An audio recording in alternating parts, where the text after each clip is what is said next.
Chapter 1291. The AI computing matrix instantly heated up, and the AI cores, immersed in a special coolant, emitted numerous bubbles. The bioextinction ship, even neglecting the battlefield, began allocating significant computing power to activate the space station's automated precision defense module. This so-called automated precision defense module was essentially intelligent machinery. Wheeled, magnetically levitated, legged, all sorts of inhuman killing machines emerged from various maintenance ports, rushing towards the rotting wounds, attempting to precisely snipe them with high temperatures and lasers. Once the immediate wounds were destroyed, these machines would lose power and leave the space station, flying towards the shields, becoming a mass of debris to be devoured by the nanobots. However, to the AI's surprise, these small machines were corroded far too quickly. The machines in the afterglow were all made of alloy shells. Without prior preparation, they were practically defenseless against the nanobots. The hard alloy shell was like sugarcane to the nanobots. They easily chewed it open, then crawled along the circuitry to the crystal to take over the machinery and reboot. They then used methods such as discarding weapons and limbs, adjusting thrusters, and firing live ammunition into the air, utilizing the recoil to return to the space station. Similarly, when dealing with nano-corrosion, even if a human-controlled power armor is compromised, its core remains the human. Until the human is killed, the power armor cannot regain control. The carbon-based flesh structure of humans simply cannot support the nanobots' ability to corrode and disintegrate simultaneously. This is precisely why the space station in the Cactus Galaxy was able to maintain its combat capability through continuous human maintenance and cleaning during the Long War. The AI computing matrix considered everything except the fact that Luo Yu had accumulated rich practical experience in her battles with humans, including the ability to rapidly corrode machinery. After all, if they weren't quick, the pirates in the Cactus Galaxy would quickly extinguish the nano-erosion inside the spaceship. As the defense modules were reversed, the nanobugs began moving around using these long-legged contraptions. Previously, the nanobugs had to erode the machinery little by little on their own, but now, using magnetic levitation machinery and multi-legged machines, they rapidly advanced to the base of the turrets. The flesh of these machines melted, and the nanobugs, made of different proportions of metal and in different colors, seeped into the turrets like sewage, leaving only mechanical skeletons trembling in space, like skeletons devoured by piranhas. 10 minutes later, a large afterglow tachyon spear suddenly switched sides, turning its cannon towards the nearby afterglow purgatory cannon, and a beam of minimum power pierced the purgatory cannon's power supply system. Ah! The biological extinction ship suddenly realized. She understood why the nanite swarm had used a suicidal invasion tactic. It wasn't just that they wanted to use explosions to turn the ship into a nanite slug launcher. It was because these scumbags, from the very beginning, considered themselves the property of the nanite swarm. No one would seriously damage something they cherish. The nanite swarm even targeted the power supply system, not the weapon itself, when disabling the turret, because they wanted to continue using it. How greedy, how shameless. The bioextinction knew the tide had turned, she had lost. Continuing to struggle offered no salvation other than delaying her death. But she continued to resist, striving to provide as much combat data as possible to the other Twilight motherships. Perhaps it was a premonition of her thoughts, or perhaps it was by chance. In any case, the complete contraction of the Twilight, signifying the surrender of the star system, occurred at that very moment. The human leader's relay communicator within the star system was carefully and meticulously compromised by the nanovirus swarm.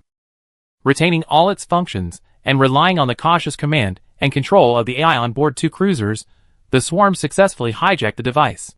This severed the information transmission of the bioextinction. It's over.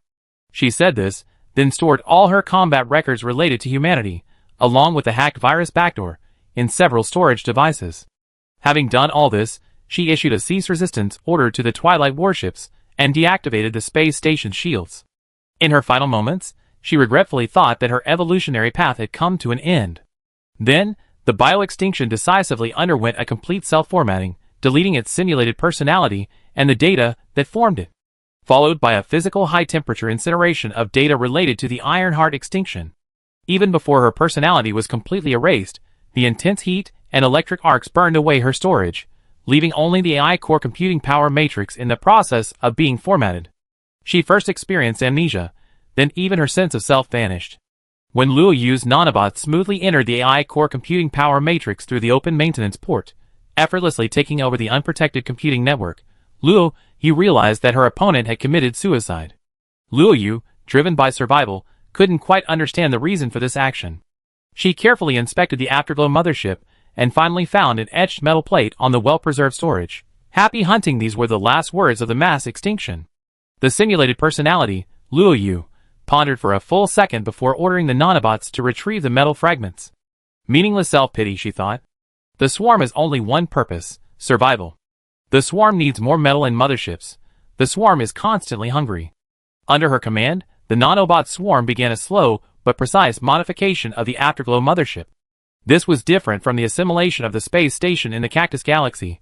That was when the nanobot swarm was nascent and eager to break through the blockade, its movements crude and clumsy.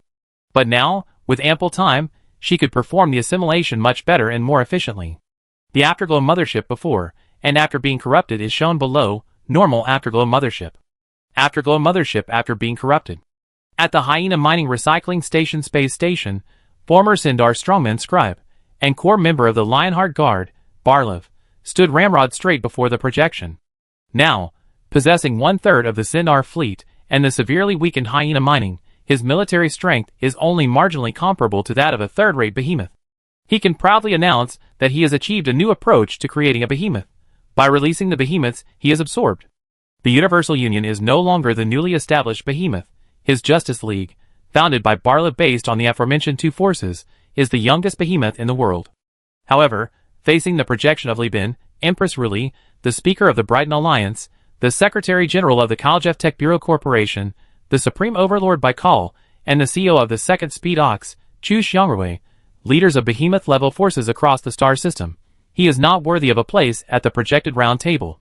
He can only stand in the center of the round table as an attendee, to be questioned. I already called in a sufficient number of judgment fleets, including the Fire Phoenix Alliance and Speedtron Technology. Other leaders will also provide support. Now I ask you one question. Are you determined to fight this battle to the bitter end? The speaker was Li Bin, with sealed ball sitting in his lap and thick gift crab perched on his shoulder. His eyes, obscured by the brim of his hat, appeared deep and unfathomable.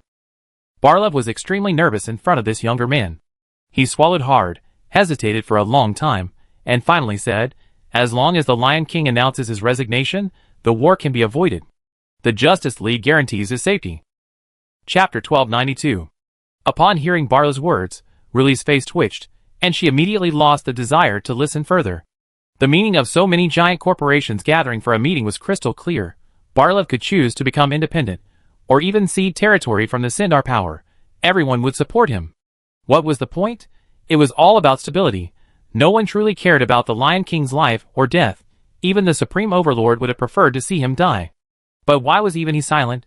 Because stabilizing fuel prices, ensuring the safety of hyperspace routes, maintaining healthy mineral prices in the star system, and fighting against humanity's enemies all depended on a stable Sindar power and Hyena Mining. Currently, risky mining was struggling to survive, and only the Universal Union and Hyena Mining continued to export ore and alloys during the war. The Universal Union was far from the core star system and needed Hyena Mining's emergency aid. If you two start fighting, will we still do business? Will we still maintain transportation? How can you be so selfish? Pa! The atmosphere was tense. Barlev's back was sweating, his face hardening, knowing he was taking a risk.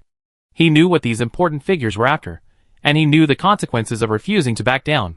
Given the Lion King's nature, if he didn't bow down, his pride wouldn't allow him to back down, even if he were beaten to death.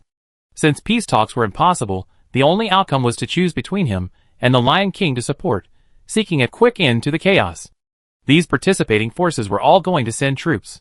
Now that fuel was burned, supplies were depleted, and salaries had been paid, there had to be a result. He gritted his teeth inwardly, thinking it was a pity. Originally, he had invited various forces, hoping to gain their support by offering tariff reductions and low-price orders for future fuel and mineral exports, as well as military support, in exchange for the help of one or two desperate forces. With a powerful conglomerate behind him, given Lion King's poor interpersonal relationships, he would definitely have the upper hand. Although the overlords explicitly rejected his proposal, once an advantage was established, they certainly wouldn't hesitate to offer diplomatic support. But before a conclusion could be reached, Li Bin made his move. He first brought everyone in the Perseus Alliance into the meeting, then persuaded the Supreme Overlord, the Grand Marshal of Aerospace and Electronics, and the Pope of the Lud Alliance one by one. With these three alliance leaders, higher than the conglomerates, speaking up, Those below naturally couldn't overstep their bounds. Furthermore, with Chu Xiangrui joining the meeting, everyone else had already achieved unification before him, rendering all his efforts futile. Barlov understood that Li Bin must have acted out of personal favor and self-interest, but what he couldn't understand was why Li Bin would go to such lengths for humanity, when the conflict between the Sindar and the Justice League seemed so distant. What was his motive? What he didn't know was that Li Bin hadn't exerted much effort at all. The Pope, the Supreme Overlord, and Chu Xiangrui were obvious choices, and only the aerospace faction had shed some blood. However, because he lived near aerospace and his past actions for humanity were highly praised by the pure-blood faction, the Grand Fuhrer only symbolically asked for a small amount. It should be understood that the more one emphasizes bloodline, honor, and class, the more close-minded and stubborn they become. These pure-bloods even consider those not born naturally as mongrels. What then are the attacks on the Creator by the nanovirus swarms and out-of-control AIs, which aren't even considered human? A slave devouring its master doesn't even begin to express their anger, its utter rebellion against the heavens. In matters of foreign affairs, even if the Grand Fuhrer wanted to manipulate things, his stance and factional reputation wouldn't allow him to make exorbitant demands. Knowing his blitzkrieg plan had failed, Barlov spoke with difficulty. The core demand of the Justice League isn't independence. Our core demand is for Lion King to step down. Although he was the creator of the Sindar power, the damage he caused to it was immense, its poison lingering endlessly. If Lion King continues, even if we swallow our anger, new rebellions will likely erupt from within. He took out documents and distributed them. These are intelligence I obtained when I was a scribe. Some of the original files I didn't have the authority to keep. I could only write them down from memory. I swear on my life and reputation, every word in these is true. As the documents unfolded, Ruli's impatient eyes slowly became glued to them, a fierce interest and a burning desire for gossip igniting within her. For a giant corporation's leader, and the founder of a power like Lion King, no law in the world can restrain him except the will of the people. Therefore, his early private life wasn't as pure as it was portrayed. He had many lovers, both men and women. However, in the interstellar age, this was commonplace. But this kind of gossip about a leader was a rare delicacy, captivating Ruli's attention. Awesome, she thought to herself, cheering. To see the Lion King in such a state on his bed, and then imagine the expressions on the faces of Sindar's powerful subjects after this was leaked, it was all worth dying for. Li Bin only glanced at the gossip section before moving on. He was somewhat interested, but only to the point of knowing such a thing existed. He immediately flipped to the next page, his eyes slowly widening before he looked up. He made eye contact with Baikal, who was diagonally opposite him. The other man was also uninterested in gossip, and had already flipped to the next page. The content that followed was inhumanly cruel. First, there was human experimentation. To cure his genetic disease, and for the brain awakening injection, the Lion King cloned himself over 10,000 times. Barlov didn't know the exact number, but he assured him it was more than that. The genetic disease required not only his clones, but also other people. Therefore, in recent years, babies conceived through breeding factories and naturally selected through genetic technology and natural selection, representing the pinnacle of human development, were sent to laboratories in large numbers for rapid induced development and experimental purposes. Concerning the Lion King and the continuation of his regime, the Lion King used only the best materials, never using those whose genes had been contaminated by the external environment and might have undergone malignant mutations. In addition, certain registered individuals, who had received medical services in the Sindar regime and were confirmed to have benign genetic mutations, were also captured for experiments. However, this group was small in number and difficult to find, so there were only about 500 people. This already constitutes a crime against humanity, the Grand Fuhrer said, his finger poking at a projected document in military uniform. The Secretary General of the Keljev Tech Bureau Corporation covered his mouth to stifle a laugh. Coming from the mouth of the demon avian, who excretes the most human organs, was truly laughable. But when he saw what lay behind the human experiments, his expression froze, then he nodded in agreement. Indeed. Because what lay behind was a record compiled by Barlov of the truth behind the destruction of Opus, the administrative capital of the Sindaria regime, the regime usurped by the Lion King, in the Asiatic system, by planet killers. Opus was indeed destroyed by planet killers personally ordered and deployed by the Lion King, who was then the supreme naval commander. This is a fictional setting in this book. Furthermore, this order was not authorized by the supreme ruler at that time, but rather was issued by him, as the commander, using planet killers stored on the fleet flagship without authorization. This intelligence report lacked concrete evidence, consisting only of written records, with a note. Source: a private chat between the Lion King and me 10 years ago after a night of drinking. The Lion King acted for 2 reasons. First, he had survived an assassination attempt by the Vincendarian regime, with 2 of his progeny trained on the ship dying in his place. Second, he wanted to quickly conquer the system, securing a forward base for subsequent attacks on Tachyon technology and the Persis Alliance, and continuing to build prestige. He planned to use the Second AI War as the cornerstone for replacing the current leader and becoming the new supreme overlord. Therefore, I must never bow to the Lion King. He is now exceptionally stubborn, and our assassination attempt has already crossed his line. Barlev glanced at Baikal, concealing the secret that the overlord had also organized assassinations. His unspoken implication was that the Lion King, having survived 2 assassination attempts, considered this a lifelong grudge, and he could never reconcile with those who launched a 3rd assassination attempt and coup. Chapter 1293. Heh, that's an exaggeration. Baikal rarely expressed interest in public. The overlords once had 2 archenemies. One was Tachyon technology, already defeated.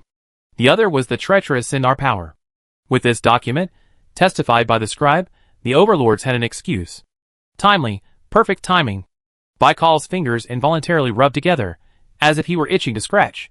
Firstly, the overlords had a terrible reputation, primarily because during the 14th Legion era, they forcibly pursued military unification against the trend of the Star Field, forcibly creating the original Persis Alliance. But as everyone knows, they failed to defeat their opponents in the 2 AI wars. Having fallen to the status of overlords, they objectively no longer had the ability to single-handedly defeat an entire star field. Therefore, this factor had gradually transformed into a cultural tradition of hostility towards the warlord system. The second important reason is the planetary killer explosion in the Asiatic galaxy. The animosity sparked by this event still resonates within many factions. No one knows how many planetary killers the hegemon who inherited the 14th Legion possesses, or whether they will be used hastily like in the Asiatic galaxy. This is also why the establishment of the Fire Phoenix Alliance, even with the out-of-control AI attacking them, came at a heavy price for the hegemon. Now, with this intelligence released, the hegemon has effortlessly cleared its name. The data shows that the former Supreme Hegemon and the Supreme Staff repeatedly interfered on the front lines, warning the Lion King to prioritize negotiations, a plan to force peace and ultimately annex, a plan that seems very much in line with the domineering style of a warlord. But compared to the subsequent planetary killer explosion, it suddenly appears demure and gentle, and the stain on the hegemon's reputation has vanished instantly. Even more ingeniously, Baikal could use the pretext of revenge, along with the propaganda slogan of eliminating the archenemy, to rally all the Iron Triangle families. The Sindar regime had taken away a large amount of the hegemonic assets and technology, nearly shaking the very foundation of the Iron Triangle. In recent years, they had clashed with many families, and almost every household, openly or secretly, harbored a blood feud with the Lion King. Therefore, if the hegemons were likened to dwarves, then now that the original Persis Alliance had disbanded and the Tachyon Technologies pro-war faction leader, Sun Ihao, was dead, the Lion King and his sinister Sindar regime were the #1 enemy on the list of greatest hatreds. Baikal already had many plans in mind to seize this opportunity to win back the disobedient families, and unite them to push forward with reforms. If he directly said, "I want reforms," many families would stand up in opposition. But if he said, "I want to reform to improve efficiency," and then kill the Lion King, after some deliberation, everyone would most likely grit their teeth and bear it. Besides, even if the Sindar regime is destroyed, the various families can still profit, right? Taking power is better than hard work. The Sindar regime's decades of accumulated wealth, along with the nearly century-old wealth of the previous Sindaria regime, can be mostly plundered in one fell swoop. Even if everyone shares the spoils, it's still better than self-sufficiency. This is promising. Baikal looked at Li Bin, expressing his eagerness based on the tacit understanding they had developed in private conversations. Li Bin observed this, then looked away, noticing that Chu Xiangrui and Ruli were also equally eager. The former clearly wanted to re-establish the Second Speed Titan's military dominance through this battle, but no longer relying on a small, but powerful fleet of battleships, but rather a more unconventional cruiser fleet. Of course, looting and plundering were also essential. As for Ruli, Li Bin strongly suspects she just wants to see bloodshed, since the blood won't flow from her side. Besides, like other faction leaders, because Sindar's diplomacy was a complete mess, and the blame for the hegemony was successfully shifted to the Lion King, everyone's hatred has moved elsewhere. Frankly, Li Bin doesn't want to fight. Armed negotiations leading to armed intervention inherently mean political threats have failed. Military strength is the physical guarantee of political negotiations, but as the old saying goes, don't easily use your full strength, because you make others realize how weak you really are. Given the past experiences of the human alliance pulling in huge groups, and with those precedents, Li Bin really has little confidence in the alliance. All threats are based on the premise that they can be realized. Li Bin has already made his tough statements. If even Barlev doesn't back down, he'd have to go all out. If he had a choice, he'd rather lead a fleet of similar size to intervene in the civil war himself. But the current situation seems to be that everyone is eager for war to break out. Li Bin stroked his chin, outwardly calm, but inwardly cursing. Damn it, he set up this whole mess himself. The initiator of this coalition was definitely going to be him. At the very least, if the Overlord didn't intervene and the Loot Alliance didn't speak up, the Perseus Alliance would be the one in charge of the star system, and he, as the commander-in-chief, had to take a stand. Don't let Li Bin's appearance fool you. Though he looked to be in his 30s, his combined life experience across 2 lifetimes made him over 60.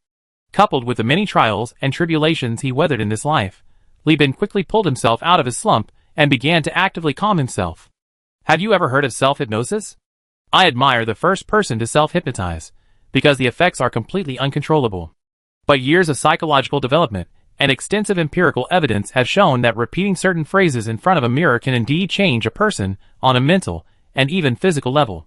As the saying goes, a half-full glass of water, optimists see half a glass, pessimists see only half a glass. Li Bin, disregarding all disadvantages, actively sought favorable conditions given the inevitability of war. He quickly realized this was a golden opportunity. With a swift victory, and the hegemon silencing itself, the Universal Alliance and the Perseus Alliance would gain their first opportunity to take center stage in the star system and lead the human coalition. This was an opportunity to make the world take our voice seriously, an opportunity to unite hearts and minds. Moreover, war was not impossible. The Sindar regime was beset by internal and external troubles, while the out-of-control AI cooperated sincerely. The Sindar regime was weak, while the out-of-control AI was strong. The Sindar regime had a mole within, and the out-of-control AI faced difficulties in intelligence gathering. With Li Bin's proactive approach, he constructed memories in his photographic memory palace that denigrated the Sindar regime and argued for victory, then quickly and repeatedly recalled them. What would normally take weeks to complete, self-hypnosis, was accomplished by Li Bin within half an hour, fueled by his photographic memory and near-overloaded thinking. Immersed in this self-motivating reverie, his heart pounded, his skin burned, his blood circulated rapidly, and adrenaline surged. When Li Bin opened his eyes and gestured for Barlev, who was in the center of the projection table, to shut up, he was trembling slightly. Li Bin didn't stand up. His excited, trembling upper body remained hidden under the table. Looking around, amidst the overt and covert encouragement from everyone, Li Bin succinctly declared, "Fight." Chapter 1294. During the projected roundtable meeting, everyone could see that Li Bin was acting strangely. First, he was silent, seemingly indifferent to everything.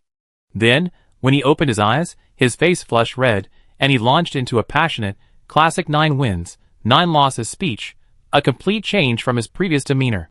Chu Xiangrui frowned, wondering if Li Bin had secretly taken a hit. Although the Sindar power had lost a third of its fleet, it still possessed over 15 battleships.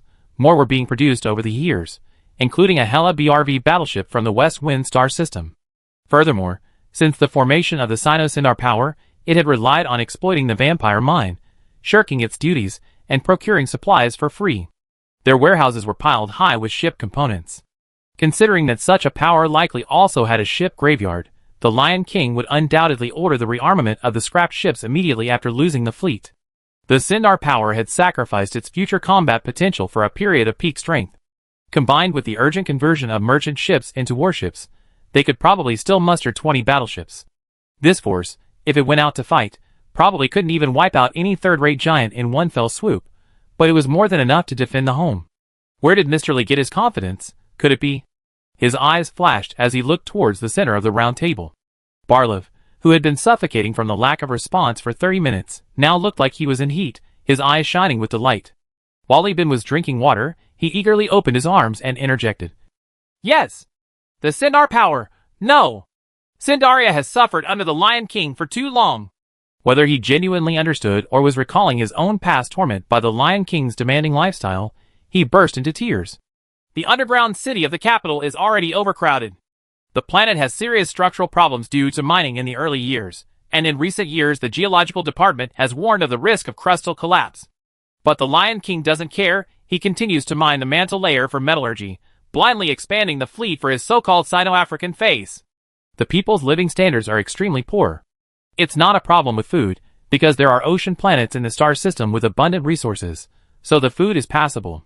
The problem is housing, air, and space for activities and entertainment. He wiped away tears.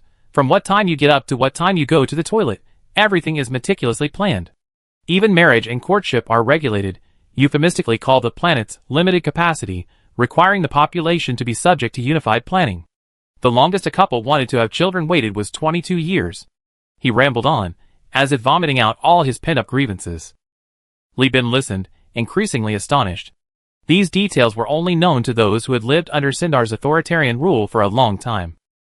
These brainwashed people were fanatical, never mentioning these things to ordinary people. When Li Bin was a traveling merchant, he usually only operated within commercial districts. These areas were unrestricted, though he couldn't freely travel to other areas. Furthermore, Li Bin was always focused on commercial activities, and didn't pay much attention to other matters, so previously he only knew bits and pieces. Now it sounds, this Lion King is just like Big Brother in the movies. He even interferes in our daily lives. That's meddling way too much. But this isn't enough, it can only serve as material for propaganda. Now comes the main event. I have complete data on the remnants of the Lionheart Guard, those who didn't follow him, and the Sindar powerful fleet, including traces of modification and damage, as well as personality analyses of all officers at the colonel level and above, and past combat records. Chu Xiangrui silently lowered his hand from his chin. I have the coordinates of all stations within the star system's defense perimeter, and can provide information on the weaknesses of the major stations. The gossip in Ruli's eyes faded. I have the exact coordinates and deployment locations of the ground defense arrays and power grid systems on all the planets of the Sindar power. Furthermore, I used to be responsible for issuing missions and coordinating with the pirate strongholds within the system. I know the local pirate king well, and I'm confident I can persuade him to defect. The overlord coughed, a hint of regret on his face. It was the regret of not being able to go all out, crush the opponent, and witness their utter devastation. I also have hundreds of spies and insiders. As long as the Allied forces are formed and infiltrate the system, they can rise up in response from all over.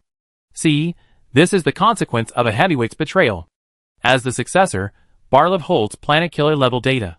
Frankly, if it weren't for the Allied forces, Li Bin was 100% confident of winning the war. The Allied forces' history of infighting, procrastination, sabotage, and inability to handle tough battles almost negates these advantages. But Li Bin couldn't say that. He had to continue building confidence.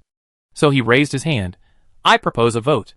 Since peace is unattainable, and force is the only option, let's make a choice for the sake of interstellar peace and human unity. Those who support the Justice League, raise your right hand. Those who support the Sindar power, raise your left hand. Those who abstain, do not raise your hands. After some people raised their hands, Li Bin didn't even look at who they were, but leisurely added, furthermore, this campaign requires a swift victory. Therefore, as the initiator of this meeting, I will assume the responsibility of the leader and dispatch the largest fleet. But corresponding requirements must also be set.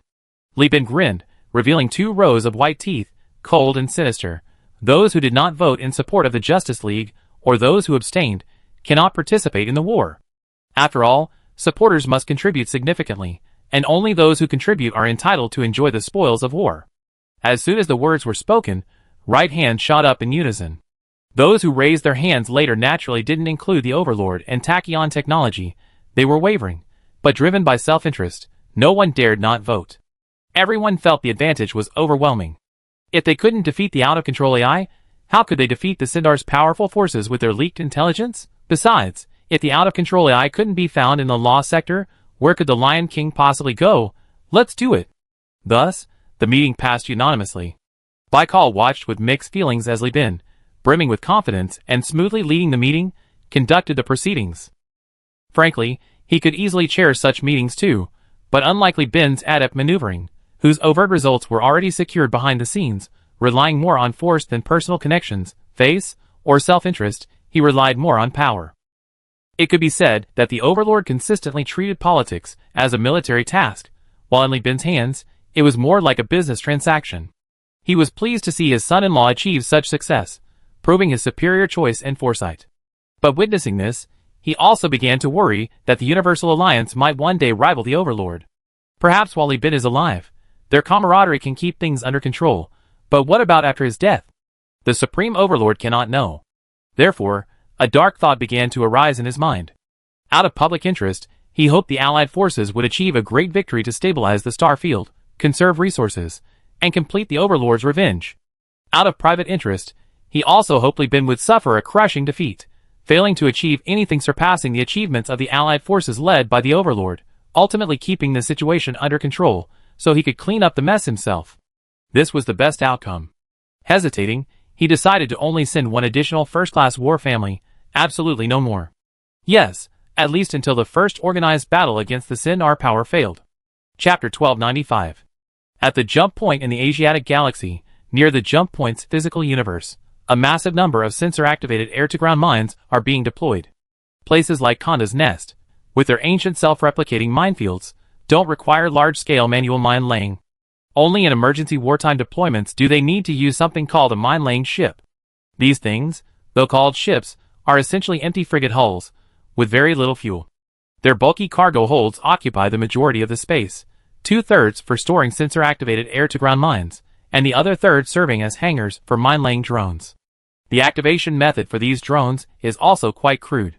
The cramped, less than 30 square meter double-decker cockpit is crammed with dormitories, toilets, a ship's command center, and drone control panels. Civilian robotic arms, remotely controlled by the drone pilots, grab the drones and throw them out, activating them. These drones, originally used for mineral exploration, will circle to the other side of the ship, flip over, revealing their concave bellies, and await the loading of air-to-ground mines. Then, under the pilot's control, they would slowly and wobbly fly towards their destination. In fact, even the pilot himself didn't know the exact destination. These temporary minefields were only used once during the war. Minefields deployed at jump points had only two conditions. 1. They couldn't be too close to the jump point, otherwise the air mines would be sucked into hyperspace and wasted. 2. The density of air mines must meet the ratio of X mines to Y cubic meters, and they must have a minimum distance Z between them. The letters in this ratio are adjusted according to orders from higher command. In other words, as long as the values meet the requirements, the higher-ups don't care how you deploy them. Even if you deployed a three-dimensional, black-skinned, white-mouthed, big-eared, overalls-wearing mouse in space, no animation company would come forward to claim compensation. This is an ancient and inefficient method of mine laying, but with the massive population of the Sin-R regime and the support of its previously stockpiled mine-laying ships, minefields are being constructed rapidly through sheer numbers. The Asiatic system has 3 permanent jump points, all of which have been extensively mined. In fact, with the Lion King's authority and the defensive weaponry he maintains, constantly considering the superpower as a potential adversary, he has enough resources to lay minefields on all the colony planets. However, firstly, hiring so many civilians would be an enormous economic burden, and conscription under the guise of military obligation would be too cheap. This obligation should be reserved for potential planetary defense wars.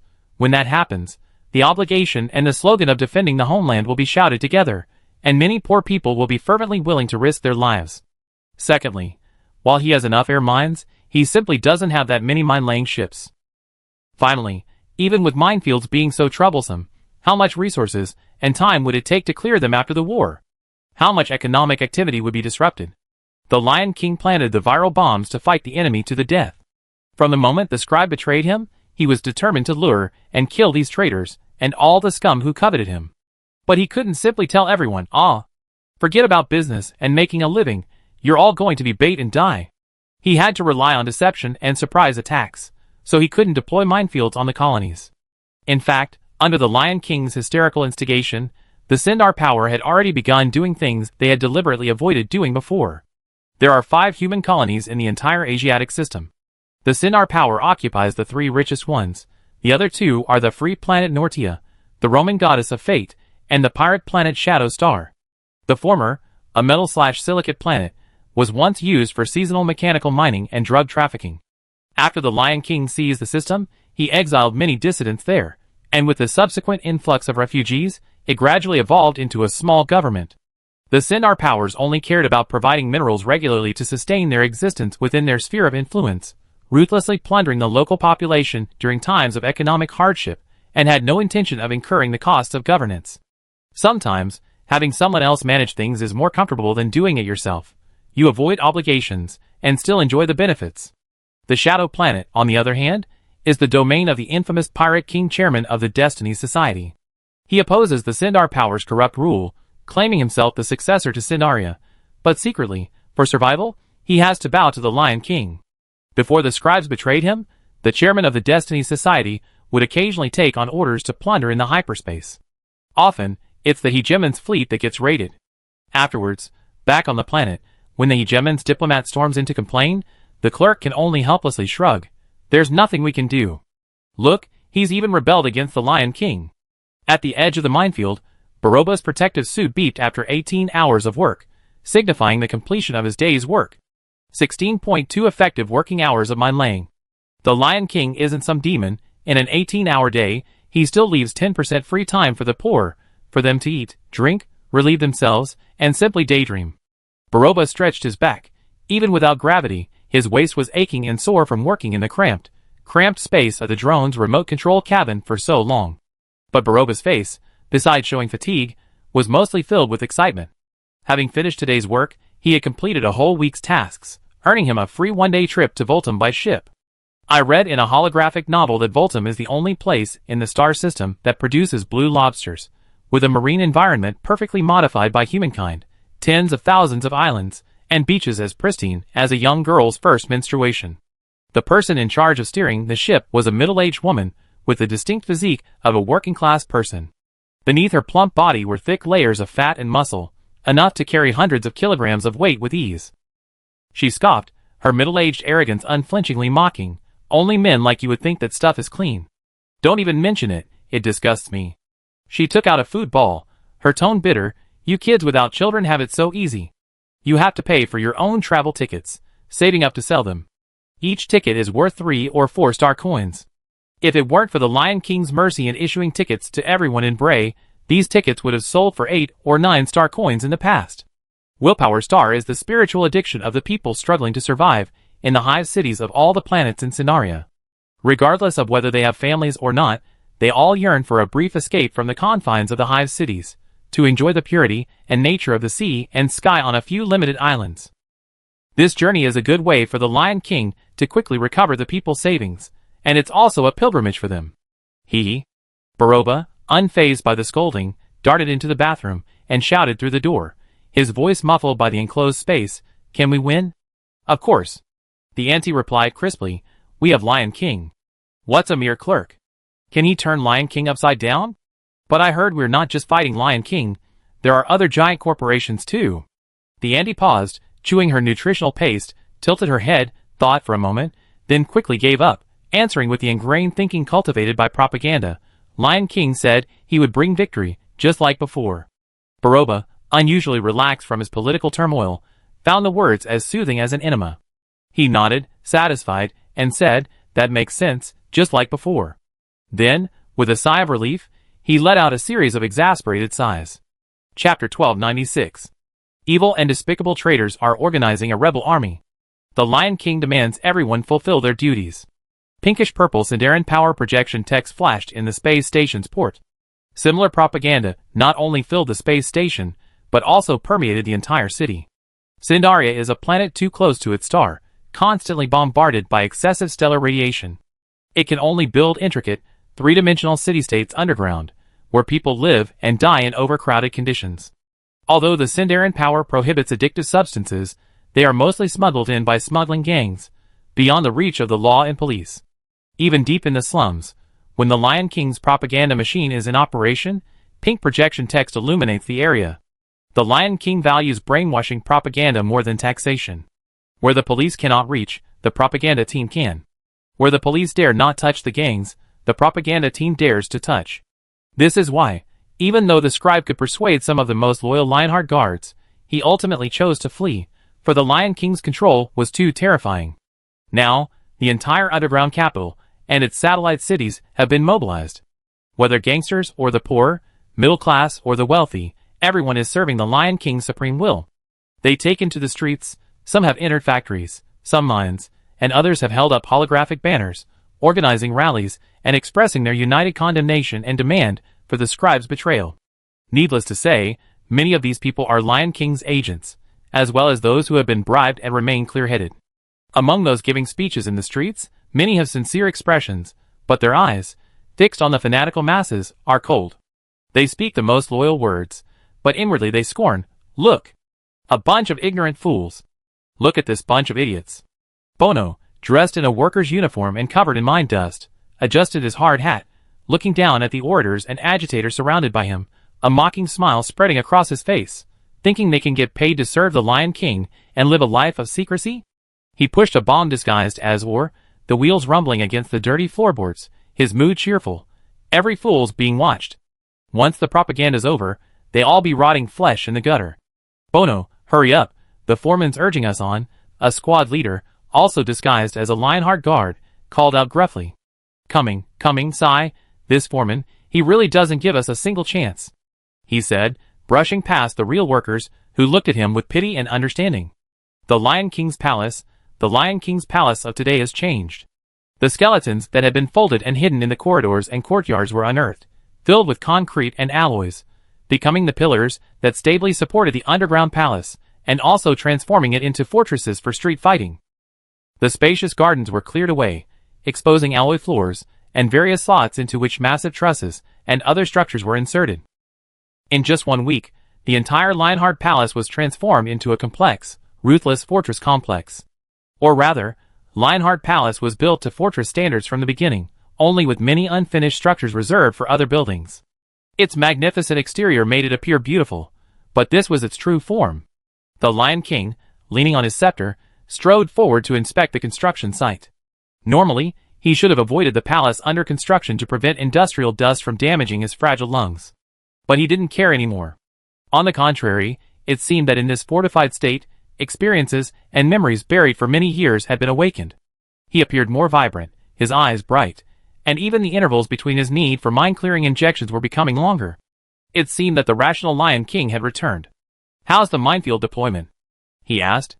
Just as the Lionheart Guard officer was about to bow in salute, the Lion King interrupted, This is wartime. Forget the formalities. Explain this to the general staff and the Lionheart Guard. Yes, sir. The officer didn't bow. This break from custom made him uncomfortable. The minefield deployment is complete. We activated all the air mines, small, high-powered ones from the Mankind era, and large ones produced after the Great Collapse. The density is very high. Theoretically, if the enemy enters, the air mines have the capability to destroy 4 battleships at once. Every permanent jump point has this capability. Normally, this explanation would have satisfied the Lion King, but today, the Lion King's eyelids drooped. Give me the data. The minefield is spherical. To detonate them all, 30 battleships would need to jump close together. 30 battleships jumping into the minefield side by side. Even if it could detonate 4 battleships, during the power outage, even a 14th Legion offensive would be wiped out one by one in the battleship explosions. This is a stupid tactic even pirates wouldn't pull off. The theoretical data is pure bluff. I could theoretically live for another 100 years. The Lion King's smile was contemptuous, a mockery of lies and death. The subordinate, his face sweating, instinctively bent over, then abruptly stopped, jerking back to a ramrod straight. As for valid data, it's very likely only a few destroyers and frigates. Our patrols deployed in hyperspace will immediately leave the hyperspace reflection upon detecting the enemy, but this might alert them. After all, the jump point is right next to them. Why would they run to the side instead? Are they trying to cut off their escape route, or is there an ambush inside? Whether it's a minefield or a fleet blocking the entrance, these overused tactics will eventually attract reconnaissance ships. Finally, they definitely try randomly using horizontal jumps. Based on our estimation, it's highly likely. It's the pirate stronghold of the chairman of the Destiny Society, isn't it? Lion King sneered. Lion King has a keen eye. The subordinate flattered. The Lion King scoffed, insightful my foot. It was all intentional. I deliberately didn't control the relay communication devices.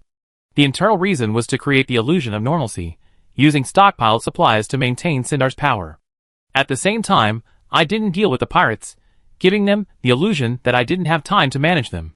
This way, the jump points are blocked, and horizontal jumps are random and require a long restart in an unprotected environment. For safety, that Barlev can only contact the so-called Destiny Society pirates, who have long been dissatisfied with me, shamelessly begging for food, and secretly trying to rebel against me. The foolish pirates, seeing the forces behind those fleets, will blindly agree, turning disadvantage into advantage, by creating a false blockade, proactively reducing the possibility of a war zone. Turning opponents into battlefield coordinates, turning uncertainty into certainty, and seizing the initiative in an instant. As long as you know where the enemy will appear, you, as the defender, have the advantage.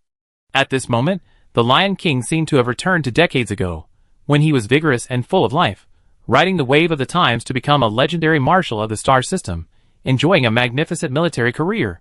Simultaneously weighing military, geographical, and political factors, that's what makes a legendary marshal legendary. Chapter 1297.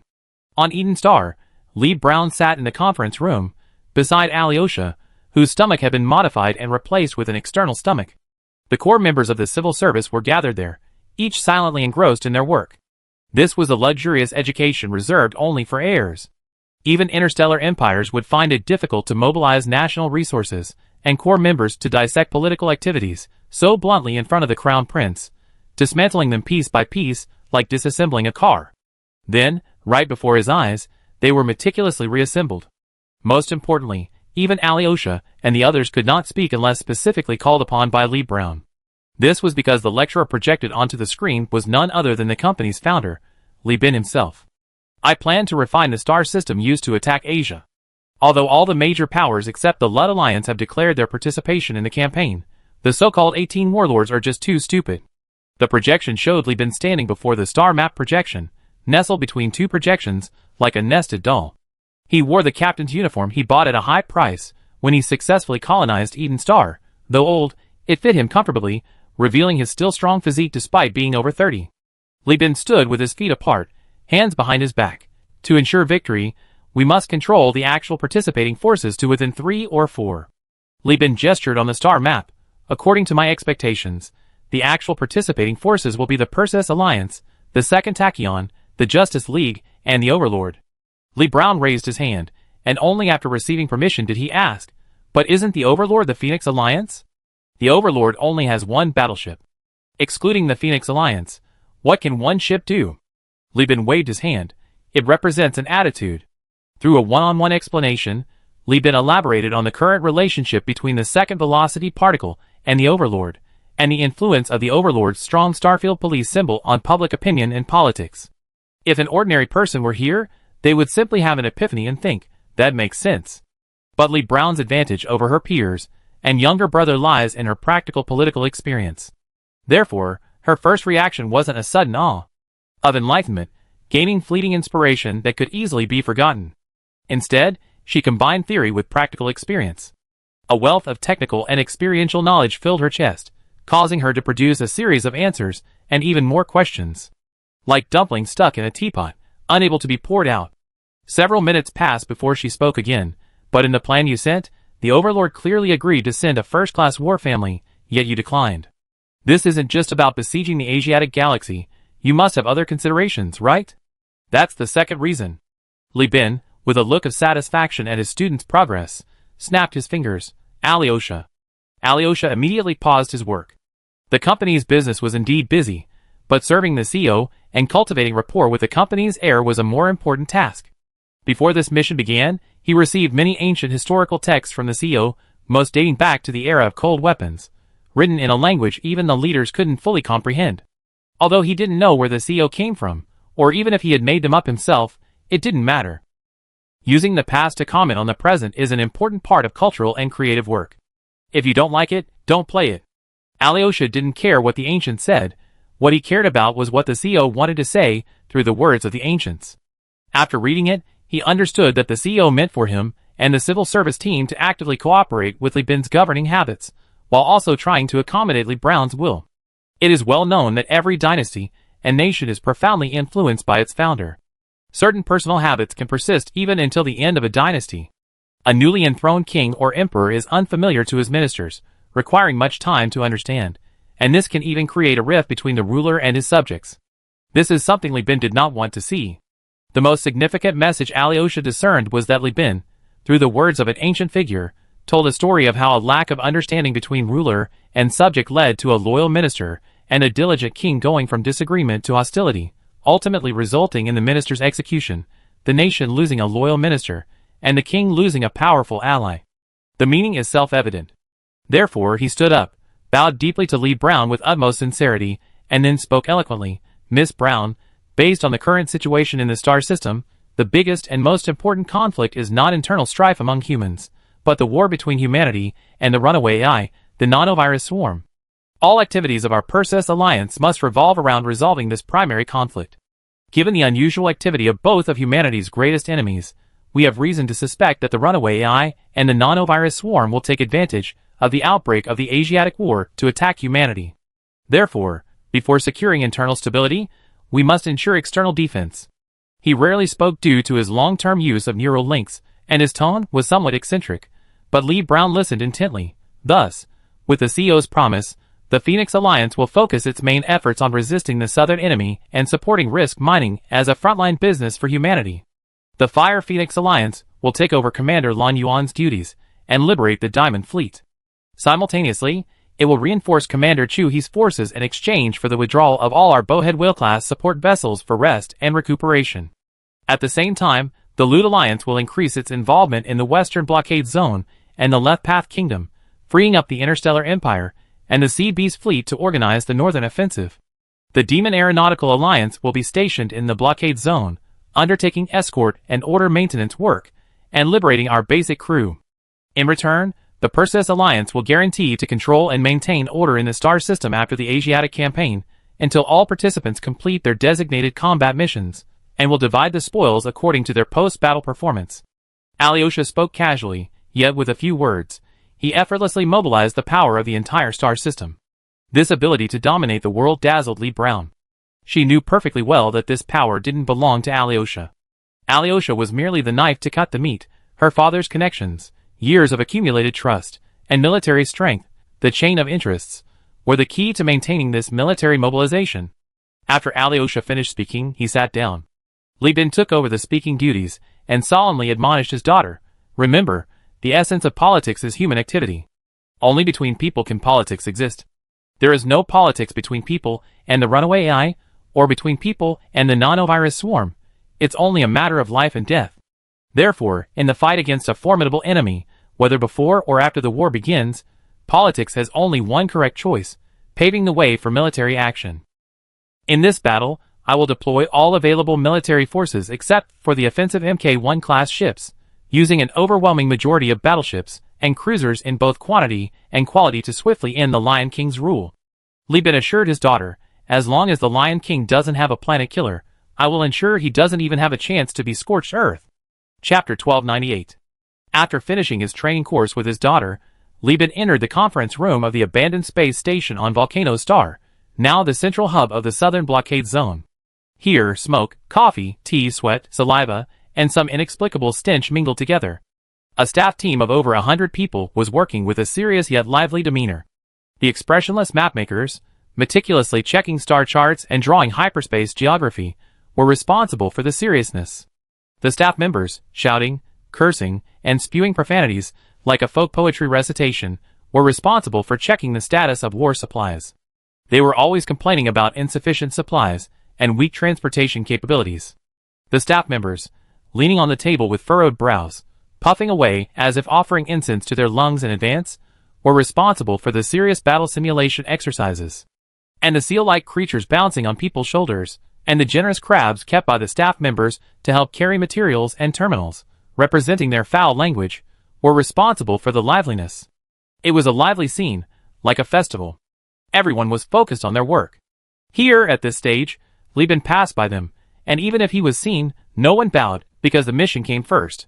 Reaching the main seat, Li Bin leaned on the throne and asked in a low voice, "How is the fleet's preparation?" Qian Tao, the flagship's first officer acting as acting captain, rubbed his dry eyes. "Our company's statistics are complete. Excluding the battleship-class carriers, including the Zun class, there are a total of 40 capital ships. Subtracting the battlecruisers and Zun class, there are 26. This includes the Core Fleet, the Carrier Fleet, the Diamond Task Force Fleet, the Fong Fleet, the Sea Bees Fleet, and Lin Yufeng's Exploration Fleet. Qian Tao added conservatively. Besides that, our company actually has more than 20 Zune-class ships, because they are carrying out transport and trade missions throughout the star system. They did not participate in this operation. Larger image at the end of the chapter. In addition, for Bowhead Whale-class ships are deployed in the southern blockade zone to protect the volcano system, and 4 more Bowhead Whale-class ships are undergoing upgrades. He licked his lips, feeling a little dry, his tired eyes glazed over. Captain, considering only our own combat forces, excluding the previously phased-out garrison forces protecting the homeland, even with a complete contraction, we can still muster more than 70 main combat ships. Although 1/3 of them are Zonzi class, because of the existence of dreadnoughts and experimental ships, our fleet is actually quite large, at most 10. Qian Tao's voice wasn't loud, but it was serious and tense. The lively conference room gradually quieted down. Whispers spread among the passengers, relaying the news of over 70 capital ships. Everyone felt like they'd been poked in the head, they were stunned, dizzy, some even feeling like they were about to have a stroke. What the hell? The Universal Alliance has over 70 combat-ready capital ships? Have I become a star system tycoon? Is this still the Universal Alliance? Everyone couldn't accept it for a moment. The officers from the Overlord side were somewhat better. They had witnessed the Universal Alliance's rise, jumped ship, passed the tests, and been promoted. Receiving this intelligence felt like an addiction. But the staff officers, who had grown with the company, were truly dumbfounded. What's going on? I'm a member of the Universal Alliance too. I don't feel that awesome anymore. When I was chatting with the people from the Overlord, I was even feeling inferior. And now you're telling me we can compete with them for Starfield police positions? What a joke. For several years since they've been ordered the dispersed fleets to carry out combat missions, the various fleets and officers of the company have had no right to know how many capital ships the company produced and commissioned each year. Their impression of the company's fleet is still stuck in the pre-split era. But in fact, over the years, the number of capital ships and cruisers the company has acquired, whether through its own production or orders from the Human Coexistence faction, has been astonishing. Otherwise, the increasingly thriving company wouldn't have been constantly facing a situation where ships were waiting for people. Even now, when Li Bin has decided to rely mainly on himself and announced the mobilization of the dispersed fleets, the crew members of those Zonzi-class ships, and some of the Bowhead Whale-class ships were previously still on merchant and transport ship assignments. Considering only the fleet's quality, it seems they do have a chance to become the Starfield police. But considering the crew's quality, well, in the cyberspace, the Supreme Overlord would be the Starfield's big brother, and Li Bin the second big brother. But this is the reality of the Persis Starfield. They still have a long way to go. Li Bin looked at the now quiet conference room, at the pairs of eyes, some confused, some excited, and said in a calm, indifferent tone, "This is the largest military mobilization the company has ever undertaken since its founding. It's also the first time the Universal Union has taken center stage in the Starfield. The eyes of humanity across the entire Starfield are on us. Even as I speak, countless voices on the cyberspace are commenting on our actions. Some say we represent human justice. Some say it's just another power struggle and spoils dividing among capitalists and warlords. Some say that with a formidable enemy at hand, internal strife is like a crab biting another crab. Gentlemen, we have never faced so much complexity and doubt. Indeed, the numbers are enormous, but numbers alone won't be enough for the war ahead. If anyone thinks we're protected by the God of Victory just because of this, I advise you to quickly submit your resignation and go retire to the rear." He looked at everyone, and everyone looked at him. Li Bin was silent for a few seconds, then lowered his hands from behind his back, put his hands on his hips, and said in a helpless tone, "No matter what the outside world says, my attitude remains clear. We are not acting simply for profit. Our core demand is to serve our family, friends, and compatriots who provide us with support. We are trying to create an environment where all humanity can live in peace. We are the creators of a stable life, and as everyone knows, being misunderstood is the fate of creators. As for other honors, money, and power, they are merely meager rewards for the work. On the road to success, they are everywhere. Let's get back to work." The crowd was silent for several seconds, then everyone lowered their heads, working with greater focus, passion, and even a wilder intensity, like wild beasts unleashed. Rush shouts, boastful glares, slamming tables, and stomping chairs. The staff headquarters transformed from a street corner into a bustling marketplace in the blink of an eye, leaving Qian Tao speechless. Everyone was moved by Li Bin's nonchalant statement that honor, money, and power were everywhere, and descended into hysteria. This composure, this disdainful attitude towards these things that the world tirelessly craves, was simply too appealing. Wow! Brother Li is powerful and domineering, even I have to take his place. Li Bin pressed Qian Tao's shoulder. See, you can't reason with just anyone about ideals, you have to talk about things everyone can understand. You continue with the statistics, I'm going to grab a bite. Qian Tao gripped his terminal, thinking that the Perseus Alliance's statistics were also in. The Interstellar Empire had agreed to send 12 capital ships, including their dreadnoughts. The Brighton Alliance would send all of their Atlas BRV missile ships, a total of 6, and they would also contribute their allocated Hela BRV fleets to support the battlefield. If the Justice League were added, the troop ratio for this battle would be close to 4-1. But Qian Tao didn't say anything. He was actually inspired by Li Bin's seemingly casual words. He bowed respectfully to Li Bin, took a dose of a multivitamin/stimulant, and began meticulously comparing the data again. Chapter 1299. On December 1st, Star Calendar 221, a fleet unlike any other in the Universal Alliance's fleet docked in the volcano system within the blockade zone. Mostly destroyers, uniformly painted in the green of the Keljev Tech Bureau Corporation, these were Valkyrie KT-class transport ships, the exclusive vessels of the landing fleet. In fact, the Universal Alliance's preferred boarding-landing method was a high-risk tactic, primarily used for seizing ships. During the Human Realm era, only ships belonging to the Human Realm regime were considered the best. All others, whether from companies, corporations, conglomerates, mercenary companies, pirates, or even aliens, were deemed utterly worthless by the Human Realm Navy.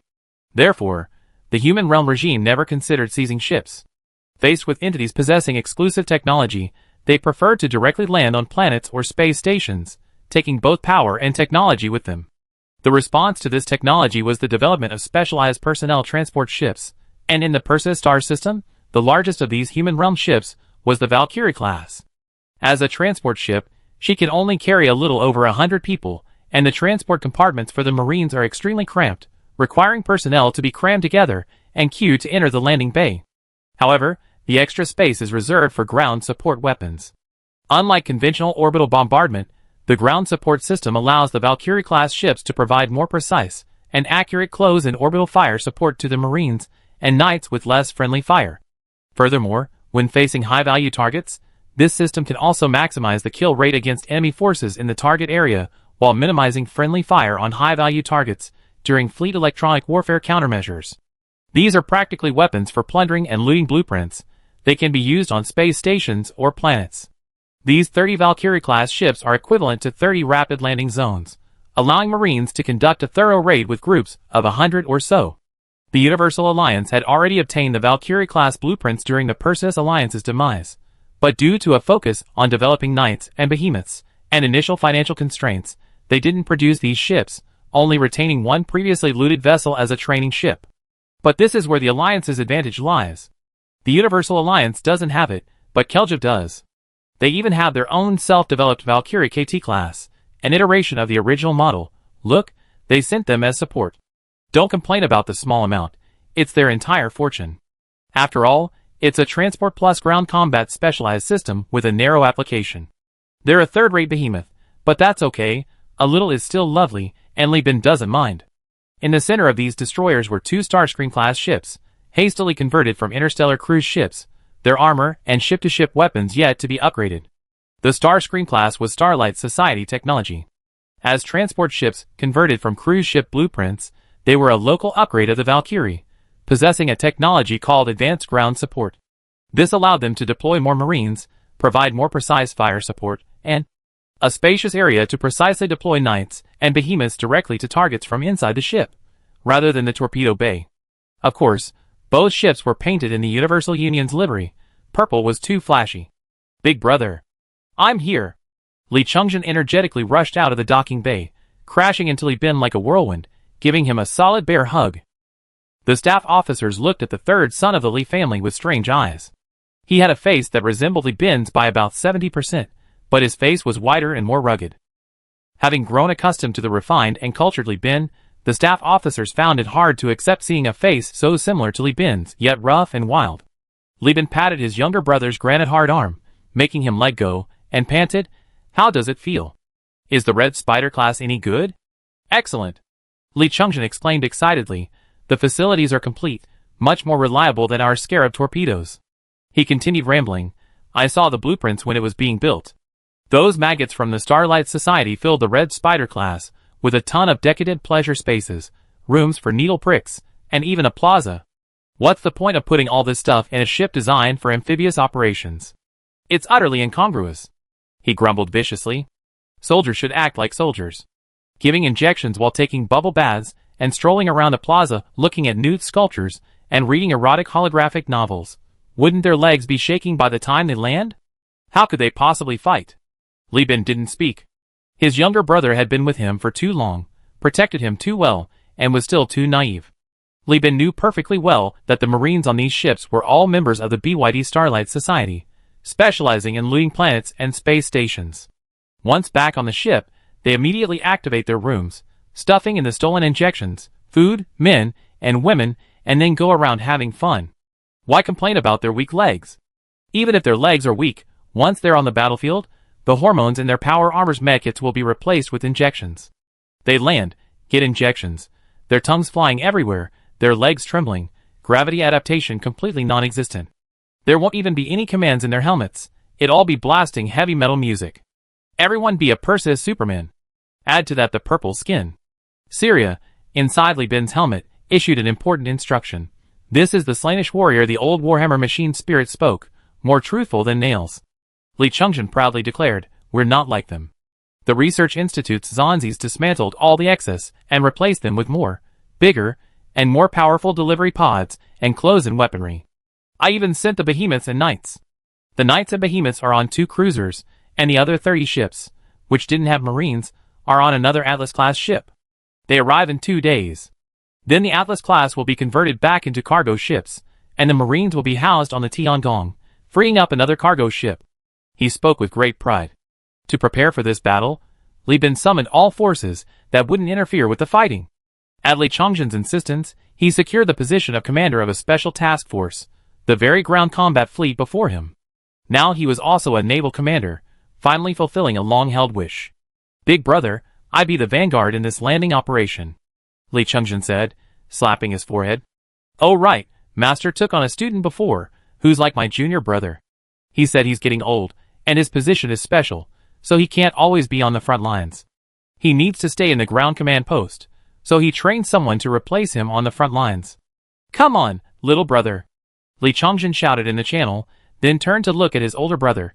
He's a good man too, specializing in frontline command of the Marine Corps. He's very good at calling in orbital support and frontal advance operations. His name is Sakin, he's a black guy, very tall, 2.5 meters, and needs custom-made power armor. His right hand has also been replaced with a prosthetic. He's an excellent marksman and very skilled in urban warfare. Chapter 1300. The All-Universal Joint Strike Group departed for the jump point the moment the Demon Cave-class Yellow Springs arrived. 2 fleets, densely packed like swarms of mosquitoes courting under a summer night's streetlights, moved in this desolate, uncolonized star system. One fleet headed from the jump point towards the space station, while the other flew from the space station towards another jump point. May your military prowess be restored. These were the words of Fleet Commander Inoue Yoshiko. Humanity will prevail. These were Li Bin's replies. From a personal perspective, the High Commander of Demon Aeronautics was not keen on sending a large fleet as reinforcements. As the saying goes, it's better to sacrifice a friend than oneself. The All-Universal Joint Blockade was doing a good job, and Demon Aeronautics had taken the opportunity to plunder a considerable amount of human territory's resources in the Lost Sector in the southeast of the blockade zone, even acquiring a relic battleship. They were quite pleased with themselves, and had no desire to immediately encounter the out-of-control AI. Of course, the High Commander wouldn't voice these sentiments, as the proud and warlike Pure-Blood faction had long wanted to test their mettle. But the Grand Master wasn't just a pure-blood, he was also a leader of a powerful faction, and he had many more considerations. This idea, which could potentially shake the foundations of his rule, could never be made public. It was a slippery slope to be touched.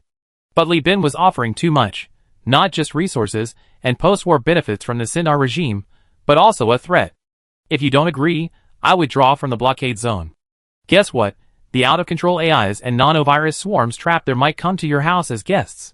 The colonies of the demonic aerial systems are quite far apart, aren't they? I hope your shipping can hold up. Who said Li Bin was gentle and refined? Isn't he a complete hypocrite? Therefore, the Grand Master dispatched his elite troops, responding to Li Bin's call with an even more proactive attitude. It might seem like Li Bin had immense influence, but that wasn't the case. The primary reason was to protect their own property. Large fleets move very slowly. Firstly, maintaining formation and navigating the winding, narrow channels of hyperspace with such a large fleet is inherently difficult. Then, the speed of the slowest ships must be considered. Keeping the fleet under pressure makes it even slower. More importantly, there's the Tiangong in the fleet. This dreadnought, designed based on a space station concept, differs from ship-type warships like the Acephalanx class, Demon Cave class, and Warrior class. It's extremely slow, and due to its massive mass, the propulsion field released by even 3 or 5 tugboats isn't enough to cover the entire ship. Adding more tugboats would strain the fleet's fuel reserves. Therefore, its flight is very sluggish. Li Bin also took this opportunity to spend more time with his younger brother on the Tiangong. Li Chengzhen had become more pragmatic than before. He no longer talked about legendary leaders and figures. His conversations revolved around Sunset Fortress, Eden Star, and Xinjiang City. This impetuous, naive fellow has transformed into a down-to-earth man. Gone are those lofty and unrealistic fantasies. In his long years representing Sunset Fortress and the knightly families, he has inevitably become tainted by the weight of reality. I'm certainly happy to be the fleet commander, but there's no need to say it every day. Right now, the most urgent need for the fortress and other families' territories is still medical care. He peels an apple grown in the Lud parish. The peel, stretched long in his memory, that he could slice through a person's skull along the spine without damaging the blade, falls under the simulated gravity of the Tiangong. The Biological Research Center, based on the local biological gene pool of Eden Star, has developed many gene-targeting drugs to kill hostile organisms parasitizing the human body, like a precise orbital strike, killing the poison, not harming the body. Li Chengzhen plunged the knife into the apple. With a squeak, apple juice gushed out along the blade. He cut a triangle, forked the apple, and with a flick of his thumb, the flesh jumped into his mouth. But that's not enough. The hostile biosphere is iterating. The closer to human activity, the faster the biological iteration. Under Freya's leadership, we had all the knightly families build biological observation stations in their fiefdoms. This time, everyone isn't looking at the big guys anymore. They're focusing on the small things, those hidden in puddles, in the mud, and in the air. Brother, Freya showed me the local medical records. On average, each fiefdom sees 15 children die or become permanently disabled from infections each year. All the fiefdoms combined, that's over 300 people. I repeatedly suggested to Dong Lixiang and Amanda that more medical personnel be sent. Personnel were requested, but all were rejected. Li Bin, a cigarette dangling from his lips, unconsciously twirled his thumb around it. What did they say? Li Chang shook his knife, the whole apple peel falling into the trash can. The local medical personnel have all gone to the ships due to the expansion of the fleet. The training speed for medical personnel cannot keep up with the colonial expansion and military needs. It can only be made up for slowly. At the same time, because medical personnel need access to gene therapy and local data, immigrants cannot be used casually. The medical pod is not a panacea. It can only be used to implement surgical treatment plans that humans have summarized and matured. For unfamiliar, entirely new problems, the medical pod does not possess pioneering treatment capabilities. But it can serve as a carrier for medical scalpels, allowing doctors stationed in Xinjiang City to quickly treat patients on the battlefield and in border areas. In other words, unless the human realm possesses more advanced and powerful medical equipment, the effectiveness of the local medical pods in the Perseus star system relies on the professional capabilities of an entire medical team. After saying this, Li Chengzhen belatedly slapped his head with his juice-stained hands. "Oh, brother, I wasn't complaining. You know me, I'm not very bright. I just say whatever comes to mind. I was just mentioning it." Looking into his younger brother's eyes, Li Bin had no doubt. He knew, of course, that his younger brother wasn't very bright, and he knew his personality. This guy always spoke faster than he thought. The fact that he could back up his words afterward was already a sign of maturity. Li Bin wasn't angry. Instead, he held his younger brother's hand. "I'm very happy that you've seen so much. Freya is Governor Jieya's cousin. She must have received guidance from Jieya in politics and governance, so it's only natural that she sees things more clearly than you." "Just tell me one thing," Li Bin said, looking at his brother. "Did you want to tell me this yourself, or did Freya ask you to pass it on?" Li Chengzhen's face flushed. His troubled mind worked for a long time before he finally said, "Freya showed me many things. She said the most important thing between husband and wife is honesty. I saw the factory, the Knight's pioneering camp. I didn't quite understand the underlying principles of the others, but this is different, this is simpler. Li Bin felt a surge of relief. His younger brother had actually developed this proactive concern for others. This guy was truly down to earth. He patted his younger brother on the shoulder, casually wiping his hands covered in fruit. Don't worry, he said, leave this to me. I make a deal with Speetronics, buying more training equipment and medical technology copyrights from them. We don't have top-tier medical scientists, but in biology, Universal Union is #1 in the region. Since we can't be the world's best in surgical techniques, I focus on basic medical care, basic biology, and pharmaceuticals. It won't take long, Li Bin said. At the very least, we must reduce the juvenile mortality rate to 0. As for disability, I can't guarantee 100%. But with prosthetic technology, I won't let children spend their lives bedridden or in wheelchairs. Ahead stop, Justice League. All personnel on duty, immediately enter orange alert. Fleet approaching the combat zone. Chapter 1301. We're here. Li Bin patted his younger brother's back one last time. We are the defenders of the lives of those who trust us, brother. It's my shortcoming as a leader that I can't manage both internal and external affairs, not your fault. Don't feel pressured, blame me if there's a problem. Li Chongjin looked at his brother, who so readily took the blame, and paused, asking a question he would never have asked before. Brother, aren't you afraid everyone will criticize you for this? Bearing the nation's stain is for the sake of the country. If I don't have a little mud on my body, I probably won't be able to sleep at night. Li Chongjin was bewildered. He felt that his brother's image in his heart had changed. He was no longer an idol. The images of CEO and elder brother had merged. At this moment, he realized that his brother was no longer just his own brother. His brother was the elder brother of the world. His brothers had grown, and so had his mindset. Those people in the fortress, those soldiers in the border camps, shouldn't just be his subordinates anymore. They were still his brothers. The strike group was fully assembled in the Justice League system, formerly the headquarters of Hound Mining. Jeffrey's Beast Fleet, Tang Zhuofan's Fong Fleet, and Lan Yuan's Diamond Fleet converged here. They greeted each other joyfully, embracing, pounding their chests, filled with the joy of a long-awaited reunion and the renewed fighting spirit of being united as one. In this system, the Universal Alliance had assembled 40 capital ships of the combat order, along with 16 logistics capital ships, 7 battlefield carrier class, 3 Atlas-class freighters, and 6 Prometheus-class fuel ships. And, as is well known, the majority of the cargo and fuel was crammed into the Tiangong class. Only with such a large reserve of supplies could the strike group, led by 40 capital ships, launch a large-scale invasion. In an instant, the 4 colony space stations across the entire galaxy were enveloped by the Golden Eagle trampling Earth symbol. For the first time, massive, almost bloated combat and logistical formation surged forth in droves. The Special Operations Commander dispatched by the Overlord was a former military officer and diplomat named Chen Yujin. Her appointment wasn't due to any inherent military skill, quite the opposite. Her art of war was lacking. Here, she represented the Overlord's stance. Her mission was to mediate and assert her presence. But on the space observation platform, she trembled, her teeth clenched. Golden Eagle, and more Golden Eagle. Ships crashed against the shore like a tide, the Golden Eagle swirling in the dim sky like a vortex. The extended escort ships resembled the feathers of an ancient quimping.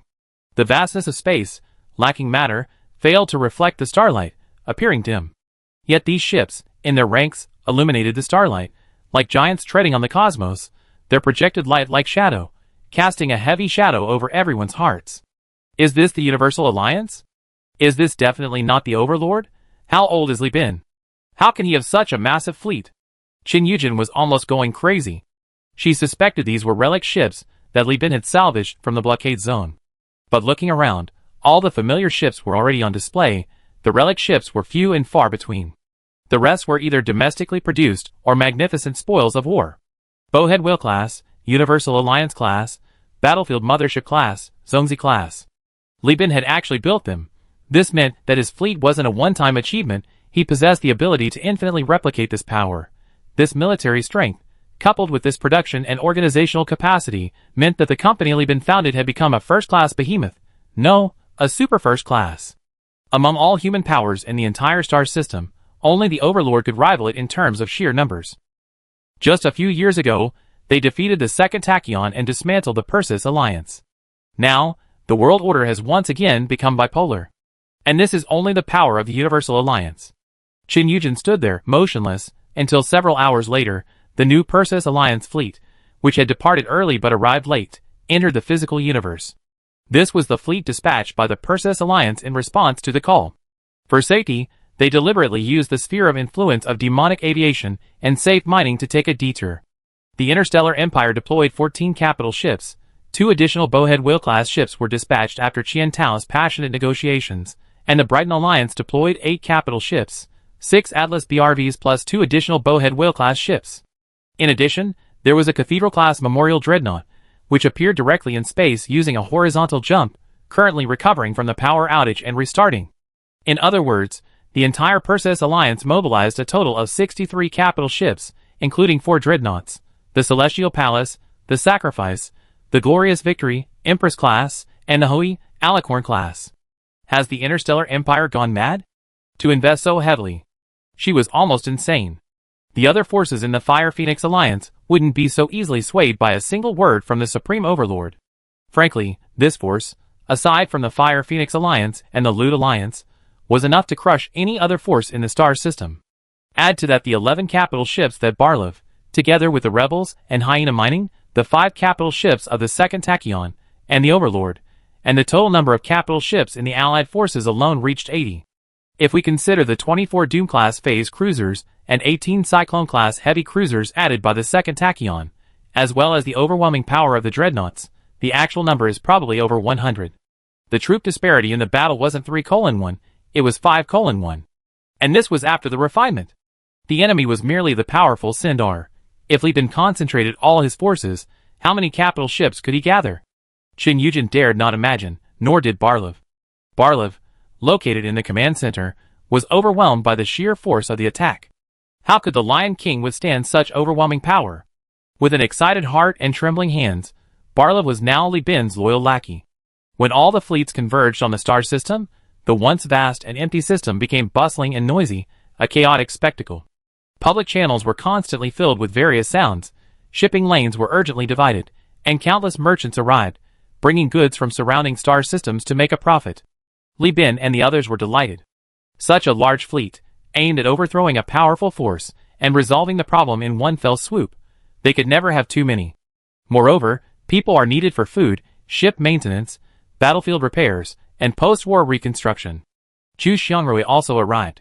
He unusually left Wolf Spirit Star, bringing his wife's ship, the Vortex-class battlecruiser equipped with Omega weapons, more powerful than its competitors. After the ship rebooted, he glanced at the ship roster on the combat channel, frowned deeply, and then looked at his wife. What do you think? It feels just like the previous Allied forces. Li Bin is going to win, his wife said. How so? Chu Xiangrui asked sincerely. Li Bin's main fleet, in terms of the number of dreadnoughts, is the largest in the entire battle group. Considering that the Perseus Alliance is more cohesive than other alliances, and the Interstellar Empire and the Universal Union need to coordinate, Li Bin has an absolute advantage in terms of sheer numbers, both internally and externally. Yelena looked at her husband. In other words, even if someone in the Allied forces tries to cause trouble, Li Bin can suppress Lion King while simultaneously dispatching supervisory teams to push the others to fight. Moreover, Kobalov is absolutely dedicated. Li Bin has refined the participating forces, ensuring the penetration of commands. The size of their forces is insignificant. What matters is influence and obedience. Chapter 1302. The Lan Yuan fleet withdrew, and the Lud Alliance fleet arrived. These ships were stationed on various planets under the rule of the Left Path Kingdom, sometimes sending out to search for nanoplague swarms, sometimes returning for repairs. While waiting for repairs, they would gather in small groups in their dormitories to pray and hold ceremonies, or wander around in cities, fields, and deep forests. Then reports and complaints poured into Samarkand III's inbox like snowflakes. She had been working on processing them for days. There was no way around it. Those that reached her inbox were all complaints from legitimate high-ranking officials, from the Lud Knights, the Left Path Kingdom, the Left Path Sect, and the Lud Church. She was at her wit's end, and her husband couldn't help either. Ziyun was a killer. He readily agreed to kill people, and while he had some skills in handling government affairs, having been a pirate king, dealing with religious disputes, it was far less reliable than having Ho Lixia sit on the table and repeat Lud doctrines. So today, Samarkand III pushed the documents aside, thought to himself, and ran out of the Parliament building, heading out into the streets. Lud religious buildings. She bought a cup of fruit tea at Wizenzu, holding the iced tea in her hand, and strolled slowly through the sweltering heat of the capital city of Mindstar, shaded by ancient and dense trees. Wizenza Food Company is a subsidiary of Wanyu United, specializing in pre-prepared and all-natural dishes. The former targets the poor, while the latter caters to the middle class and above with high purchasing power. Wizenzu, relying on the culinary spirit revived by Li Bin, has crushed the simple and natural food culture of Zwijing, and has won the hearts of all Luddites by opening up the market with its all-natural approach. Of course, liking is one thing, whether one actually drinks it is another. However, in the Left Path nation ruled by the Luddite doctrine, the former has no market. This is because the entire Jumble planet has only a few million inhabitants, even more than Eden's planet, and lacks a hostile biosphere. The largest creatures are considered too powerful even by the crab-hunting guns of the Luddite diocese on Eden. That thing can pry open the shells of subadult giant crabs, and what it fires isn't bullets, but pure small-caliber armor-piercing implosion cannons. Here, it could shatter the skulls of animals 4 or 5 meters tall with skin only slightly rougher than sandpaper. Therefore, the followers of Mindstar are different from those elsewhere. The Left Path followers in the Core Star sector live a bitter life due to the harsh environment, their skin dirty, and their faces filled with resentment. The followers of the Lud perish on Eden Star, like cowboys in the Wild West, driven by the pressure of survival and deliberately guided by Bishop Pucci, had disregarded all pretense of forbidden technology. They wore carbon fiber composite armor underneath multi-pocketed synthetic trench coats, carried hundreds of large-caliber bullets, slung hunting rifles over their backs, stabbed machetes into their legs, and strapped bombs to their chests. They rode swift, hover bikes, puffing on genuine space brand cigarettes. Regardless of gender, their faces were resolute and bloodthirsty, exuding an aura of I drink this, and then slaughter my way through the crab tide. Yes, while Bishop Pucci himself lived a simple life, he was remarkably open-minded about proselytizing and ideologically constructing for his followers. He came to improve their lives, not to build a spiritual sanctuary. And what lay before Samarkand III? Buildings deliberately designed to blend into the jungle during the Lud Knights era. A pristine environment outside, a modern standard of living inside. Moss is everywhere, as are crawling insects and flying mosquitoes. Everyone carries a chain-like incense burner, with natural plant-based insect-repelling fragrance inside. Even the believers working in the fields practice slash-and-burn agriculture. There was too much land. Vertical farming was completely unnecessary. In fact, if it weren't for the need for the Left Path Kingdom to feed its followers on planets beyond the Mindstar, and for export purposes, these people wouldn't even want to operate large-scale mechanized farming on state-run farms. Frankly, the hunger in the Core Star region was intentionally orchestrated by giant corporations. Firstly, they used cheap starvation to drive the production of living organisms. Secondly, they reduced their dependence on food imports from other powers. And thirdly, they manipulated the population by controlling food supplies. Even clean water was exploited. Of course, the Navigation Bureau was an exception. Their own territory simply couldn't support so many mouths. In short, under the collective manipulation of religious and capitalist warlords, the Star region's food supply was a distorted entity formed by a series of grueling tasks and unexpected events, a testament to the Star region's peculiarity. But this also shaped the relatively peaceful, comfortable, and harmonious coexistence between humanity and nature that Samarkand III currently witnessed. She strolled leisurely, clutching the slippery cup made from the condensation, her resolve to protect the planet growing stronger. This slow pace of life was rare throughout the entire star system. It was her father's masterpiece. The city, with its low-rise buildings and intricate integration with nature, was vast in design. Few pedestrians walked the streets, and the houses were scattered, making it look more like a village than a city. This was probably the only city in the entire star system without settlements or domes, yet capable of housing 1 million people. But just as she turned a corner to visit her father's statue in the plaza, she witnessed an unexpected event. A Luddite Knights Army patrol officer, dressed in a light green robe over traditional alloy-patterned handcrafted armor and wielding a long-handled axe, was leading several followers, also dressed in light green robes and with braided hair, along. 2 female believers, clearly lovers, stood weeping and embracing each other at their doorstep. Many buildings on Mindstar also housed shops in their living rooms, catering only to acquaintances due to their dispersed locations. This family's doorway and walls were splattered with red and black ink, symbols of the apocalypse. A woman with braided hair struggled and screamed, Her tattooed face obscured her gender, and she shouted incomprehensible phrases like against nature and the call of the apocalypse. Samarkand 3 approached, holding a cup of fruit tea. What happened? The patrol officer, seeing Samarkand 3, immediately bowed. Your Excellency, this woman is a follower of the Left Path sect, belonging to the Doomsday Witnesses. She saw these two women running a handmade tableware shop were lovers, and accused them of violating the natural principles designed by Saint Ludwig, claiming they were Doomsday spies in human skin, and demanded an exorcism. We were ordered to arrest her, and take her to prison. This was something Samarkand 3 was unaware of. Such matters wouldn't normally reach her.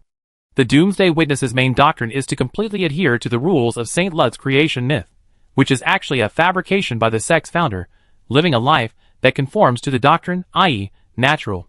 Homosexuality and monogamy are considered unnatural. The former violates physiology, and the latter violates natural laws. Even seeing someone they like on the street, regardless of gender, and approaching them for mating, even if the other person already has a partner, is not considered stealing according to their doctrine. They believe that if everyone followed Saint Lud's rules, the end times would be infinitely prolonged.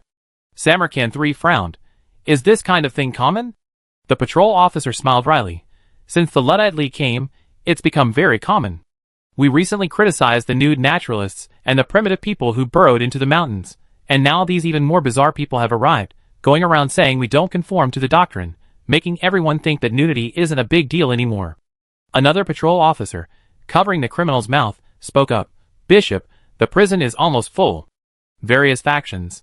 The Doomsday Witnesses, the Doomsday Reincarnationists, the Doomsday Cycles, the Luddite Truth faction, the Luddite Rebirth faction, the Rebirth and Reincarnation faction, the Reincarnation and Immortality faction.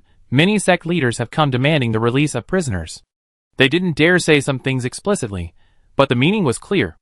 Under her father Gu Zhongyu's leadership, Zhujiangwei had become a secular country disguised as a religious entity. Religion was for survival, but these people were different. They lived for religion. In the eyes of these patrol officers, these people were all lunatics, utterly insane. To spread their faith, they had even cut off their own hands in the street, using the severed ends to draw the emblem of Saint Luddite on the door of a demon that violated their doctrines, a form of exorcism. In the end, they didn't exorcise the demon. Instead, they died from the pain of their flesh and bones rubbing against the rough wall, frightening the homeowner into a mental hospital. Samarkand 3 suddenly realized that having the Universal Alliance as an ally was actually a good thing. These heretics were even more annoying than infidels. After all, they were there to help, and killing them was out of the question, while letting them go would disrupt social order. A thought suddenly struck her. Could it be that these factions were deliberately driven out by the Lud Alliance? That couldn't be right. The Left Path Saints were like her grandmother. What grandmother would betray her granddaughter? Samarkand 3 thought to herself, this is bad. If this continues, even if the nanovirus doesn't kill us, these stupid sects will first throw the Left Path Kingdom and the Lud Knights into chaos. Chapter 1303. It wasn't just Samarkand 3 who was furious, Ziyin was too. At the Mine Star Station, he stared darkly at the scratches on his mobile plunder fortress-class vessel, the Dreadnought contract. 1,000 curses swirling in his mind, unable to escape his lips, only feeling immense rage. Boss, these idiot fanatics have no manners whatsoever. His first mate, also a former pirate who had been recruited, stroked his row of titanium alloy modified teeth, his voice squeezed out from between them, like a steel knife scraping against his ear. These people had truly seen something new. They had thought the Left Path Kingdom had enough rules, but these people sent by various religious sects to provide support were even more purely based on debates, with contradictory doctrines erupting into daily arguments, even physical fights. And these self-proclaimed holy warriors, who barely knew any words and needed priests and missionaries to recite scriptures to guide their masses, demanded high standards of food and pleasure. We're all here to dedicate ourselves to Saint Ludwig. We're all going to die. Can't we even enjoy ourselves? These were their exact words. Ziyin covered her mouth and asked the clergy of Zhujiang Kingdom in a low voice, I say, were the holy warriors sent from the core star sector like this before? The one being asked was a senior disciplinary priest belonging to the holy war ranks. He shook his head with a wry smile. In the past, when holy warriors were sent, they were always restrained by priests and missionaries. They weren't even allowed to disembark, nor were we allowed to enter. They were only allowed to be fed and watered. Probably to prevent this kind of shameful thing. Ziyin frowned. Then why aren't they being fed now? The priest shook his head. Fine, of course they are. Do you remember the several rounds of internal doctrinal struggles within the Lud Alliance? Zian scratched her head, thinking, you religious folks are such troublemakers. Why does everything have to be related to doctrine? Even something as simple as squatting, standing, or lying down to take a dump has to involve arguing. Where am I supposed to find a squat toilet for you in a zero-gravity space station? And then, there's this void fetisha sect, calling themselves Saint Lud the Son of the Void. According to their doctrine, all humanity living on planets will be wiped out, and space stations and spaceships are the arcs to reach the new world.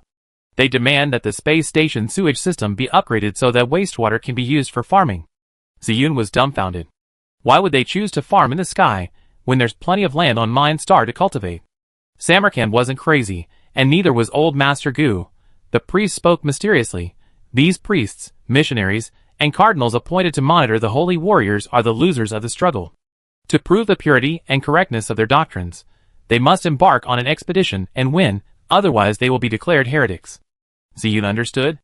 After all, he was a pirate king. He had managed to escape the pirate king's chicken dinner competition and flee beforehand. He had political acumen. He personally investigated the breakthroughs in military management and realized that it wasn't the Core Star sector sectarian garbage, quite the opposite. What was presented to him was the toxins actively expelled by the giants called the Lud Alliance. These extreme sects before him, blindly pursuing propagation and brainwashing amid sectarian division, abandoning other advanced and beneficial ones, were like festering wounds on Lud's body, like hemorrhoids that were too big to be untreated. Now that people have cleaned their wounds and removed their hemorrhoids, and since Wajingwa is short of manpower, they dump these harmful wastes on them, both helping them and expecting them to clean up the mess. They've been turned into a dumping ground. That was Ziyun's only comment after hearing the news. He realized that not only the sect's core followers, but also the cadres and high-ranking members, were all losers in the competition, forced to fight a dangerous war they both fantasized about and feared in reality. These people were unwilling to flee, yet unwilling to endure hardship and actively prepare for war. So they were stuck, wasting time and indulging in pleasure, as if indulging in a final act of debauchery. The scratches on the Dauntless contract were marks left by this group who, in their attempt to seize the latest batch of red liquid from the production line, had forcibly taken it by ship. Ziyun wouldn't ask these people why they didn't flee. After all, he and his wife had been governing the Left Path Kingdom for some time, and had gained some understanding of religion. Because these sects were so extreme that even the Left Path of Lud condemned them, they had no place to survive within non-Lud religious spheres. Whether it was a giant corporation or a planetary governor, they would definitely hunt them down until they were driven out. And because their numbers were relatively small, ranging from 100 to 1,000 in some smaller groups, if they defected, they would be excommunicated by the Pope and subjected to a decree of divine punishment for heresy. Many young missionaries were eager to make a name for themselves. If we can't beat a giant corporation, can't we beat you? This kind of thinking is incomprehensible to atheists. They might think, if they're not wanted here, there are other places that will, but for believers, being excommunicated is tantamount to death, becoming a spiritual orphan. Even on a small planet like Earth, cultural differences lead to mutual attacks. What about those separated by tens of light years? However, Ziyun found a solution. He quickly found Samarkand III, in his father-in-law's enormous private office on the top floor of the Parliament building. Ignoring the extreme believers who had undergone surgery to modify their bodies, their senses blocked, and were sacrificing themselves as projectors, he found his wife. I know what to do. Samarkand III looked up. Although the Left Path Kingdom was historically conservative, it still opted for paperless office work to efficiently handle its intergalactic affairs. While there weren't mountains of documents, the 999 pending processing count was still stifling. 999 wasn't Samarkand III's limit for pending processing, it was the limit of the displayed numbers. I have a lot of things to do here. Come help me when you have time. What are you doing? Samarkand III watched in shock as her husband abruptly cut off the power and internet to the terminal, grabbed it, and smashed it on the ground. The pirate was strong and swift. Samarkand III had no time to stop him. But Ziyun leaped joyfully onto the wreckage of the terminal, stomping on it as he spoke. We all made a mistake, a mistake. He looked excitedly at his wife, whose face was filled with disbelief, and said lightly, this is a trap set by the Lud Alliance. Of course I know it's a trap, and it's even highly likely that my grandmother herself created this problem, but that's precisely why I have to handle it well. Although Samarkand III was furious, she didn't directly lash out at her husband. She suppressed her anger and explained gently. No, no. The line of thinking is wrong. Ziyun waved her hand. Think about your father-in-law. Think about what he did. How many extremist sect members did the Lud Church and Zwijing send to Zwijing Kingdom in the past? How did the old man deal with them? How did he deal with those die-hard elements on various planets of Zwijing Kingdom, who were obstructing factory construction a few years ago? Ziyun slammed her hand on the table, her palm turning red.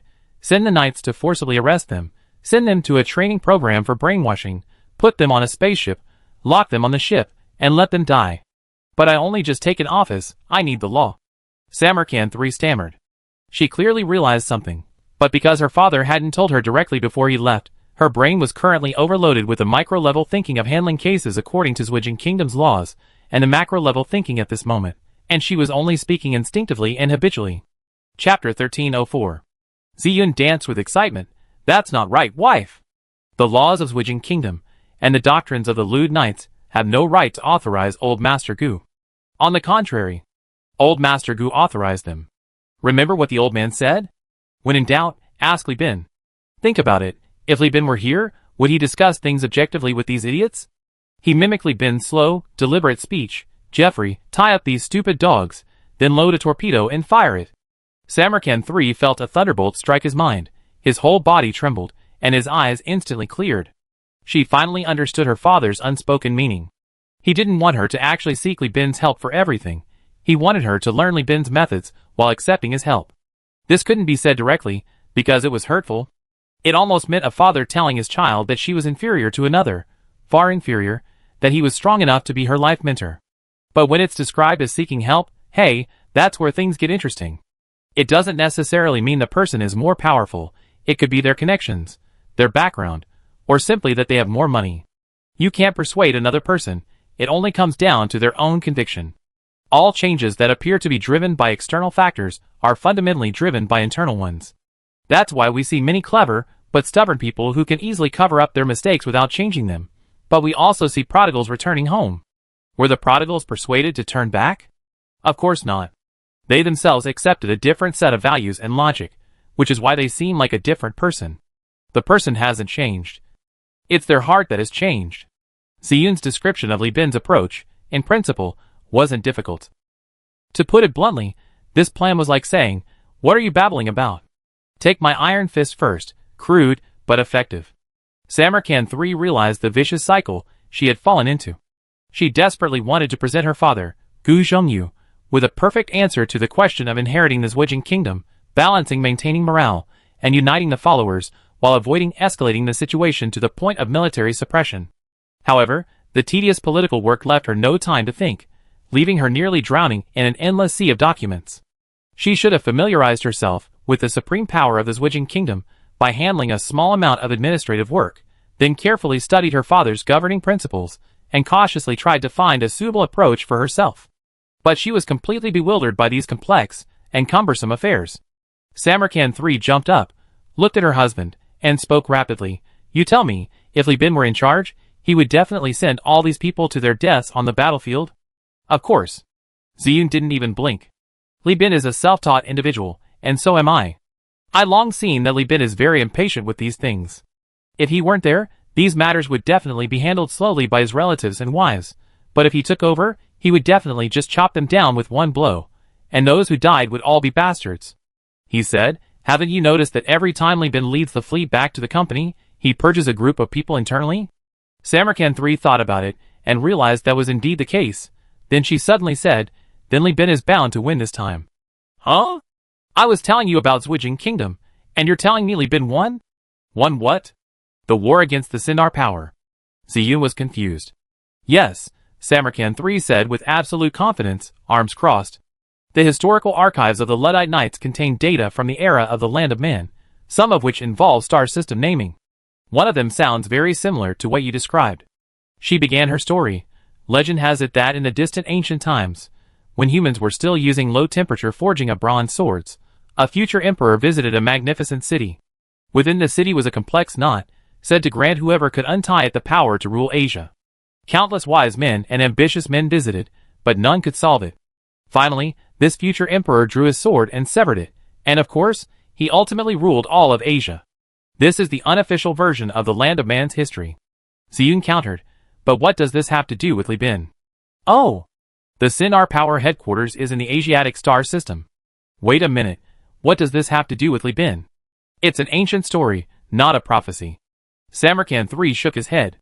The core of this story is the three essential elements a great emperor must possess. First, wisdom; second, decisiveness; and third, strength. Being able to devise a solution, even if it's not good, is better than nothing. Having the will to make decisions despite worldly pressure and public opinion, even if they're wrong. Finally, having the military force to support one's actions, whether personal or military. Samarkand III looked at her husband and countered, "When you think Li Bin and the Lion King can't reason with each other, who's stronger in physics? I think Li Bin has all three. His army is so large that he can defeat the Lion King with any bad idea. A brave leader must dare to make judgments," she declared decisively. "Asia belongs to Li Bin. My plan is not to jump to the shadow planet, but to randomly select a non-colonial planet for the jump." Li Bin, in the Joint Operations Command Center, threw out his plan without discussion. Holding a pointer, he directly rejected Barlov's plan, which had been approved by the fleet commanders of most factions. Barlov was bewildered in the air conditioning. He stared blankly at Li Bin. The previously radiant image he had projected suddenly darkened. Now he saw clearly the man before him, just a handsome man in his 30s. The command center fell silent. Everyone kept quiet, exchanging silent glances. The scene of vibrant life and flourishing organisms that had just appeared was still vivid in their minds. Everyone thought Li Bin had gone mad. Why risk jumping from another planet when there's such a great planet like Shadow Star? What if the uninhabited planet is covered in mines? What if the fleet ambushes them? Shadow Star has the chairman of the Destiny Society, a space station, a pirate fleet with a battlecruiser, and a planet with a small number of ground defense arrays. This could easily hold off most of the Sindar's firepower during the fleet's restart. This isn't how you play, leader. We love you so much, but why? Why? But Li Bin didn't answer. Instead, he left, and before leaving, he dropped another bombshell. All participants can only activate their personal terminals and send combat missions to the fleet 12 hours before the jump. During this time, you must live on the Tiangong and can only use the Tiangong's public terminal to issue orders to the fleet. Don't misunderstand. I'm here to monitor everyone's instructions to prevent espionage. After saying that, Li Bin left, the hatch slowly closing, leaving screams, wails, and pain in the command center. In the guarded passageway leading directly to Li Bin's rest area, a man with an unremarkable appearance, one could even say he blended into the crowd, stood calmly against the side wall of the cabin door. Li Bin turned around, looked at Chung Beiyang, and smiled. "My battle plan was based on the intelligence you provided, and I made it under pressure from everyone." "Were you under pressure?" Chung Beiyang honestly shook his head. Through the surveillance data from the families of the Lionheart Guard members of the Sindar Power, who previously sold Sindar-colored crab shells, and from the pets sold by various classes in the past, the Lion King did indeed only symbolically try to win over the Destiny Society pirate group, and the chairman of the Destiny Society also explicitly refused. Furthermore, the Lion King didn't immediately resolve this problem, but slowly prepared an army. From a strategic perspective, there's a possibility this is a trap, but the temptation to jump to the Shadow Star is too great. It's like a random treasure chest in a roguelike game, with both positive and negative buffs. Many people know that getting a negative buff will not only cost them a round, but also another buff, but they still choose it. High risk, high reward, brother. War is gambling, and gamblers won't always be rational. Besides, judging from the intelligence passed down by the middle class and the local leftist sect's ritualistic crabs, the Lion King is indeed deploying the Scorched Earth plan. The specific methods he used are currently unknown to the intelligence department, but I already sent people to spy on him. "Is she your girlfriend?" Li Bin asked with a half-smile. Chung Beiyang clicked his tongue. "I understand why we can't tell them. Biological espionage is the most secretive and longest established line of communication within the Biological Research Center. We also deployed within their territory, but only now have we accumulated a sufficient biological intelligence network in the core star sector. Establishing it is difficult, but destroying it is easy. Looks like she really is his girlfriend. Quite capable." Chapter 1305. The time allotted for preparing war supplies is directly proportional to the time allotted for military preparation. Li Bin only gave the Allied forces gathered at the Hyena mining headquarters in the Great Dog Star system 3 days. During this time, he established a simple, flat command chain, with his own combat command center at its core, directly commanding all participating parties. The only detail he specified was the Universal Alliance's own fleet. "My company has the most ships, and will undertake the main attack mission, so I have high hopes for them. These were his exact words. The commanders and generals whose movements were restricted understood that the unspoken part of this statement was a disdain for the reliability of other fleets, unfit to fulfill expectations, including even forces within the Persis alliance. It was practically saying, I'm not looking down on you, I look down on everyone equally. Now the entire strike group has split into several groups and entered hyperspace, leaving through several permanent jump points and regrouping in hyperspace. The patrol fleet alone numbered in the hundreds of escort ships, a vast reconnaissance network stretching out in all directions, driving away the Sindar power surveillance ships that attempted to deter. Even while the main fleet was still lining up to jump points and assemble, the Vanguard reconnaissance fleet had already reached the hyperspace reflection range of the Asiatic system for close-range reconnaissance. And the commander of this fleet was none other than Lin Yufeng. After more than a year of deep space exploration and salvage, Lin Yufeng had accumulated rich experience in reconnaissance warfare. He now commanded all the Zhongzi-class ships in Li Bin's core fleet and, together with Tang Zhuofan, undertook the reconnaissance duties of the fleet. Although he hadn't achieved outstanding results on the core star system stage, everyone within the company knew that after this mission, he would shed his acting title and be promoted to general. As I said before, high risk, high reward, bro. Those who disagree can venture into the heart of the runaway AI and nanovirus swarm to try and find a Stargate. If you come back alive, you can have that opportunity too. During the fleet's formation, Kong Zhichou came from the sacrifice to the Tiangong and approached Li Bin. Old Li isn't being so strict with the crew dampening everyone's enthusiasm.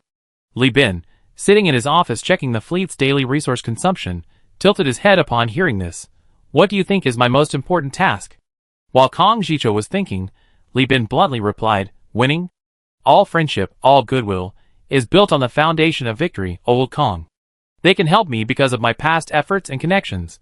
They're willing to help me because they believe I can win. Li Bin looked at Kong Zhichou. If, and I mean if our previous collaborations have consistently resulted in losses, and this time, with a swift and decisive victory as the core objective against the Sindar power, would you agree so readily? Kong Zhichou was somewhat embarrassed. He wanted to shout yes, but he couldn't bring himself to say it, because both reality and their friendship made him realize that saying that was not only blatant deception, but also disrespectful to both Li Bin and himself. Li Bin shrugged, showing no anger whatsoever. See, brother?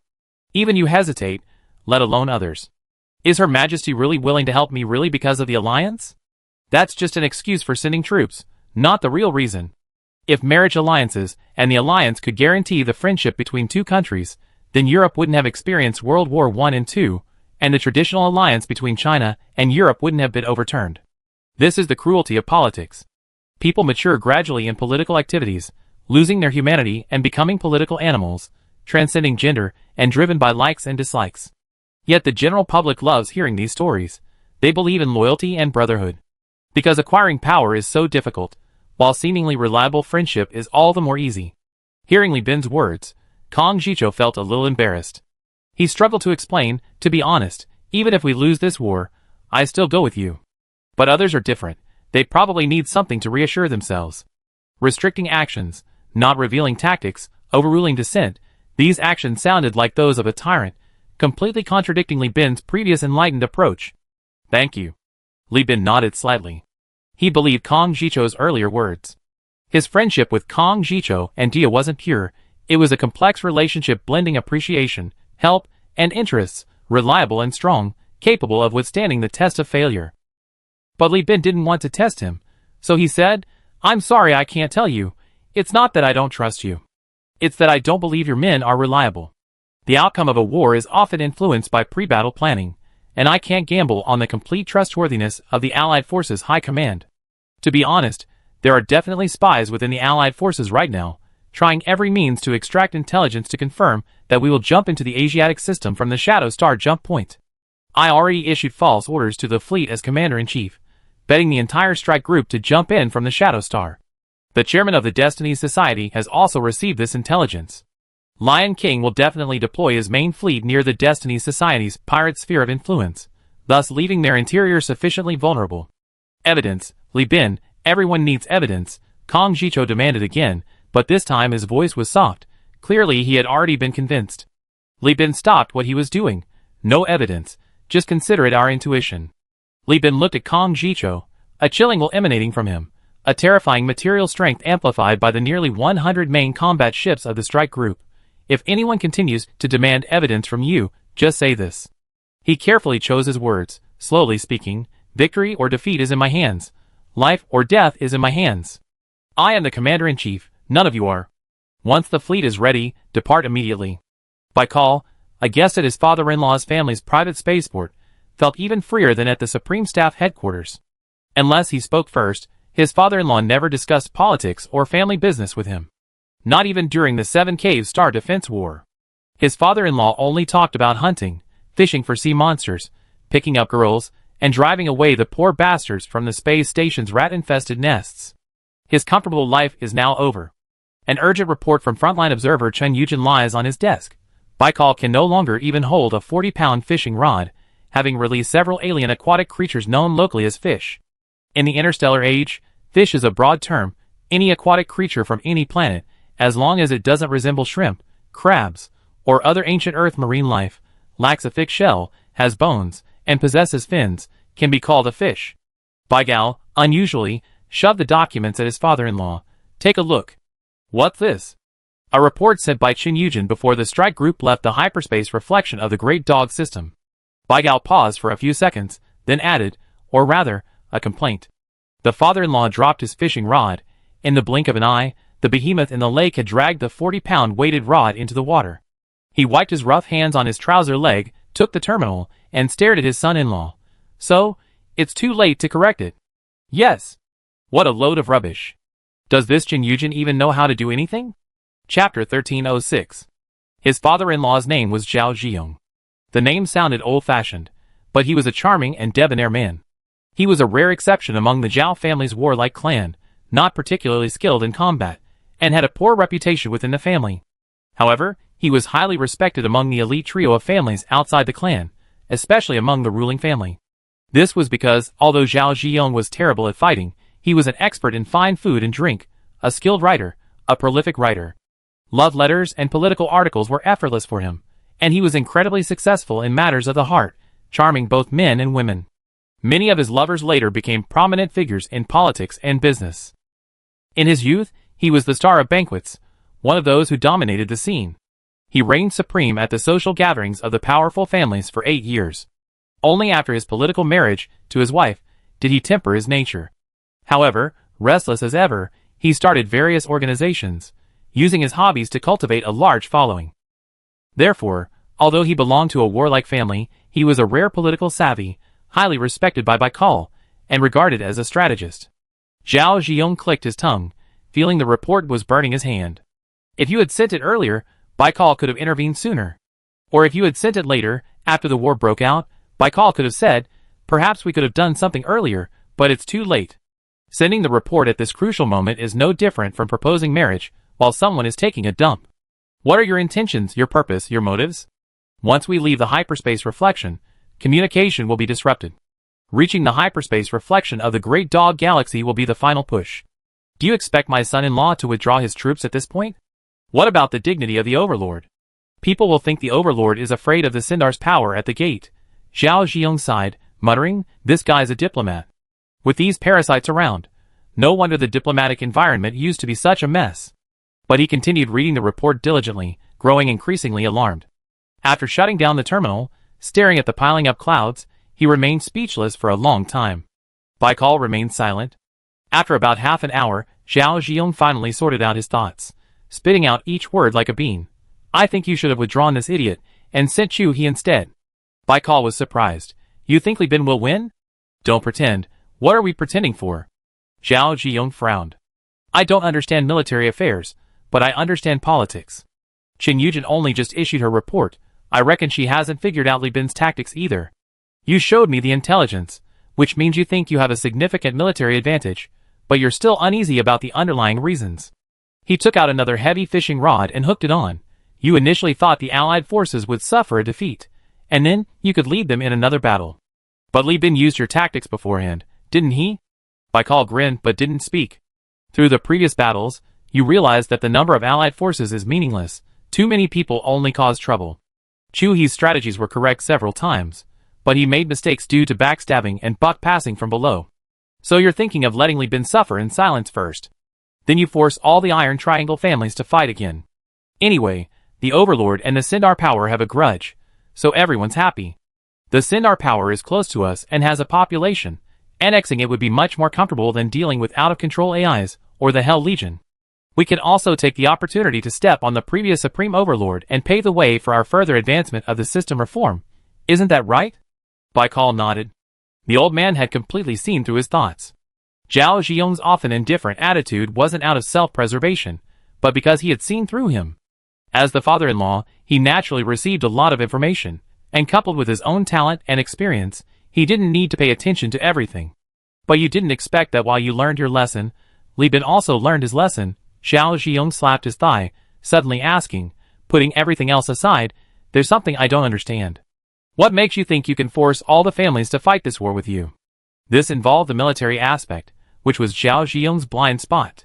Baikal honestly replied, "Because I have warrior-class dreadnoughts, a 14th Legion unmanned fleet, and a group of hundreds of thousands of descendants of the 14th Legion, who withdrew from the Lost Starfield under the pretext of the expansion of the nanovirus. Their knowledge level is incomplete, but their loyalty and military skills are excellent, and they are dissatisfied with the current system of the Overlord. This was the basic foundation. They had the manpower and the ships. This group of remnants from the 14th Legion, the fleet and colonized planets discovered and returned by Li Bin, is more loyal than most Overlords. Baikal's reason for competing with other families for the main battleships to rebuild from the wreckage was to place these reliable individuals there. In this way, Baikal effectively possesses the 14th Legion's unmanned fleet, the fleets of loyal first-class families, and the rebuilding fleet. This is enough to create an advantage over other families within the alliance, allowing him to forcefully push through reforms. With Li Bin's external support, he can ensure that even if the opposition colludes with outsiders, civil war will not break out, and he can use more radical methods. Baikal further explained, "His plan is slightly worse than what I designed myself. To be honest, Li Bin's military reserve surprised me. A large number of zombie-class and bowhead whale-class ships have been added to the battle order. I suspect these ships are not his own production capacity, but rather the entire alliance's production capacity has been squeezed dry. This time, he must have deployed his entire fleet except for the dilapidated ships guarding the base. He used a lot of personal connections. He couldn't afford to lose, so he acted rather unilaterally, even restricting the actions of other representatives to ensure intelligence. That's understandable." Baikal took out a cigar and lit it. He liked to smoke while thinking. His approach to refining the fleet is correct, and I intend to do the same. However, because his company's history is too short, his current record isn't enough to suppress other forces given his inherent weaknesses, so he excluded the Fire Phoenix Alliance, the Starsea Council, and the Lud Alliance. If it were me, I would bring the Lud Alliance and its Persis Alliance into the game, then kick out the other forces. This would further solidify our military advantage, allowing our capital ships to reach a 10-to-1 ratio. With attacks from all sides, and main forces everywhere, victory is within easy reach." Zhao Ziyong, playing the opposing side, immediately retorted, "But he has precisely utilized the current situation, assigning defensive tasks to the squeezed-out forces, using the greater good of humanity to make us contain the out-of-control AI and the nanovirus swarm, and further distributing the spoils." Baikal nodded, saying in a somewhat reluctant tone, "I admit, this is where I fall short of Li Bin. He is flexible in his methods, adept at using the big picture to manage smaller situations, ensuring distribution according to work, and yet leaving no room for opposition. This diplomatic and political tactic was evident from the time he acted as a front man, stirring up trouble in the MAG system. In terms of military capability, Li Bin is inferior to Baikal, but in terms of potential, Baikal had to admit that the well-rounded Li Bin had a promising future. However, he remained certain, after this battle, Li Bin's company will suffer severe losses. To ensure victory, he has to gamble everything. He is the main force, and he will also bear the brunt of the losses. Even if he gains control of Sindar, he will need years to convert the spoils into profits. As long as the nanoforges don't fall into his hands, even if the Persis Alliance has several forges combined, he won't be able to recover his strength so quickly," Baikal declared decisively. Baikal admitted that this had far exceeded Zhao Ziyong's expectations. Looking at his son-in-law, he was pleased with his growth, but also disappointed. "You should have said Chu He over immediately. Chen Yujin is useless. This victory was purely a bonus for her. Chu He's experience would be better for us. But since Chu He has already gone deep into the south, and can't make it back and forth, let's just leave it at that." But what I'm most unwilling to accept is that you and I didn't see Li Bin's capabilities sooner. His resentment almost burst through his flushed face. If you had chosen another girl from the family to marry Li Bin besides Isabella, or later through IVF or remarriage, and arranged another marriage for Li Bin within our family, turning him from a half-son-in-law into a powerful son-in-law, your son-in-law would be in a much better position by now. Dad. Baikal was struggling to contain himself. He rarely called out directly. Dad, my foot. Zhao Zhiyong's face was full of dismay, as if he were a scoundrel who knew nothing about politics. My daughter died young. When did I ever stop you from remarrying? I treated you like my own son. So what if you remarried temporarily? So what if the IVF child isn't an adult? Back then, we were strong and he was weak. Could he refuse? You're my son-in-law. He's your son-in-law. The son-in-law inherits the political legacy. After you step down, push Li Bin to take over as the supreme overlord, change the heir from Li Brown to Zhao Brown Li Xiongfeng, and then unify the Interstellar Empire. Could that guy surnamed Li refuse? Could Isabella refuse? You dare. Zhao Zhiyong grew increasingly furious, as dejected as if his entire family had died. Then it won't be us forcing the unification of the Star region, it be everyone else begging your grandsons and granddaughters to become the Star region's governor. The succession system will even have to be changed to a son-in-law system because of our tradition. I be the Empress Dowager. No more fawning over those stupid iron triangle families. I'm not Ai Mu. Why would I lick the boots of Yunzi? It's all for you. At least this way, we won't raise a heartless BS **** like Magius, or a monster like the Universal Union. Chapter 1307. A rat's nest, a place where the poorest of the poor live. The people here, carrying infectious diseases, are so poor they can't even sell their own belongings. Under the heavy influence of monopolistic capitalism, they are like rats. Impossible to eradicate completely, they keep multiplying, and they create very little value. But these temporary settlements, rising and falling periodically on space stations and planets, are inevitable. This is the Scotty space station in the Valhalla system, appearing in Chapter 118, originally belonging to Tachyon Technology. After the Third AI War, the hegemon seized control of the planet and space station.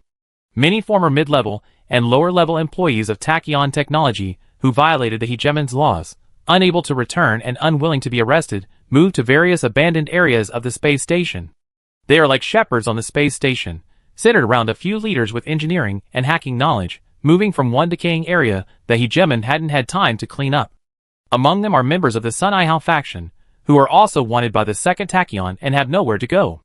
Fortunately, due to the Overlord's years of warfare and military activities, control over this area was lax, and the space station's security officers were corrupt and greedy, only ensuring the safety of the volatile matter extraction and refining facilities.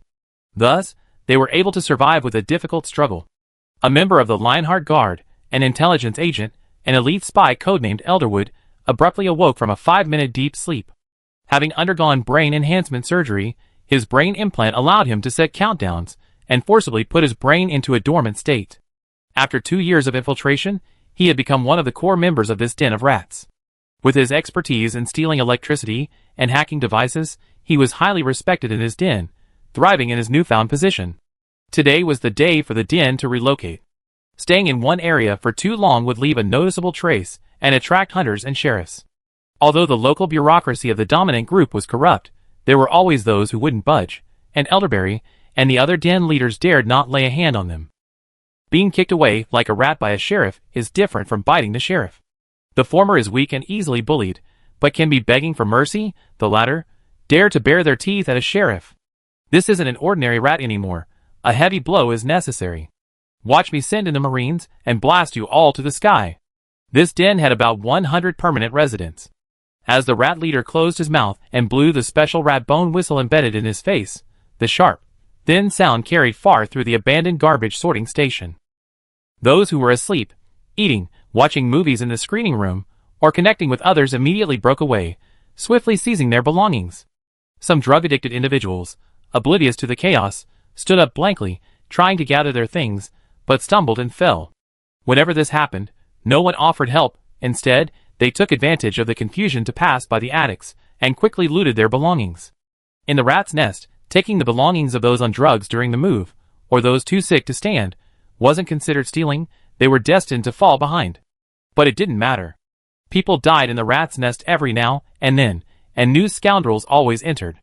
No matter how illustrious someone was in the past, under the pressure of various systems in the star system, there were always those who failed and refused to die with dignity, not to mention the occasional interstellar refugee wave.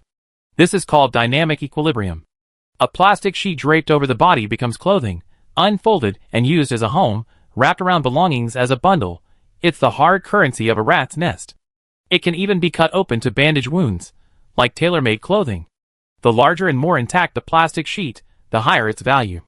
The team completed their preparations amidst chatter, leaving behind a trail of smoke and fire, garbage, and wet excrement, following the former space station cleaner at the front. These guys, once looked down upon, suddenly became leaders because of their familiarity with the space station's various abandoned passages and complex structures. The once arrogant lords and mistresses, after their fall from grace, knelt before him, offering money or their bodies just to join him. He became enamored with this reliance, quit his job, and became the rat leader. The rat leader, wearing an industrial cleaning exoskeleton, moved aside an alloy plate of indeterminate age, revealing a tattered hole from which a cold wind hissed. Without explanation, he turned on his headlamp and nimbly slipped inside. 100 or so people crawled along, following closely. Once everyone was inside, the rat boss glanced back at the dozen or so who had fallen behind.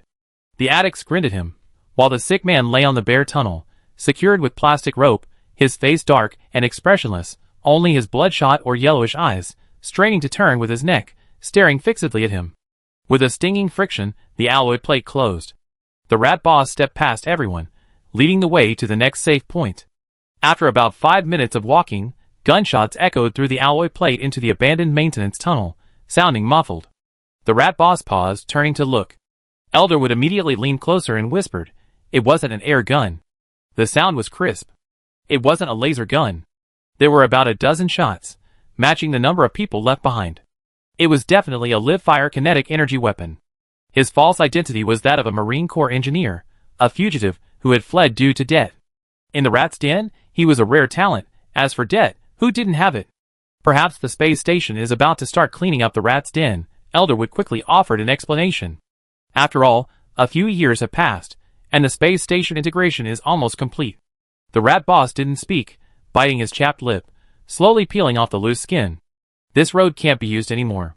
Just say the word, and I lay booby traps and blow the road up. They definitely won't be able to catch up, Elderwood said. The rat boss nodded, and Elderwood turned and walked against the flow of people into the depths of the tunnel. He stood behind the alloy plate, waiting, quietly waiting, until 6 hours later, 3 long and 2 short knocks came from outside the alloy plate. He returned the knocks with 3 long and 2 short knocks. The alloy plate moved aside, revealing a timid, thin sheriff. "Next time we meet, could you arrange a nicer place?" The sheriff looked disdainfully at the abandoned passageway, which had been used as a toilet multiple times. The explanation was that due to long-term weathering, the scatol concentration had decreased, and it now smelled like jasmine, but knowing its true composition still made him nauseous. "You shouldn't have come. I'm almost the boss of the rats." Elderberry didn't reply, but simply reached into the sheriff's pocket, pulled out a pack of cigarettes, lit one, took a satisfying drag, and then casually stuffed the pack into his own pocket. Then, he began rummaging through the sheriff's pockets, the cigarette dangling from his lips. Hey, show some respect for me, Elderberry. I'm your superior." The sheriff's face flushed red as he watched the dirty hands wander. "Spit it out," Elderwood said through thick smoke. "Azalea, my mission is to remain undercover for a long time, mapping out the space station structure, infiltrating the rat nest to steal civilian intelligence, and monitoring the entry and exit of ships from the Star System superpower ship graveyard. This is the first time you contacted me since I started my undercover work. It must mean an emergency. What's wrong with me touching something?" Azalea, hearing this, lost her temper and raised her hands in surrender. "All right, it is indeed an emergency. It's not just the intelligence department. The Lionheart Guard is determined to take it." Elderwood didn't speak, but a spark from his cigarette suddenly ignited. Chapter 1308. As Azalea spoke, she pulled out everything she had on her person, simultaneously handing over her live ammunition and explosives to the other man. Then, she put her fingers in her mouth and rubbed them against her molars. Afterward, she pulled out the molar and removed a hollow, thin-walled denture. This was a denture made of flexible memory material, designed to fit any person's dental structure. It only needed to be slipped onto one's teeth for a perfect fit. Inside the hollow denture were laser-engraved secret information, requiring an electron microscope to decipher. Elderberry took it, without even wiping it, and put it directly in his mouth. With a touch of his teeth, the denture was on. "What is it?" he asked vaguely, while tearing open the sheriff's ration bag and starting to eat. "Urgent military intelligence. From within the Overlord's ranks," Azalea said. "From the infiltrating family codenamed Beta. All other lines have been captured, but this line was cornered and forced to escape here. They gave me the intelligence, and I had no choice but to take it." Elderberry shuddered. The infiltrating families were a group of families whom the Lion King, before seizing power, used as a pretext to eliminate. A group of officers were demoted to penance officers, expelled from their command structure, and sent on expeditions to atone for their sins. After the Lion King's rise to power, these officers, demoted for opposing him, were portrayed as heroes and reinstated, rebuilt within the Overlord's ranks as affiliated families. They were the Lion King's last, and most steadfast intelligence source within the Overlord. All intelligence was sent back without verification, as absolute truth and the most urgent information. Because these families rarely sent messages, when they did, it was always something significant. The information sent by such a family was handled by more than 10 dedicated lines. To ensure the family's safety, the contact person didn't even know who they were dealing with, and there was no online information. It was transmitted offline at staggered times, using physical methods to avoid any online traces. Even with such caution, the intelligence still reached his surveillance line, which had nothing to do with the classified information. "Many people died?" he asked. Azalea sighed. "Many, at least several hundred, all veterans who had been undercover for years." Elderberry immediately felt his mouth fill with the taste of blood. Training intelligence personnel is difficult, and a successful infiltration and the ability to send back intelligence is even more difficult. If it involves top-secret lines, it's even more difficult. Behind these hundreds of people lies the cost of thousands of years, even decades. Moreover, these were elites. "From now on, don't contact me again. After I'm done, I immediately go to the black market to erase all related memories. My line will be dead." Azalea's voice seemed to come from near and far. Elderberry felt only a daze. Why did it have to be me? He wondered. But a large hand pressed down on his shoulder, pulling him back to reality. He saw the sleazy Azalea straighten his back. His thin body looked too bulky for the sheriff's uniform, but his feigned face held only solemnity, like a dying priest, some kind of sublime favor bestowed upon him. "You must take him back," he said. Flames, multicolored flames. Wearing Rat Boss's helmet on the elder bone, covered in blood, he ran swiftly through the passageway. The Overlord's Internal Affairs Commissioner still caught up. Despite Azalea's eloquent words, he was apprehended by the determined Overlord in less than a day. Elderberry had no interest in the specifics. He only knew that the rat lairs had been suddenly attacked, and the rat leader had been mistaken for him, and shot dead immediately. He escaped inspection by shooting himself and injecting himself with a lethal injection, managing to stop the attack before the attackers could destroy the evidence with fire. Azalea was definitely not alive. It would be difficult for her to die even if she wanted to. The Overlord always hated traitors, especially those from the Sindar power. They were the worst of the worst. If a single piece of good flesh could be found on his skin when he died, Elderberry swore, he would immediately surrender to the Overlord. This skin included the digestive system, that counted as the surface of the body. He didn't go into crowded places, nor did he seek out any other he knew or had bribed. Elderberry simply walked through the previously relocated strongholds, transferring his traces to other rat lairs. After resting for half an hour, he began injecting small doses of combat drugs and addictive substances. A drug addict's flamboyant smile spread across his face. The combat serum suppressed the addictive drug's control over his brain. He swayed, managing to keep his balance, still in his tattered clothes, helmet fastened, as he laboriously crawled into the water pipe. He struggled through the narrow, flowing water. This was the last resort, a message transmission that required his own sacrifice. He would wash away his tracks with the water, ensuring even the mechanical dogs couldn't find him. The helmet would prevent drowning, and he could still move until his blood dried. Scotty Space Station, Unity Fuel Trading Company. This was a fuel company headquartered in the Sindar Power, controlling 1/5 of the star system's public fuel supply. Its market share had decreased due to the Universal Alliance. It had numerous fuel trading companies under its control. These companies not only own fuel extraction and refining plants in Sindar, but also compete for annual volatile organic compound (VOC) quotas at other gas extraction stations. These large, medium, and small companies are diverse, and their headquarters location doesn't necessarily indicate they are spies for anyone. Therefore, although they are under surveillance, Unity Fuel Trading Company isn't a high priority. Genome, responsible for the company's cleaning, routinely scrubbed the toilets. His work basin and toilet basin were separate.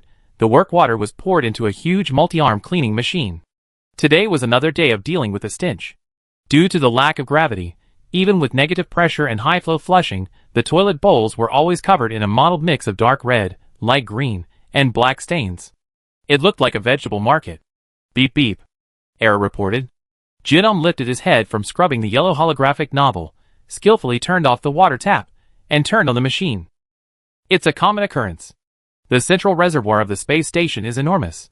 It's teeming with aquatic bacteria, and there are even fish kept by the gentleman, and things that look like fish. There are even rumors of cockroaches, and rats that have evolved into some kind of porpoise and water cockroach. In this environment, it's normal for bits of bone and rotten flesh to occasionally fall in. Just take out the filter tank and shake it. It's not a big deal if the water isn't clean. Just add a splash of disinfectant, a splash of scatol, and some chemical seasonings, and you clean the water and toilet together. He thought, if I don't say anything, who's going to know this water has been soaking corpses? Anyway, your drinking water is filtered, so don't worry about the quality of my washing water. You're not going to use your tongue to wash the floor anyway. If you're that twisted, remember to tell me and wash mine. I wonder what I get from opening the treasure box today. I bet 3 yuan more on my lunch allowance. Water cockroaches. Hey! It's a tooth. He picked it up expressionlessly, tossed it into the sorting bag, grumbled as he closed it, and began cleaning. His hand gripped the handle tightly, his tendons trembling, as if he had Parkinson's. When he finished his work and took out the trash, he casually stuffed the garbage into his pocket, taking the bag that originally held small items to the garbage station. 2 bags that were originally identical were inadvertently swapped. Back home, he quickly opened the garbage bag, found the tooth, rinsed it clean with water, and then pressed it onto his own tooth. Chapter 1309. In the Lion King's palace, the vigorous Lion King stared silently at the progress bar for the virus bomb's deployment. He could sit there all day, staring blankly at the progress bar, as if mind-numbing injections were free. A servant approached with crisp steps, kneeling to present a tray containing a hollow tooth. The Lion King looked away, picked up the tooth, and immediately someone took it and scanned it. As the secret intelligence was deciphered, the Sky Battle System displayed the following text. The enemy has persuaded the chairman of the Destiny Society that their fleet will advance from the Shadow Star jump point. Fleets from other directions will jump in first, a feint attack. Less than 50 words, yet they represented a crucial opportunity. The staff officer, holding a tooth, handed it to the Lion King. The Lion King didn't even look at it. Where did this come from? From the Overlord. The Lion King nodded and waved his hand. Then the information is confirmed. Archive it. The staff officer then tossed the tooth into a box containing 3 identical false teeth. As the box closed and laser welded in, the intelligence was cross-verified, proving its authenticity, and further probing ceased. Not easy, the Lion King finally let out a long sigh. The Allied fleet had now left the Great Dog system, and was heading towards the hyperspace reflection of the Asiatic system. The relay communication device in the Asiatic system was now guarded by the Lionheart Guard and undergoing a complete parts replacement. Even if someone had previously deployed a hacking device, it wouldn't be effective. This meant that from the moment the fleet set out until the start of the battle, the Allied forces would receive no intelligence from the rear. Judging from the enemy's departure time and fleet speed, even if the Overlord urgently dispatched high-speed escort ships to physically transmit the leaked intelligence, it would be too late. To be honest, while Lion King himself didn't think much of Li Bin and Baikal, that was his opinion after putting himself in their shoes. As opponents, he dared not underestimate either the strongest human armed force in the star field or the founder of the fastest rising megacorporation. To lure them in, Lion King even used several double agents infiltrated into the Sindar power to sow discord and incite conflict with the chairman of the Destiny Society. This chairman of the Destiny Society was a capable man, resolute in his anti-Lion King stance, and willing to endure humiliation. Unfortunately, he misjudged people. Well, it wasn't really that he misjudged people. The main problem was the vast difference in power between the Sindar power and his own. The spies he sent in were generally of high quality, readily pledged loyalty, and eventually ousted their rivals. Activate all fleets. Leave 3 capital ships maneuverable within the system. The rest prepare to be deployed. Issue an ultimatum to the shipyards. Complete the armament modifications of those 5 Atlas-class ships within 48 hours. The Lion King's tone was calm. Furthermore, issue a system-wide mobilization order, blockade transportation, and shut down public orbital observation facilities. The staff officer nodded. Your will is our direction. By seizing the initiative and turning the tide, victory is assured. Tiangong-class Combat Command Center, Commander-in-Chief's office. As the saying goes, important matters are discussed in small meetings. Aside from announcing combat orders, Li Bin never chatted with anyone, not even giving face to Chu Xiangrui, CEO of the 2nd Speed Zone. However, thankfully, Chu Xiangrui didn't care. Instead, he helped Li Bin, using his position as CEO of a giant corporation to coerce and entice the other fleet commanders into silence and obedience. Chu Xiangrui's thinking was simple. He believed Li Bin had a high chance of winning and wanted to observe and learn from Li Bin's command system and art. Few leaders are willing to personally command a war, let alone the founder of a giant corporation, and one with a considerable number of victories. Although his wife, Yelena, criticized Li Bin's tactics as primarily based on building strongholds and engaging in drawn-out battles, lacking in intuition and merely a competent veteran, suggesting he should learn from the leader of Lan Yuan, Lao Ding, and the outstanding graduate of the hegemony, ISA. Chu Xiangrui smiled and said, "Isn't building strongholds and engaging in drawn-out battles good?" Huh? Yelena was puzzled. If you're going to learn, you should definitely learn from the masters. No, can intuition be taught? I don't think so. Chu Xiangrui had a different opinion. I don't have time for slow, meticulous study. I'm the CEO, what I need is practical command experience. You say Li Bin's techniques are rigid, but doesn't rigidity precisely prove that they can be learned, even learned more easily? He pointed to himself. I don't need to actually command, I only need to know. Common sense is enough to prevent my subordinates from deceiving me, allowing me to command from the front lines in major battles. Sun Aigao's lesson is invaluable. As CEO, I cannot lack the courage and will to go to the battlefield. Suzuan's personnel quality is inferior to the overlords. If we want to compensate as much as possible, besides improving training and compensation, sending me to the battlefield is the fastest and best way to improve. They can fool me in the rear, but they can't fool me on the front lines. This is the difference between a ruler and a commander. Chu Xiangrui's existence itself has more political than military significance. Inside the closed door, ISA, arms crossed, questioned, is it really a good idea to fully authorize electronic warfare to Chu Xiangrui? Li Bin, busy revising the plan, shook his head. Of course it's bad, but there's no other way. The second velocity's electronic warfare advantage is undeniable. Our hackers just need to focus on protecting their own ships. Outsourcing the attack missions is the most reliable approach. I don't believe that Lion, a force that's been used as a toilet for so long, can completely eliminate Lion King's spies. There are definitely spies infiltrated even within Barlow's rebel army. We should keep our cards hidden as much as possible. Lan Yuan raised another question. If we let the commander see the battle plan 12 hours in advance, I'm afraid that when they issue orders, spies will also get the intelligence and risk their lives to upload it. Li Bin nodded. Yes, as expected. Seeing that Li Bin didn't seem surprised, Lan Yuan remained silent. She chose to believe him. Li Bin's thinking wasn't complicated. Gaining battlefield intelligence ultimately boils down to seizing the initiative. And with such a vast star system, all they needed to do was lure Lion King's main force near Shadow Star, and even if they had the information the moment Li Bin released the data. Even if Li Bin overestimated the enemy's strength, assuming the Sinar regime was acting like a Gestalt swarm, united from top to bottom, and that their fleet at the front lines would immediately turn back to reinforce after receiving intelligence, could they make it in time? The answer is no.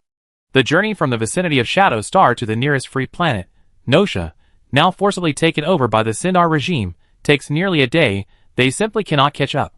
The physical distance of the universe is an insurmountable chasm. No matter how good the ships or how strong the resolve, if you can't catch up, you simply can't. ISA continued, the Sinar power has significantly fewer ships than us. They're definitely rushing to arm their civilian vessels and activate their ship graveyard. I know, Li Bin replied without looking up. The Overlord spies have already told me that the Lion King is focusing on arming 5 Atlas-class ships, but in the end, they only have time to equip them with weapons. There's absolutely no way they have time to optimize defenses and the electrical grid. The office fell silent. Li Bin worked for a few minutes before looking up in confusion. What's wrong? Keep going. ISA sighed. What are we talking about? You already predicted everything. It's better to be lenient with the enemy, Li Bin chuckled, his dark circles returning, having not slept for 72 hours. You two hurry up and keep looking for flaws in the plan. See if there are any more problems. You two are bug testers now, like diligent gadflies. After I finish approving the documents here, I need to rest. I plan to take some medication for 14 hours of deep sleep, which will probably mean dozens of hours without sleep again. Chapter 1310.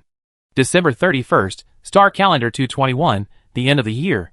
Over 100 battleships and civilian capital ships, along with more than 300 cruisers, arrived in force. Lin Yufeng, responsible for reconnaissance patrols, became bolder upon learning that Jeffrey, in charge of the Vanguard, had arrived with the Sea Beast fleet. Without waiting for his own support task force of the Zonzi class, he led the Whitestone fleet in a charge, utterly crushing the enemies deployed by the Sindar Authority in hyperspace. Lin Yufeng had distinguished himself by commanding the Whitestone fleet, and was extremely familiar with the Obsidian and Chokai classes.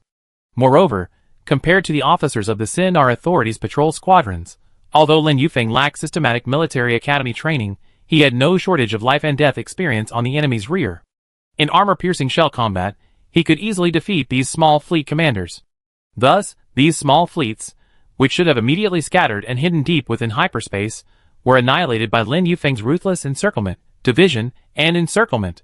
Of the more than 20 destroyers, 30 frigates, and 1 cruiser, only less than 10 frigates managed to escape in a scattered breakout.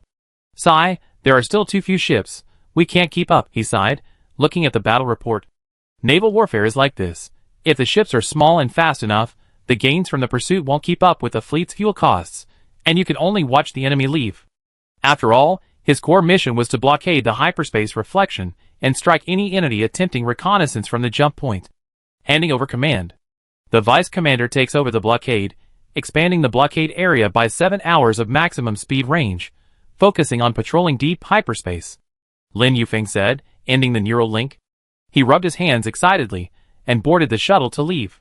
His vessel has been upgraded to the Bowhead Whale class, and he will command the Bowhead Whale class, further coordinating a double-digit number of Zonzi-class ships, as well as 3 battlefield motherships. Such power is enough to command the attention and respect of any force. Lin Yufeng's dream is to become a legendary commander in the star system, and now, he possesses the hard power to claim that title. There's great potential. In the Tiangong Combat Command Center, the leaders were in an uproar, looking at the documents in their hands. Chu Xiangrui entered the office to petition, carrying everyone's expectations. A few minutes later, he came out, helplessly spreading his hands. The commander-in-chief said the order has been given and cannot be changed. What on earth is going on? Qin Yujin's face was grim, her anger trembling. Your own patrol team from the Universal Union destroyed an enemy ship, and the prisoners you captured confessed that the Lion King fleet heavily guarded the inner reaches of the star system, built more than a dozen meteorite stations, and even converted mining and gas extraction stations into firing stations. Furthermore, the chairman of the Heavenly Mandate Society outwardly yielded to the Lion King, but secretly contacted us to inform us of the uprising. Why would he choose to crash into an impenetrable wall when there's a safer option? Are you out of your mind? The commanders were arguing amongst themselves when suddenly a sharp whistle blew, and the combat command center lit up with a red light, indicating that the strike group had entered a state of high alert. At the same time, a huge countdown timer lit up on the projection. 15:59 The attack will commence in 16 hours. All commanders must arrive at their respective fleets within 16 hours, take up their designated combat positions, and issue combat plans. Time is of the essence. Gentlemen, Chu Xiangrui said, looking at the frowning crowd, in as gentle a tone as possible, the arrow is on the bowstring. There's no point in discussing changes to the plan now. The Universal Alliance has committed the largest investment in this battle. If even the commander-in-chief doesn't care, what do you all have to fear? Execute the order. Qin Yujin watched despairingly, as the various commanders left under Chu Xiangrui's gaze, her heart burning with anxiety. But she was powerless. The Overlord only had one 14th Legion offensive-class destroyer in the fleet. The other side consisted of the CEO of the 2nd Suzuan and the CEO of Huanyu United. Both the confidence derived from military power and the difference in status meant that once Chu Xiangrui spoke, there was no going back.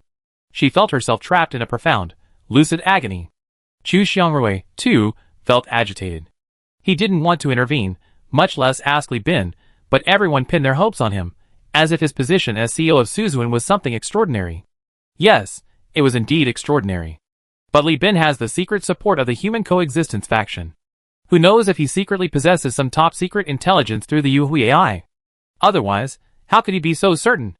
After Chu Xiangrui entered, Li Bin, who had just woken up, didn't even look up, pointing to the chair and saying, "I know why you're here. Sit here for a few minutes, then go out, and tell them to continue the operation." His tone brooked no argument, like a tyrant. Li Bin kept staring at the fleet deployment and scheduling on the terminal. The prisoner's words are all lies. Or rather, they believe it to be fake news. It's a deception operation conducted by the Lion King using them. But unfortunately, I'm not the shill he is. He wants to lure me in, but haven't you heard that for every step the devil takes, the righteous take 10? I'm also the fisherman.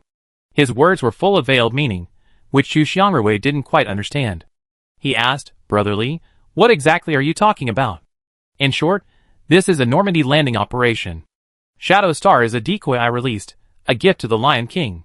During the counteroffensive phase of World War II, the Allies, in order to break through the German coastal defenses on the Western Front and waste German production capacity, employed numerous intelligence deceptions. To persuade the Germans to abandon further fortification of Normandy, they used methods including, but not limited to, sending the bodies of officers carrying classified information and faking the destruction of intelligence points to leak secrets, to mislead the Germans into believing that the Allies would land at Calais. This tricked the German forces on the Western Front into investing the majority of their concrete and steel resources in the Atlantic defenses at Calais, thus weakening the Normandy defenses and causing the garrison to shift its main forces to defend Calais. Although many within the German military opposed these actions, the Allies firmly believed in these cross-verified intelligence reports. Like a Lion King. It can only be said that using live pet spies is too cunning. It's something we never seen before. The Lionheart Guard's intelligence department was unable to protect against unverified espionage tactics. If they were to do so, would they have to imaginably been possessing witchcraft, capable of summoning ghosts to steal intelligence? In any case, regardless of everyone's wishes or Chu Xiangrui's thoughts, under the supervision of the Universal Alliance and the Interstellar Empire's fleet, all ships moved to their designated combat positions. As the battle plan was gradually disseminated, the spies infiltrating the fleets of other megacorporation forces finally obtained the actual plan. They relentlessly, risking their lives, used secret and public channels to send messages in plaintext, coded, and even heart-wrenching cries to the CNR authorities' intermediate communicator. The text and audio differed, but before being seized and beaten to death by the Marines' iron fists, these audio and text messages all pointed to one meaning: "This is a trap, we've been fooled. Immediately reassemble the fleet and defend the Lion King's palace." Chapter 1311. Lion King's Palace, Intelligence Department. A heavy thud, the sound of shattering glass, screams, howls. Hurried footsteps, emergency bells ringing. A broken terminal, hysterical screams as skin is torn. The entire Lion King's palace awoke from standby. The red lights of the vast underground command center, built within the palace, spun, and the piercing alarm bell sounded like a death knell. The Lion King sat on his throne, leaning on his scepter, indifferent to the intelligence relayed by spies embedded in the strike group. As if it were none of his concern. His aged, wrinkled face was flushed, and his skin, visibly smoothed by the rush of blood, began to crease. Only when everyone was present did the Lion King cough lightly, and wave his hand to silence all the bells. "What are you all standing around for? Recall the fleet." "Yes, sir." The Lionheart Guard roared, their steps quickening. Soon, the Royal Command Center fell silent. The Lion King summoned all those familiar with his battle plan. His proud chin and defiant white beard framed his head as he leaned on his cane, resembling an enraged lion. "I knew all along that some in the Lionheart Guard were spies for Barlev, so I personally selected my most capable men I believe would never betray me. Unfortunately, some of you still betrayed me." The crowd fell silent. The Lion King said no more. His throne silently turned, and several automatic garrison cannons rose, swiftly and decisively killing these high-ranking, loyal core members of the Lionheart Guard. There was no need to identify who the spies were. Simply kill them all, preventing them from transmitting the virus bombs. The Lion King thought this with exhilaration. This was the battlefield he longed for, a back and forth, a world of deception and ruthless tactics, where victory was achieved by any means necessary. He could use planetary assassins for victory and glory, and he could kill trusted confidants out of suspicion. Li Bin, of course, was willing to pay any price to deceive himself for victory. The 4 dentures containing intelligence sent out came from the Overlord, the Traitor, Hyena Mining, and Speedtron Technology, respectively. Since cross-verification had failed, it was highly likely that the Universal Alliance, led by Li Bin, had orchestrated this intelligence confrontation, deceiving not only him, but also everyone in the Allied forces. Excellent tactics, excellent determination, he murmured to himself with delight. War, the crisis of life and death, had been pushing his frail body to its limits, revitalizing his mind and making his spirit as sharp as it had been in his youth. Fighting against a runaway AI was purely military confrontation. The human element was infinitely weakened because of the enemy. Intelligence, deception, personality assessment, so many things that could be used were discarded. Even electronic warfare was one-sided. Purely a technological confrontation, it was truly meaningless. But his encounter with Li Bin now invigorated the Lion King. He rediscovered a feeling he lost for decades. The power struggle between the old and new leaders was captivating. Ah! He thought, realizing he underestimated Li Bin. This cunning little devil had hidden so much depth. He assumed Li Bin was only good at business, but it turned out he was also incredibly adept at warfare. The Lion King knew the fleet's return to aid them wouldn't be timely, but he had to act. He couldn't admit he had no hope for a fleet battle. Appearances had to be maintained. "Come on, kid," he said, like an aged but experienced Lion King facing a challenging new Lion King, his teeth and claws dripping with malice. "Watch me dissolve all your precious people and confidants." Despite their reluctance, under the powerful, almost commanding presence of their main battleships, the Allied fleet prepared to jump to their designated formations. However, things slowly began to change. First, the probe signals from the planetary gravity well didn't indicate any dense ship signals near the jump point. This meant that even if there were ambushes, they wouldn't be very close to the jump point, at least enough time for the main battleships to restart. Second, Li Bin bluntly revealed the minefield deployment map. All 3 jump points in the system were covered by dense minefields. This was expected, but everyone still didn't understand how Li Bin was so certain no one was lying in wait. Finally, 2 or 3 hours into the countdown, Chu Xiangrui, CEO of Suzy, stationed near the gravity well on the Tianming Society star, sent an exciting intelligence report. According to scans by the Tianming Society Pirate Group's Space Station Optical Observation Post and Sensor Array, multiple large signals had appeared in the airspace near Tianming Society. This indicates that a large number of Sin-Ar forces are lying in ambush around the seemingly peaceful Destiny Society. Furthermore, these signals are changing direction at an extremely high speed, seemingly heading back. What's going on? Didn't you say there was no ambush here? Why is there one? And where are you all? We agreed to take down the Sin-Ar together. You've been here for hours. Why hasn't anyone jumped to the jump point? The Destiny Society chairman was furious. Soon his communication was inexplicably cut off, and Chu Xiangrui said apologetically on the command channel, "I'm afraid the Destiny Society chairman has been assassinated by Lion King's assassins." However, this also proves that the intelligence we received before was indeed false. I'm not going to wait any longer. Speedtronics Task Force, disregard formation, immediately enter the physical universe through the Shadow Star one-way jump point. Chu Xiangrui looked at his wife, and encouraged by her, said, "Take control of the planet before the infighting within the Heavenly Mandate Pirate Group ends." These words were like a signal, igniting the entire fleet. The previous doubts and gloom, like flammable material accumulated in the atmosphere, were ignited by a single match. No one cared about the 12-hour limit anymore. They realized a stark reality. All the planets and space stations directly under the Sin-Ar Power's control only had the space stations and fire stations themselves providing defense. They lacked a sufficient fleet to intercept the fleet. Jumping from the various uninhabited planets into reality and reaching distant orbit also took time. In other words, the sooner we jump, the more time we have to destroy the space station and make a killing before the Lionheart Guard and the Star System Defense Fleet return to reinforce. This is the headquarters of an old warlord. Chen Yujin roared, 14th Legion Offensive Class Fighter, jump immediately. The jump orders were given one by one, and the other forces began to spiral out of control. ISA, aboard the Hoi, and Lan Yuan, aboard the Xingtian, looked at Li Bin. They'd lost control. Yeah, that was expected. Li Bin nodded. The more cowardly they are beforehand, the crazier they become during the operation. Let them cause trouble. We never intended to follow the plan completely anyway. The battlefield is unpredictable. Notify my department, all fleets of the Alliance, to plan ahead and jump in an orderly fashion. Once in the physical universe, prioritize maintaining formation and targeting space stations and fire stations. After completing the mission, no amphibious assaults are permitted, and Allied forces must be suppressed and prevented from landing. Li Bin's voice was calm as he looked at Lan Yuan. Commander Lan Yuan, I'm delegating command of the Sea Beast fleet and the Zhongzi fleet to you. responsible for the flanks of the battle formation. He looked at his wife. I'm also delegating command of the Fang fleet to you. You need to continuously weaken the enemy fleet.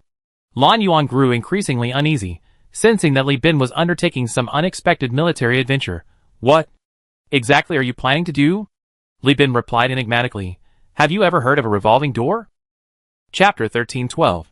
Although Chen Yujin reacted quickly, the Overlord's fleet was small, and her jump priority wasn't high. Therefore, even though she cut in line, Barlev, who was ahead, quickly led his fleet to complete the jump.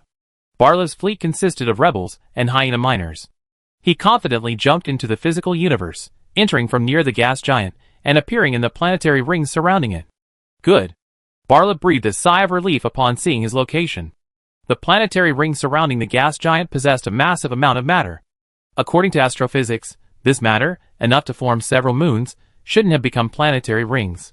This dates back to star calendar 181, when the now legendary Lion King deployed a planet killer in the Asiatic system. Indeed, these ups and downs, seemingly providing cover for Barlev's fleet and aiding its reactivation, were none other than the celestial remains of Opus, the former capital of the renowned and powerful independent star system known for its wealth and strength. This power, which unified the star system after the Great Collapse, stood united for 181 years, withstood the wars of giant corporations, and weathered the expansion of hegemons before and after the First AI War, only to have its capital reduced to ashes by the Lion King. Even so, even with just the remains of Sindaria and the large number of ships it acquired, the Lion King could not only support his fleet, but the wealth he amassed was enough to allow the Sindarian power to withstand his recklessness. The wealth of this star system was simply phenomenal. Barlev looked at the director and investor representative from Hyena Mining beside him, spread his hands, and adopted an arrogant posture as if to say, "Can you do this yourselves? See? I know Sindaria better than I know my wife's body." As the investor representative, who remained neutral on the issue of supporting Barlev on the board of directors, and was therefore assigned to observe Barlev's actual performance and decide whether to increase investment, he was completely concealed in his power armor. His voice, distorted, sounded icy. "Please forgive my overstepping, but the fleet is located in the planetary ring, and during the restart, it may be subject to asteroid impacts." Barlev smirked, revealing a smug expression. There's a brilliant line in the holographic novel The Legend of Li Bin, which says, "When faced with two evils, choose the lesser." Look at the star map. In the Sky Battle System, near the capital of the Sindar superpower, a massive, permanent star system firepower structure, the Sea Devourer missile array, forming a pincer movement with planets and space stations, had already opened its blocked firepower modules, bearing its fangs. The investor representative was horrified. He abruptly turned his head, staring intently at Barlev, a surge of anger rising in his chest. "Is this how you fight a war? You plan to block this massive Sea Devourer missile array with planetary rings? You're kidding me." Barlev's smile grew even more unrestrained. "Ha ha ha. Since I decided to rebel, how could I be unprepared? Li Bin fears the Sea Devourer missile array, but I'm not. I've been prepared for this for a long time." Suddenly, the operational Sea Devourer missile array ceased operation, and the transponder's public channel resounded with numerous slogans from various sources. "Slay the Lion King. Avenge the victims of Opus." Knowing there were star system defense fire units, I still rushed in headfirst. Am I a fool? He put his hands on his hips, looking at the investor. To be honest, not only the Sea Devourer missile units, but even the watchtowers that assisted in ultra-long-range positioning have my people inside. Her attitude was practically blunt. I haven't even fully explained this to Li Bin. You think Li Bin is the chess player? Actually, I'm the one making the moves. As she spoke, the 14th Legion's offensive-class missile completed its jump and entered the physical universe.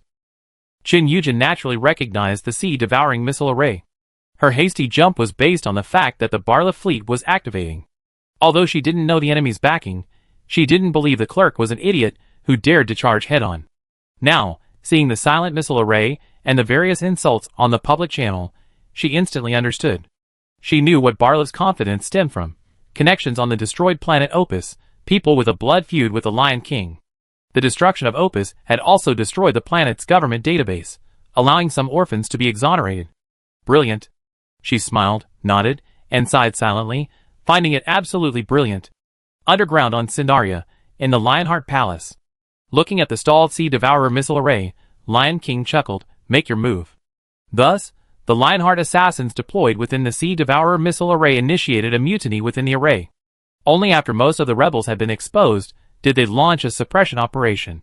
Although the rebels hastily destroyed the control room with bombs, Lion King, well prepared, countered their moves by activating the elite damage control team deployed within the missile array. Lionheart Guard subordinate, the Lion Pack engineers. Barlev, you were trained by me. How could I not understand your methods? Lion King's expression remained calm.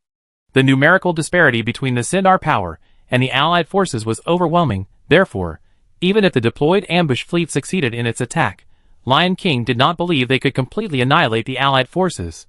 The ensuing intergalactic battle will likely continue to be a protracted war.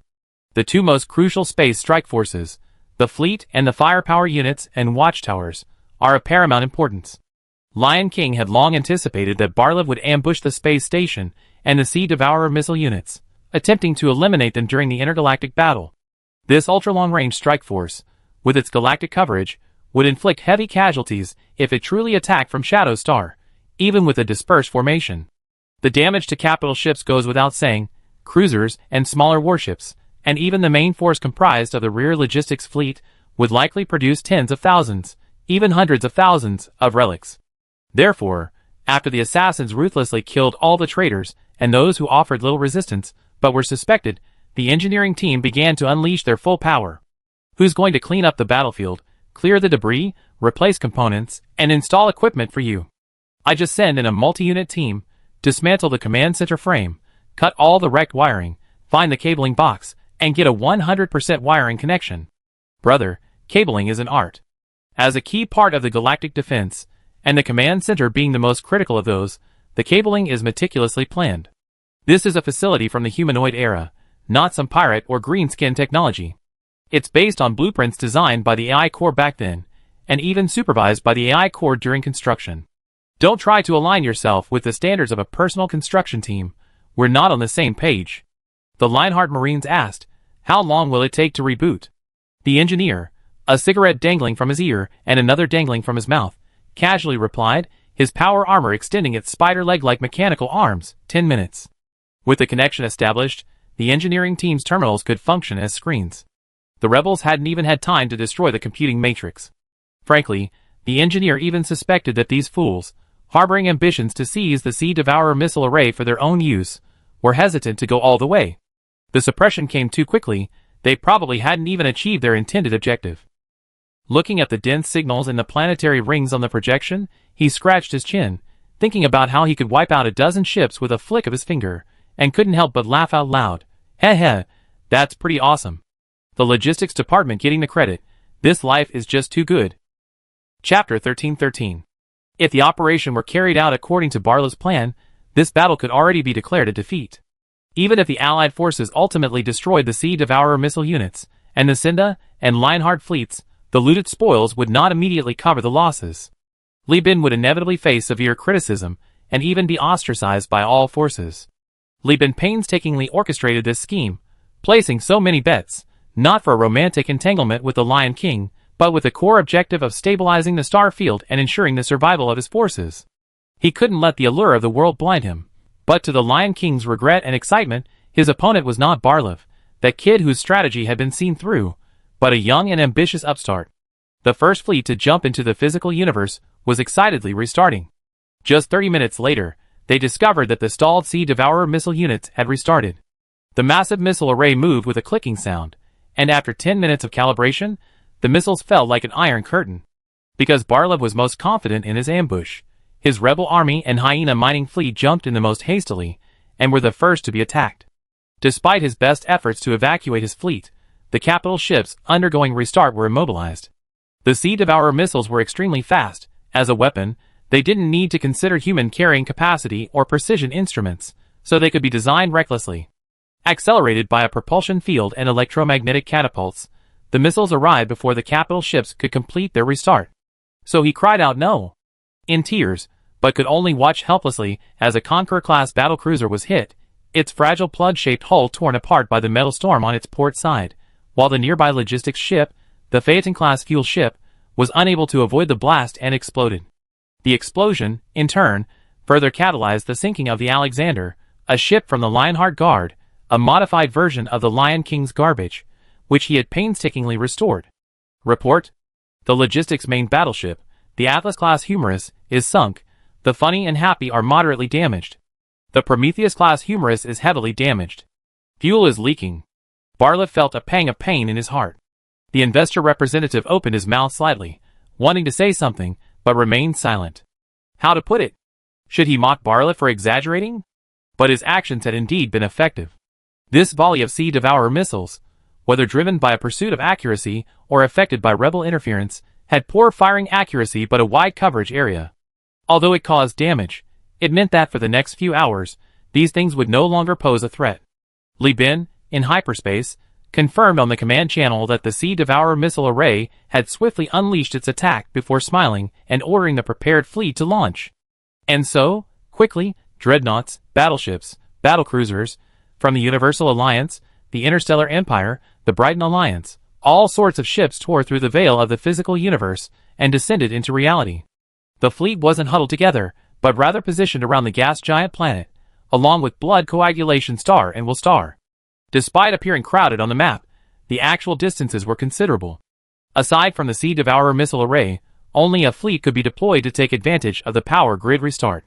Chu Xiangrui jumped almost simultaneously with Barlev, but upon seeing the spy report on the public channel, he immediately realized that this message would transform the previously most dangerous shadow star into the safest place in the system. The Lionheart Guard fleet and the Senda fleet wouldn't engage him, fearing it would delay their return to reinforce the Lion King. Therefore, he had leisurely completed the power grid restart and launched a landing operation, dispatching several Valkyrie-class transport ships to airdrop onto the ground. Simultaneously, he was directing the fleet, in coordination with loyalists of the Destiny Society, to launch an invasion of the space station. Battle expected to end in 3 hours. Yelena piloted the TDS Neural, engaging the space station at point-blank range. Omega-class shipborne weapons, resonators, and catapult missiles rained down, supported by a swarm of Cyclone-class heavy cruisers. She completely disregarded the pirates. Actually, it should be called the Complex class, I misspoke earlier. This book is based on the Whirlpool hull modified by Old Chu. Neural weaponry. Pirate ships and space stations primarily use low-tech weaponry, mainly missiles, torpedoes, and live ammunition. The Cyclone class's tactical system, gravity grappling hooks, can directly disrupt or even prematurely detonate these projectiles. This TDS Neural is like an invincible god of war. Chu Xiangrui was certain he would be the first to complete the planetary raid. Hey, Chu Xiangrui's side has already started fighting. Celia, who had just finished restarting, grumbled in Li Bin's mind with considerable dissatisfaction. When are we going to raid? Raid? Li Bin was surprised. No, that's too brutal. Li Bin said in a gentle, sympathetic tone, we're here to bring liberation. Notify all commanders to immediately begin attacking nearby space stations and the Sea Devourer missile arrays. No orbital drops, no landings. Right now, the enemy and our forces are intertwined, and the main base hasn't been deployed yet. If we continue down this path, the enemy fleet could easily breach our defenses and steal our main base, which would be a huge loss. Li Bin traced a line on the star map with his finger. The enemy fleet is moving clockwise from near Shadow Star, returning to rescue their home planet. We will also move clockwise as a whole, first destroying all the space station defenses and fire modules, smashing the fire units, then orbiting the star, returning to Shadow Star, and further capturing Nosha. This is called the Great Revolving Door. Diamond Fleet, all units, take cover. Target: Sea Devourer missile array. This is our first battle after the reinforcements, so get your spirits up. Lan Yuan was in high spirits, with Jeffrey and Lin Yufeng on the command network. The three discussed privately, and felt that with the firepower of their fleet, they could handle not only the Sea Devourer missile array, but even the interstellar fortress of Scenaria. Destroying 2 key military locations within 36 hours is a bit rushed, Lin Yufeng muttered. Years of deep space exploration had instilled in him a cautious nature, but the legendary ambition beckoned him. He gritted his teeth, stamped his foot, and raised his hand. Then the fleet immediately moved, rushing towards the Sea Devourer missile array. Leading the way, naturally, was Wu Qingyo's Nightmare-class high-speed cruiser fleet, commanded by the Dream Eater. Commander Tang Zhuofan, lead the fleet forward to hold off the space station's frontal fire. ISA slowly pushed the Hui forward. I will continuously use fusion warheads and support missiles to attack the blood coagulation star space station's defensive shield. Tang Xuefan nodded, turned, and ordered men. Get moving. Computing center, estimate the space station's rotation speed, keep synchronized with the target, 2 hours to travel, 1 hour to destroy the shield. I want to fire the heat pulse cannon into the space station's control room. As for Li Bin himself, he led his fleet towards the nearest planet, Willpower. His core fleet was the largest, tasked not only with destroying the Willpower star space station, but also with covering the withdrawal of friendly forces after completing their mission. As for Barlev, he's currently busy salvaging wreckage, rescuing the wounded, urgently repairing damaged ships, and transferring personnel and supplies. It'd probably be time to start rotating by the time everything is finished. In the public command channel, Li Bin tried to comfort him, but within the Universal Union, everyone was mocking him. There's an old saying that perfectly describes this guy.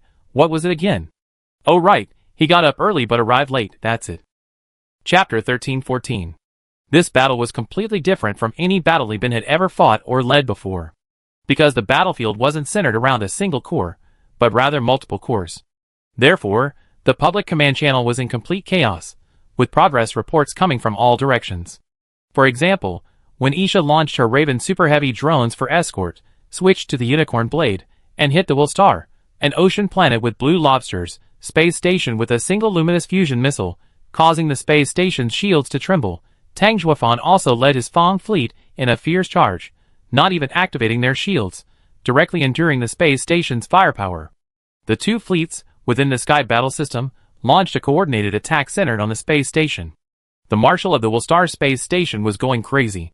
The Fang fleet, after reinforcements, consists of 1 Fang offensive class and 1 standard offensive class, 2 Bowhead Whale class ships, and a frontline force of Fang Dominator class, Fang Mora class, Hela Dominator BRV class, and Hela Defender BRV class.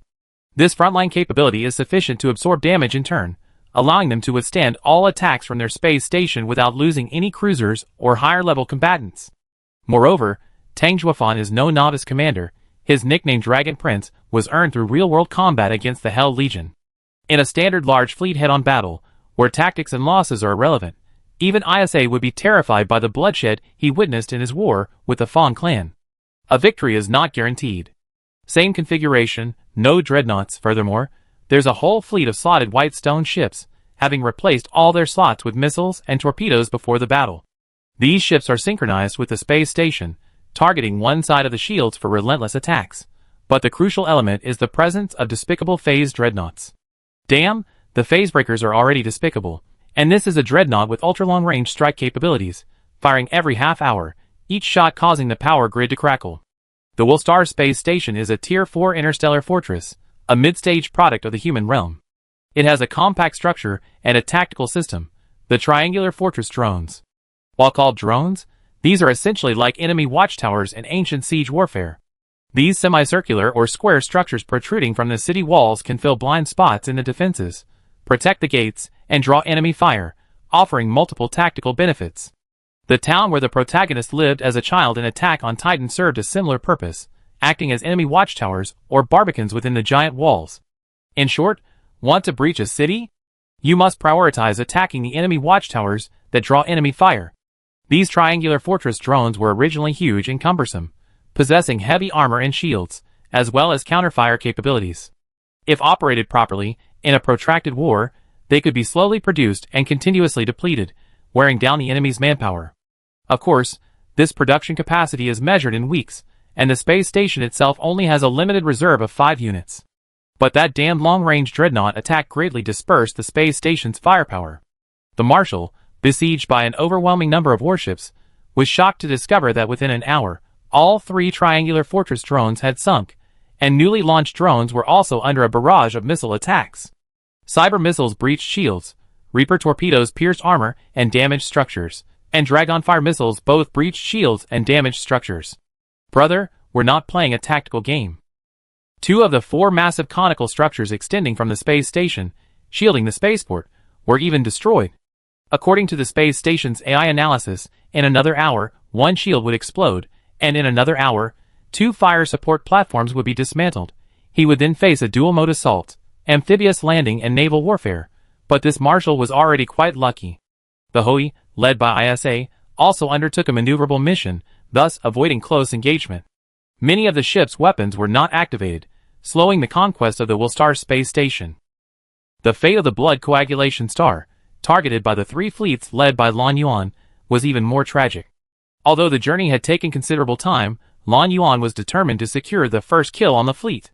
Before the entire fleet was in position, when Wu Qingyao's high-speed Nightmare-class cruiser fleet reached the blood coagulation star space station's maximum firing range, she was already in action. "Commander, target weapon platform raised," Wu Qingyu reported via the neural link. Similarly, a mid-stage dumbbell structure space station in the human realm, with 2 firepower platforms and 2 defensive platforms, for shields and triangular fortress drones. Lan Yuan sneered. Without a fleet to protect and distribute the firepower, how long can the space station hold out on its own? Even the sand table simulations I did with ISA when I first woke up were more difficult than this. "Darling, disperse your fleet." As soon as she finished speaking, the previously meticulously organized high-speed cruiser fleet suddenly disintegrated, revealing a huge hollow cavity. The marshal of the blood coagulation star space station was stunned, thinking, what kind of configuration is this? Oh no! Having reviewed the joint naval combat records, he had barely reacted when the high-energy alarm simultaneously lit up. The Xingtian's main gun, the Galaxy Xenon cannon, had already fired.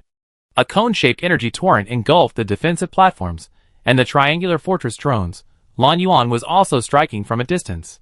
"Phil, you take the helm, keep synchronized with the target's rotation."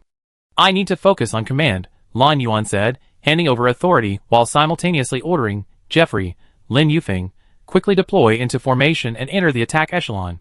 Lin Yufeng will be the first strike echelon. Jeffrey will provide cover. "Yes, Commander." Lin Yufeng waved his hand, and 11 Zhongzi-class ships abandoned the side bulkheads of their camouflaged cargo holds. Each Zhongzi-class ship could instantly fire 7 antimatter torpedoes the size of destroyers, resulting in a combined wave of 77 torpedoes. The torpedoes charged forward in dense bursts, while the battlefield carrier-class ships behind them adjusted their positions and began using drones and robotic arms to reload the Zhongzi-class ships. Jeffrey led his fleet in slow flight, firmly blocking the Zhongzi-class ships. This was the perfect coordination of the three. Wu Qingyao's high-speed fleet was responsible for dealing with the triangular bastion drones.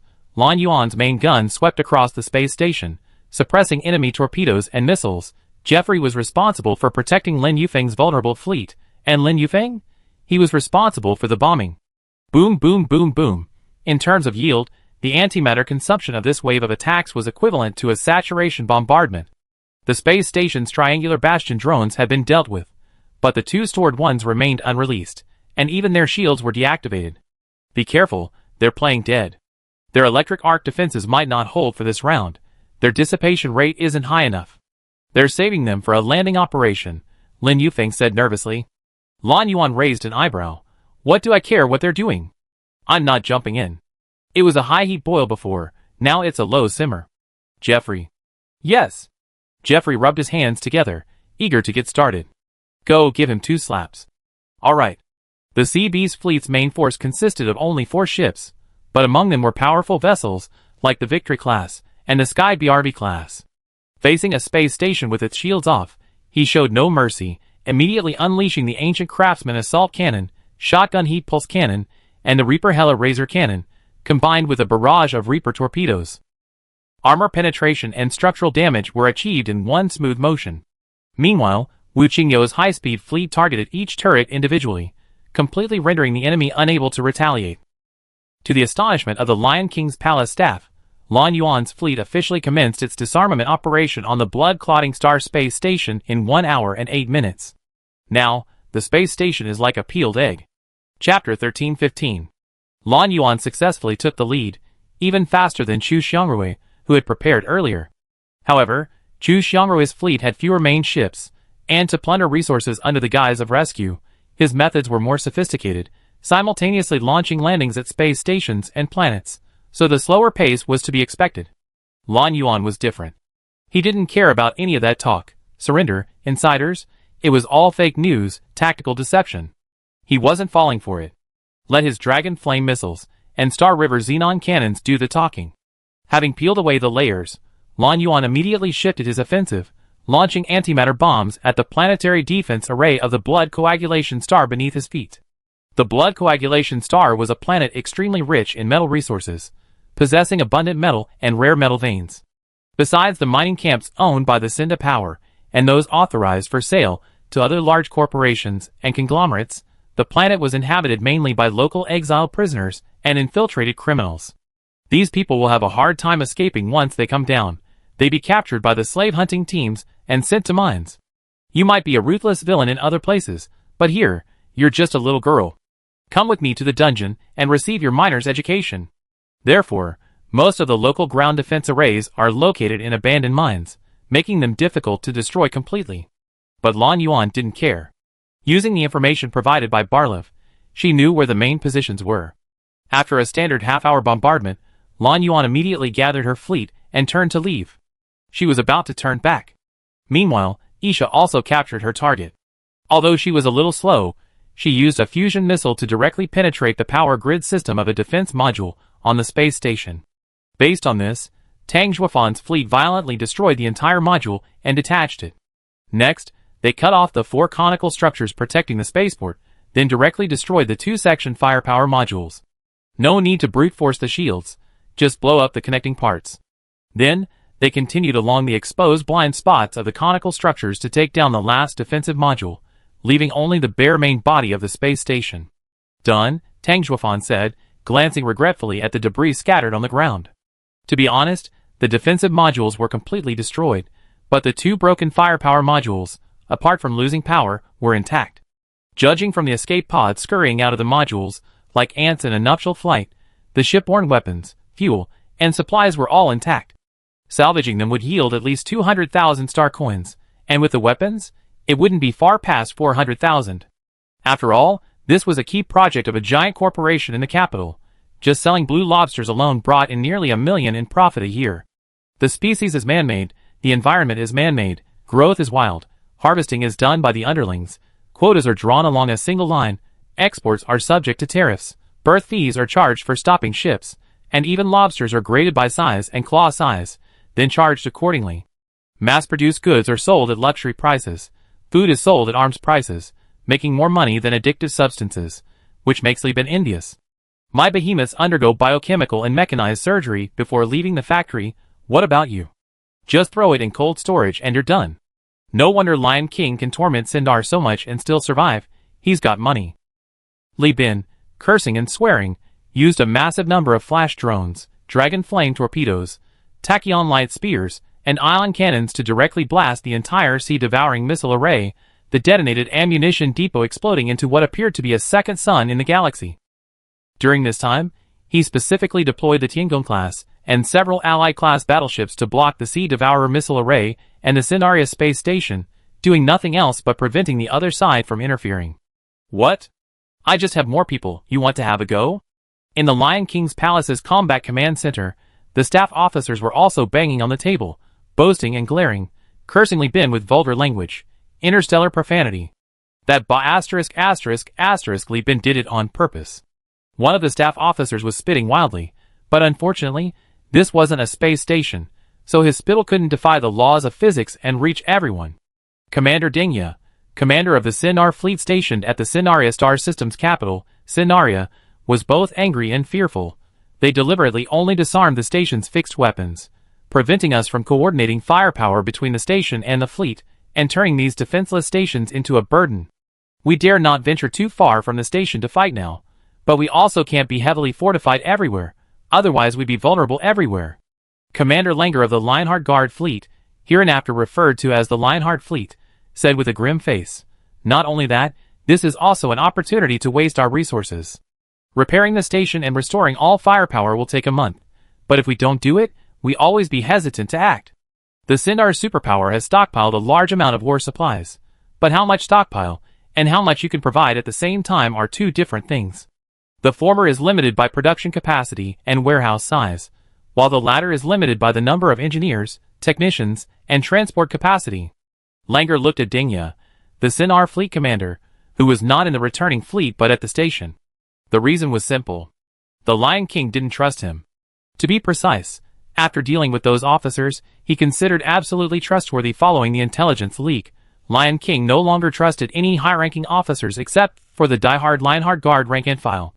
Because rank-and-file officers could be controlled through brainwashing and prestige, but high-ranking officers, with increased exposure, could become uncontrollable. Langer asked, "How long until your fleet returns?" "How long?" Dengya groaned at the mention of this. "Another day. Less than 10 hours into the war, only one space station remains in our home system, on Scenaria.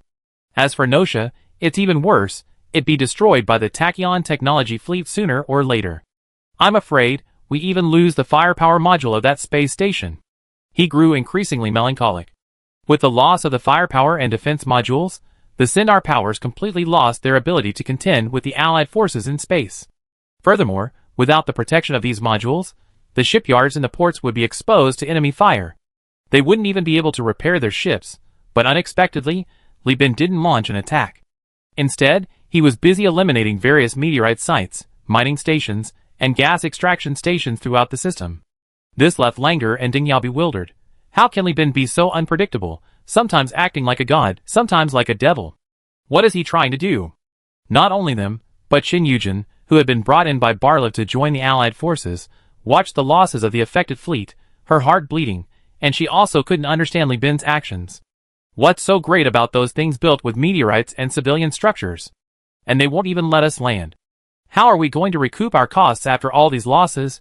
That cunning Ba****** Chu Xiangrui has already broken even. Li Bin ignored all this, focusing solely on clearing out the sites while simultaneously assembling his fleet and beginning clockwise orbit around the star. The attack was going too smoothly. The enemy was completely unprepared, and the strike force had ample time to clear any obstacles in its path as it circled. Isa and Lan Yuan discussed it, and guessed Li Bin's plan. He wants to eliminate all possible docking points for the Sindar Powers fleet, then force them to rely on their only intact space station for a decisive battle. He doesn't want to play guerrilla warfare with the Lion King, he wants a quick victory, so he's delaying things to allow the enemy to prepare and finish them off in one fell swoop. Chapter 1316. The strike group, like a space bulldozer, ruthlessly and mercilessly swept away the withered branches and leaves of the firing stations. The Sindar power went from splitting to civil war in less than a month and a half, barely enough time to establish many stations. Moreover, Li Bin's fleet wasn't a hegemonic battle formation. There was no need to expend too much effort on these fragile structures. Those shield systems cobbled together from cruiser and capital ship shield generators and civilian power grids were nothing compared to the Cathedral-class dreadnought HMS Requiem and the Queen-class dreadnought HMS Glory Victory, as well as a host of Allied capital ships. The offensive class might need to expend some effort to break through the shields and destroy the structure, but Li Bin didn't need to. He just wanted these things to disappear from the star map. He wouldn't even bother salvaging the spoils. Vulcan watched this scene, feeling as if he couldn't breathe. Today, my hands trembled. Today, my heart aches. I love salvage so much, but why? Why? These poor things drift past me, and I can do nothing? The captain is right. Blame that Lion King for his foolishness, daring to resist the forces of justice. If you had surrendered, wouldn't I be feasting right now? Damn it! Lion King, you deserve to die. Even if you die 1,000 times, it won't atone for your sins. It wasn't just Vulcan who felt regret. Many captains and crew members of the Universal Alliance were deeply saddened by the battlefield. But the most heartbroken was Barlev. He knelt on the bridge, his eyes bloodshot. He was the biggest loser in the strike group so far. He was the first civilian capital ship to be lost, and he was also the first military capital ship to be lost. He and the Lime Mine had launched a total of 11 combat capital ships, their entire fleet, and now only 10 remained. The investor representative pursed his lips, wanting to laugh but refusing to. Indeed, the Hyena mines had suffered considerable losses at the start. Those Atlas-class and Prometheus-class ships were theirs. Barlev had brought only warships. But the numbers didn't add up. The Hyena mines' minimum demand was regaining independence, but their maximum demand? Of course, it was to control the Sindar power. But regardless of the outcome, seeing the Sindar power's 2 space stations disarmed and their firepower destroyed, they were still in the clear. So what if I didn't fight? Must victory be brought about by oneself? This is typical great power chauvinism. We, a smaller power, have our own inertia and integrity. Don't ask where victory comes from. 2 kinds of victory are presented before us. Can you tell me which is noble and which is despicable? He looked at the sky battle system. Now the situation was gradually becoming clearer. The Universal Union was responsible for dismantling the space stations, while the Interstellar Empire, together with the Brighton Alliance and Kong Jicho's Nest, advanced clockwise in a decentralized manner, sweeping away the enemy like leaves in an autumn wind, centered around the dual dreadnought configuration.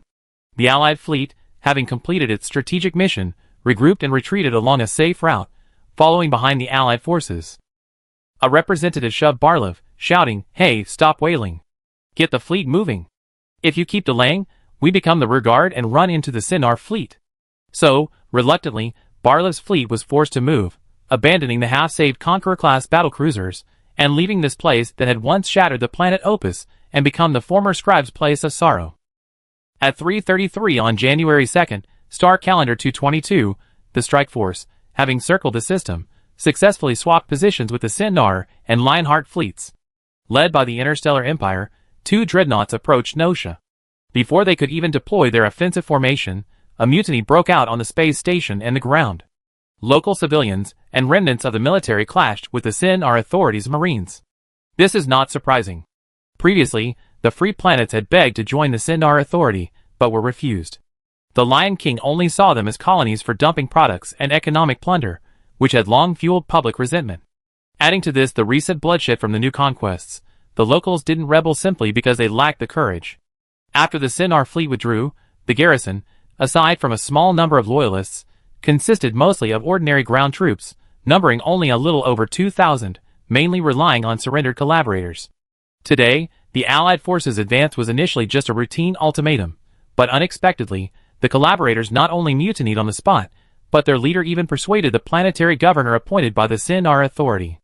After repeated oaths, this collaborator leader was brought in for negotiations. Kong Jicho was very patient with Li Bin, but disliked chatting with irrelevant people. Upon seeing the puppet army leader and hearing him mention things like preserving the autonomy of free planets, with the planetary governor and local officials retaining power, he immediately became impatient and punched him. "What are you babbling about? Even your own fleet has been requisitioned by the Lion King. You don't even have a space station. What conditions are you talking about?" The puppet army leader, originally a sheriff on the planet Nosha, was physically strong, but after being punched by Kong Jicho, he didn't even have the courage to retaliate, his legs even buckling as he collapsed to the ground. Kong Jicho scratched his head in frustration. He wasn't there to deal with these things, he was there to enjoy life with Li Bin.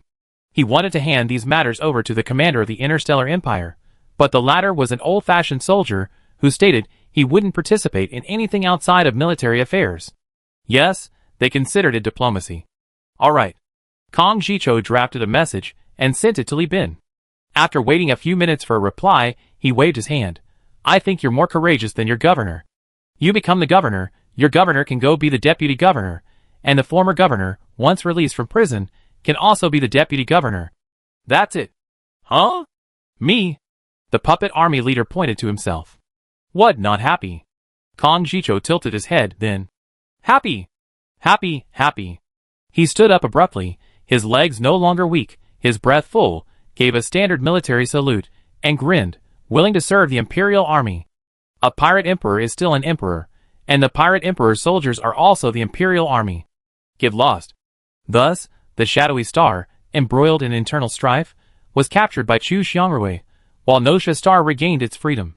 Of course, Nosha Star, being closer to the enemy, was designated as the front line. Under Li Bin's instructions, Kong Jicho directly deployed the sacrifice ship, lowered the space elevator, and used the dreadnought, converted from an abandoned space station, to expand the spaceport using trusses, alloys, and foam-ceramic metal. He began photographing the temporary space station in far-earth orbit around Nosha. This became their base camp. Once Li Bin adjusted the fleet deployment, he advanced the Allied forces strike group to the front line around Nosha. Based on the principle that following me is as fast as the enemy is slow, capturing the border listening station meant gaining a reconnaissance advantage, further solidifying the Allied forces' dominance. However, one system with 3 stable points, simultaneously possessing interstellar communication relays, enhanced scanning range, border listening stations for combating piracy and maintaining order, and large navigation buoys specifically for marking official routes. This increases the cosmic speed of the Starfleet 3. The Asiatic system is truly a treasure trove. Chapter 1317. In orbit around Nosha, the Cathedral-class sacrifice was bulky, and the battlefield motherships were also involved in expanding the Cathedral-class's dock. The Heavenly Palace and the Glorious Victory were positioned to the left and right, with the Hoey on the side. For dreadnoughts were arrayed, interspersed with capital ships, creating an imposing presence.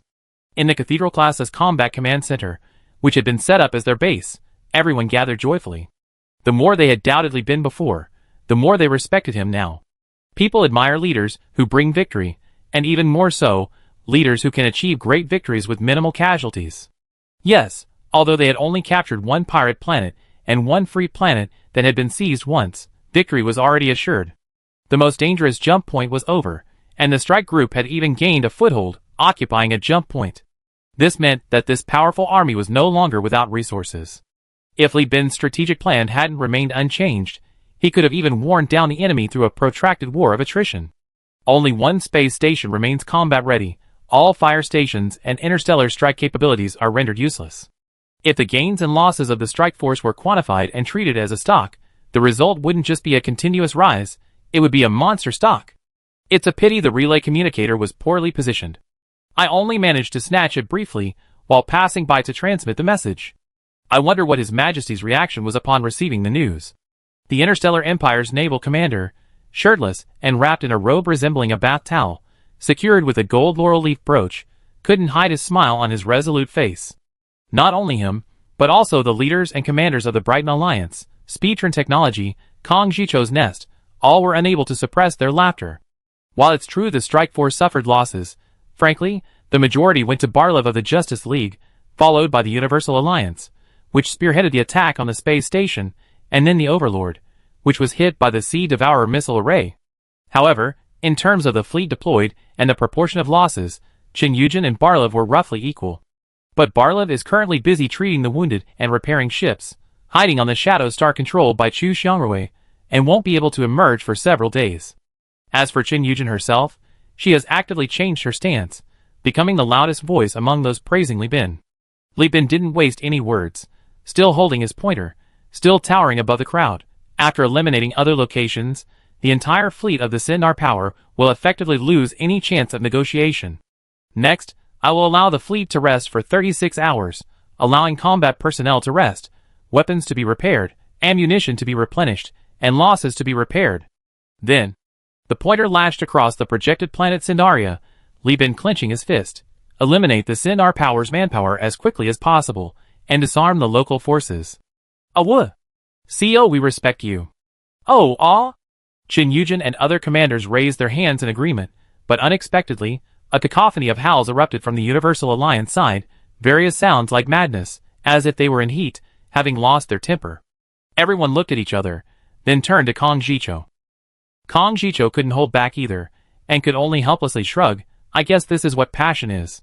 Chen Yujin, with a diplomatic background, had never seen this kind of person before, and could only suppress a laugh. Perhaps this is why Universal Union has achieved what it has today, always maintaining passion. Once the crowd quieted down a bit, she spoke again. Commander-in-Chief, the Justice League might need a few more days. Li Bin immediately interrupted, not even looking at her. Tell him, if they make it in time, they get a share after the war. If not, they have leftovers. As Chen Yujin felt a chill run down her spine, Li Bin surveyed the room, his voice slow and forceful. This battle not only concerns the Sindar's power, but also the overall situation of the star system. While the relay communication device was occupied by our side, and while everyone was busy writing reports, I reviewed the war situation, and it's not good. Inspired by the Adventurers Guild's high bounty, adventurers ventured deep into the southern part of the star system to gather intelligence, discovering that the out-of-control AI has completely gone berserk and is launching a fierce attack on the southern blockade zone and the Fire Phoenix Alliance. Although the blockade zone hasn't yet seen its peak invasion due to distance, time is of the essence. Left path. On the other side, Samarkand III, having mobilized reinforcements from the Lud Alliance, cleared the main nano-infestation swarm within the risk mining zone. However, traces of nanoclusters were discovered in asteroid belts across multiple physical universes, and a new report indicated that the nano-infestation swarm was relentlessly attacking and tearing at the out-of-control AI. Everyone immediately snapped out of their euphoria. Li Bin remained expressionless. For the next operation, I have only one requirement. After the objective is achieved, no landing is permitted without my order. This was the third time he had said this, but the Interstellar Empire's commander-in-chief didn't care. He simply asked, main attack direction. There is no main attack, only main attacks. The action must be swift, the campaign must conclude within a week, Li Bin declared. No further questions, meeting adjourned. Qin Yujin's eyes flickered as she stopped the Interstellar Empire's commander-in-chief after the meeting. The memorial was a converted abandoned space station. Although the ship had many redundant and outdated parts due to the designer's poor skills, the entire cathedral-class spaceship was still quite spacious. There was even a pedestrian street the size of a destroyer's interior, complete with convenience stores and restaurants. Qin Yujin invited them to a gathering in the tea room. The black-haired, black-eyed, curly-haired Roman-style spaceman sat down cross-legged, chest bare. Commander Pierre Rees, on behalf of the Overlord, I would like to confirm something with you. Pierre Rees remained expressionless, looking like a granite block. He nodded like granite. Commander-in-Chief Li Bin has repeatedly emphasized that no fleet is allowed to board privately. From a military perspective, this is likely to avoid friendly fire and disruption of order. But as a member of the Allied forces, I have to consider the worst-case scenario. She cleared her throat. Does this mean that the Universal Alliance might want to monopolize, or at least swallow most of the interests of the Sindar power? This is a very serious diplomatic accusation. Granite squeezed out a rough voice from its jaw muscles, hard enough to crack a walnut. Is this your idea, or the idea of the Supreme Overlord? Mine. Qin Yujin was fearless, displaying an air of daring to be the first. Granite remained silent for a long time, only a faint hint of mockery in its eyes. Pierre Ribes stood up, gave a perfunctory nod and bow. Thank you for your invitation, Diplomat Qin Yujin, and thank you for getting straight to the point, saving me time. Qin Yujin watched in astonishment as the man came and went. Only after he left did the tea in the tea room begin to brew and be served. The waiter stood awkwardly in the tea room, now empty of people. Chapter 1318. Outside the door, Pierre Reeves looked at the seemingly peaceful pedestrian street and finally couldn't help but mutter incoherently, "What's wrong with the Overlord?"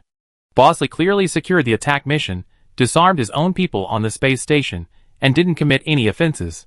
How can some people still not understand?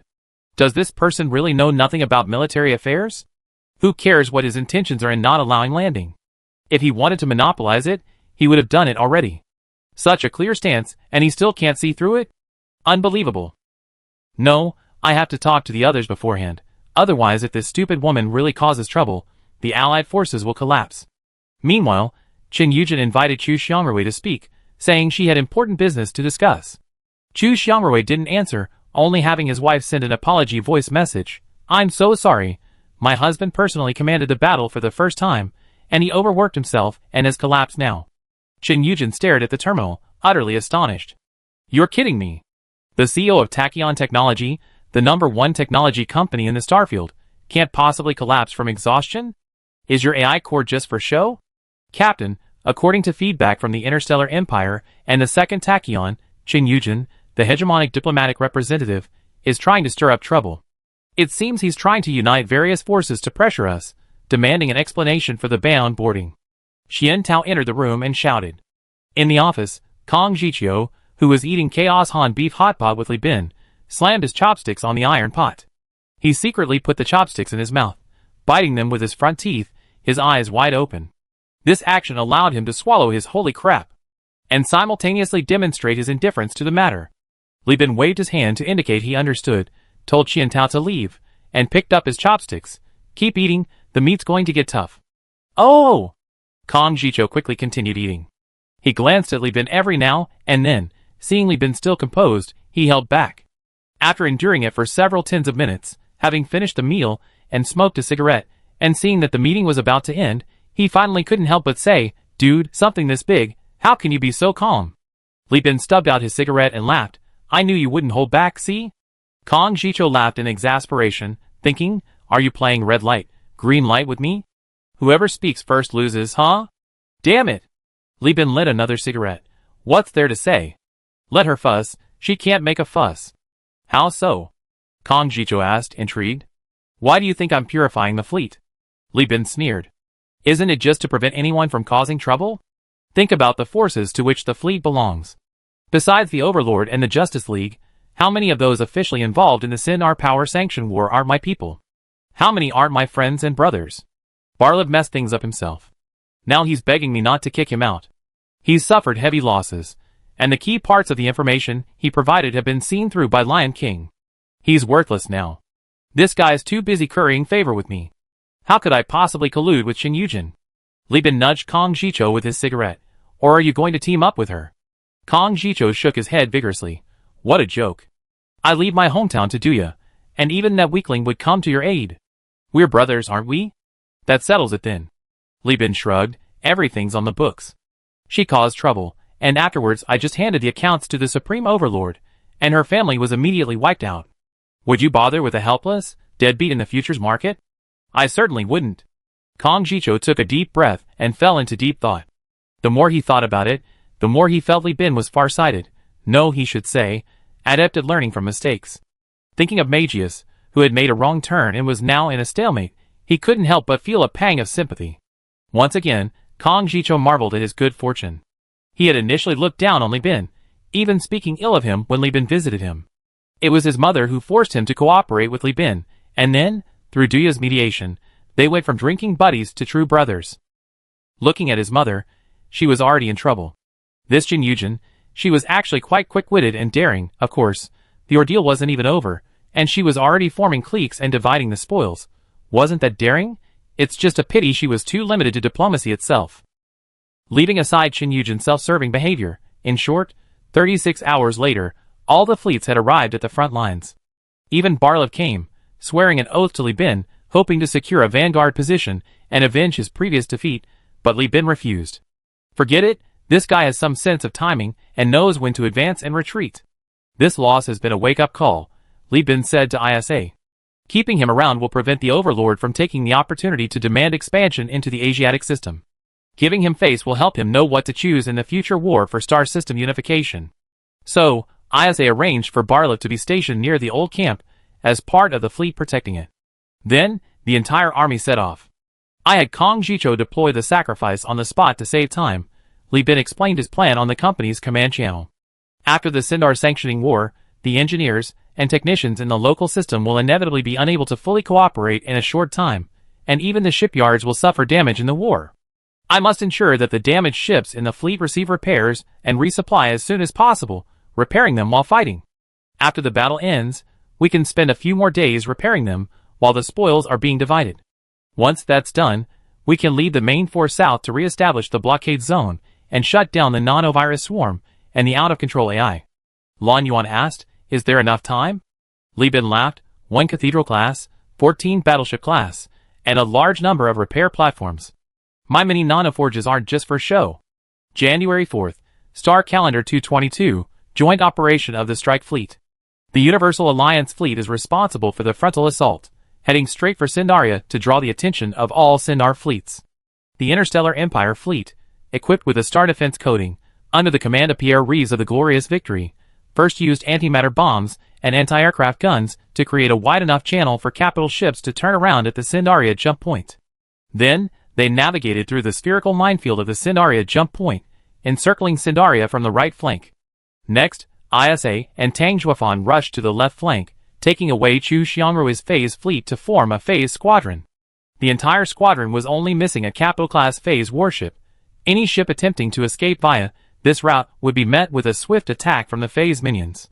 Chu Xiangrui himself led the TTS Neural, piloted by his wife Yelena, along with the Brighton Alliance fleet and Shin Yujin's fleet, to bypass the rear and block the retreat of Sindaria. The up and down directions were left to the Universal Alliance fleet. Throughout the execution of this tactical plan, the Sindaria fleet displayed remarkable restraint, or perhaps helplessness. A day and a half ago, this fleet, like a helpless husband, watched as the enemy tore apart their home space station. Now, like a cowardly husband, they watched helplessly as the enemy seized their home. The entire strike group didn't even attempt to take advantage of the Will Star and Blood Coagulation Star space stations under repair, demonstrating remarkable restraint. This is completely different from the previous situation where the Allied forces fought independently and were constantly scheming against each other. The tactic of shrinking the defensive line and abandoning other space stations to divide the enemy has not worked. A staff officer murmured in despair, his face pale. Chapter 1319.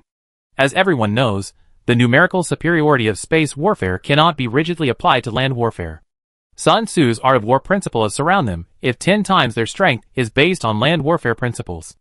On the ground, soldiers can stand on the earth, breathe air, and build fortifications by felling trees and digging earth. But space warfare is far more demanding than naval warfare. The ships they are on are the land, the source of air and fresh water. The spaceships are the territory, yet far more vulnerable. Lost land can be reclaimed, but a sunken spaceship on the battlefield means it's truly lost. Moreover, each spaceship also represents shields, cannons, electronic warfare systems, and carrier decks.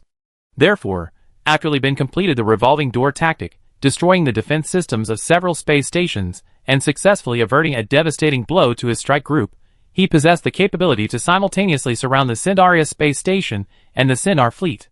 Even with the loss of Barlev and Kong Jicho, a strike group with 3 dreadnoughts would still possess overwhelming superiority. There were no tactics. At this point, what more could be needed? No surprise attacks were needed. Simply form battle formations, take turns sustaining damage, relentlessly press forward, unleash heavy artillery fire, engage in armored warfare, and employ electronic warfare infiltration. That was all. Lieben had never fought such an easy battle. He only needed to remain aboard the Candle Dragon, and news of victory would arrive like autumn winds, bringing the fruits of victory one after another. Diamond Fleet destroyed 2 Conqueror-class battlecruisers. Hoei overloaded 1 enemy Victory class and 6 cruisers. Zhongzi Fleet destroyed 8 enemy cruisers in formation. Whirlwind-class heavy cruisers have deviated from all torpedo and missile countermeasures. The Glorious Victory has led its fleet to break through the blockade and is currently engaged in combat with 4 Atlas Mk2 class battleships of the Sinda fleet. They broken through? The last sentence came from Pierre Rees, who stared blankly at the 4 Atlas-class modified missile capital ships lined up before him. He had expected the battle to last an hour or two, but these 4 ships were nothing but empty shells, easily penetrated. Just as he was wondering, intelligence from the commander-in-chief quickly provided an explanation. He looked closely, and suddenly understood. It turned out that the Lion King was at its wit's end. Even the militarization of civilian ships could only prioritize weaponry, leaving no room for improvement in defensive equipment. We got in a bargain. Pierre Rees was immediately excited. Because of his swift attack, he had successfully torn apart the Sinda fleet's defensive lines, and the space station was right in front of him. He immediately made a decisive move, ordering the fleet flagship, the Glorious Victory, to lead 3 of his own Caesar-class battleships forward, fully utilizing the robust and powerful characteristics of the Interstellar Empire's ships to hold the line and draw the space station's fire. Subsequently, he commanded the remaining Caesar-class battleships and Dominator-class battlecruisers to spread outwards, assisting allies in eliminating parts of the remaining Sindar fleet. Then the dilemma fell to the space station's marshal. If the fleet wasn't withdrawn, its entire force would be annihilated. If it was withdrawn, the space station would be exposed to the overwhelming firepower of dozens of capital ships. Death was inevitable, sooner or later. Marshal Mann of the Sindaria space station, a veteran, who had supported the Lion King's break with the Overlord and held a position of merit for the new regime, now had a face even whiter than his white hair. In the command center, filled with shouts, cries for help, and reports, his ears rang. The alarms and voices faded from his ears, replaced by a surge of thoughts.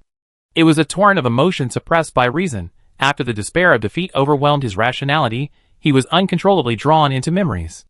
We had driven out the enemy, freeing the celestial treasure of Sindaria from the weakness of the commercial alliance. I thought we would continue our glory until we unified the world. Those flourishing, glorious, and radiant years cycled through his mind. Only when a violent tremor nearly knocked him over did Maine return to reality. Space station shields under attack. It's the death of the main guns of the Caesar-class battleship, and an attack from the bomber wing of the Queen-class dreadnought. The enemy bomber wing is moving very fast. Queen-class dreadnought tactical system, Wing Command Center. This is a new technological product based on the comprehensive upgrade of the Divine Messenger-class dreadnoughts once acquired by the Interstellar Empire. The Queen-class ship not only has a bridge-based AI, but also a special wing AI used solely to command the flight deck and carrier air wing. It's the same size as a battleship shipborne AI and uses a Beta AI core as its absolute core.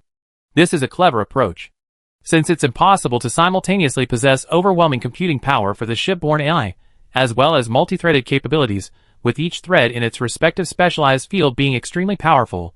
It's better to separate them, each responsible for a single area. In fact, this is a luxury only dreadnoughts can afford. Their vast internal space allows for such extravagant actions. Furthermore, The Queen-class aircraft not only has shipboard command AI and carrier-based aircraft AI, but each turret is also equipped with a small AI matrix, and the battle zone is divided into areas to achieve powerful computing power and air defense and precision capabilities in a single direction. Even the Wing Command Center was a basement-level AI-controlled area, with a spacious combat command room above dedicated to the Wing Commander. It even had a separate sky battle system. This capability allowed the Queen class to not only command her own carrier-based aircraft, but also directly take control of the entire fleet, even the carrier-based aircraft operations of a group. However, currently, she only commanded the carrier-based aircraft of the Interstellar Empire fleet. The Universal Alliance's mission was handled by the Azure Dragon, Libra class. The enemy's strength is one's own weakness. During the space station's tremors, Maine had already foreseen his own demise. Ignoring his subordinates' inquiries, he entered the conference room alone. A few minutes later, with a sharp gunshot, the guards at the door burst open, only to find a bloody mess. The Marshal of the Sinaria space station, a trusted lieutenant of the Lion King, committed suicide. To prevent himself from not dying completely, he deliberately didn't use a laser gun, but instead used a large-caliber live bullet to blast open his skull. His last words were recorded on the terminal on the table. There was no video or audio recording, only a few words. "Forgive my cowardice, I cannot bear to see the cause I have fought so hard for destroyed." Then, cries of anguish erupted from the Sindria Space Station Command Center. The Marshal is dead. Despite the Lionheart Guard's best efforts to cover it up, and the deputy immediately taking over the defense, the news inevitably leaked. The impact was enormous. The Sindria fleet, already considered annihilated, began to show signs of surrender. As time passed, 2 hours after the start of the battle, all the ships outside the space station that had not yet been destroyed surrendered. Report. Chu Xiangrui sent a private message to Li Bin. The remaining forces of the Sindria power have surrendered, 9 capital ships and 18 cruisers. Our electronic warfare advantage has allowed us to hack into the space station and obtain information about dissent within the station. We are secretly trying to persuade them. Li Bin blinked. So fast? Old Chu smiled. Yes, because the people negotiating with us are the hackers who are blocking us. Chapter 1320. Chen Yujin was completely stunned. Where was the Sindar's determination to resist? Where was your lion-like spirit? Where was your resolve to fight for every inch of land? Where did it all go? How come I was still carefully maneuvering, and the superior performance of the 14th Legion's battleships hadn't even been fully utilized, and you surrendered? My fleet has only managed to kill 1 cruiser, and a few destroyers so far. But who could be blamed for this? The Lionheart Guard's warships, due to Lion King's haphazard modifications, already had significantly reduced performance. First, there was a rebellion by scribes, which took many key personnel with it. Then Lion King killed a group of his carefully selected confidants. Now, in the Sindar's army, the truly absolutely loyal ones, apart from those who followed Lion King in the early rebellion, were almost all dead in the middle ranks. Internal strife was shaking morale, and external pressure was immense. Coupled with the relentless defeats in the war, normal humans knew there was no way to turn the tide. The fact that they held out until now and surrendered was already a testament to the Lion King's effective brainwashing. That's why I don't like fighting out-of-control AIs and nanotech swarms. Chu Xiangrui looked at the familiar scene and felt a sense of déjà vu, a feeling that everything was back. Before taking power, he had thoroughly reviewed the history of Tachyon Technology's rise to power, along with the histories of many other giant corporations. It must be said that Tachyon Technology and other forces' rapid expansion into monopolies wasn't solely due to bloodshed. Military pressure, diplomatic negotiations, political maneuvering, espionage, economic sanctions, and puppet regimes, these combined methods led to the chaos in the star system today. Fighting out-of-control AIs is a bloody battle. But fighting humans requires strategy. In contrast, Chu Xiangrui preferred direct combat. And guess what? The more he fought, the more enemies he encountered. And just like that, 9 largely intact capital ships surrendered. Now, his hacker team is in close communication with the hacker department of the powerful Sindar. Both sides are secretly planting various pieces of information in the firewall code. The intruders penetrate the firewall, tampering with the code in inconspicuous places, leaving conditions. The defenders aggressively drive away the speed hackers, then meticulously scan, find the conditions, and quietly erase them, leaving their own conditions in place. Then, they casually shift their attention, waiting for the opponent to easily enter and leave new conditions. Unlike when fighting against the out-of-control AI, where hackers, and computing power modules were frequently burned out, the entire battlefield of the network domain has now become lively and intense. At first glance, it seems like a back-and-forth battle of wits and courage, but the reality is that everyone is talking at once, negotiating conditions. The attacking hackers essentially acted as customer service representatives, frequently writing messages like, "Dear, this is the maximum concession I can make within my authorized scope. Please wait a moment. Dear, I report to the captain and talk to my superiors. Dear, how's your decision? And I'm sorry, dear, someone else has already cashed in on the same intelligence. Please keep trying to find more intelligence to exchange for terms." Their tone was enthusiastic, but their attitude was cold and rigid, devoid of any softness. The defending hackers, on the other hand, left messages like, "I have XXX. If you don't talk, plenty of others will. Okay, I compromise. Can you go even higher? Where am I supposed to find new intelligence? You're trying to kill me." Their shift from arrogance to obsequiousness was apt. People know not to be greedy, but when opportunity knocks, they always want to convert the trust earned through loyalty into something more, as if these weighty conditions can slightly alleviate the unease of betrayal. However, most people aren't high-ranking, and the intelligence they possess is roughly the same. Those who cash in first always have an advantage. Therefore, in these clandestine negotiations, it was the honest, easily swayed individuals who reaped the most benefits. They had already sold everything they could, playing various games with their opponents behind the firewall, just to maintain appearances.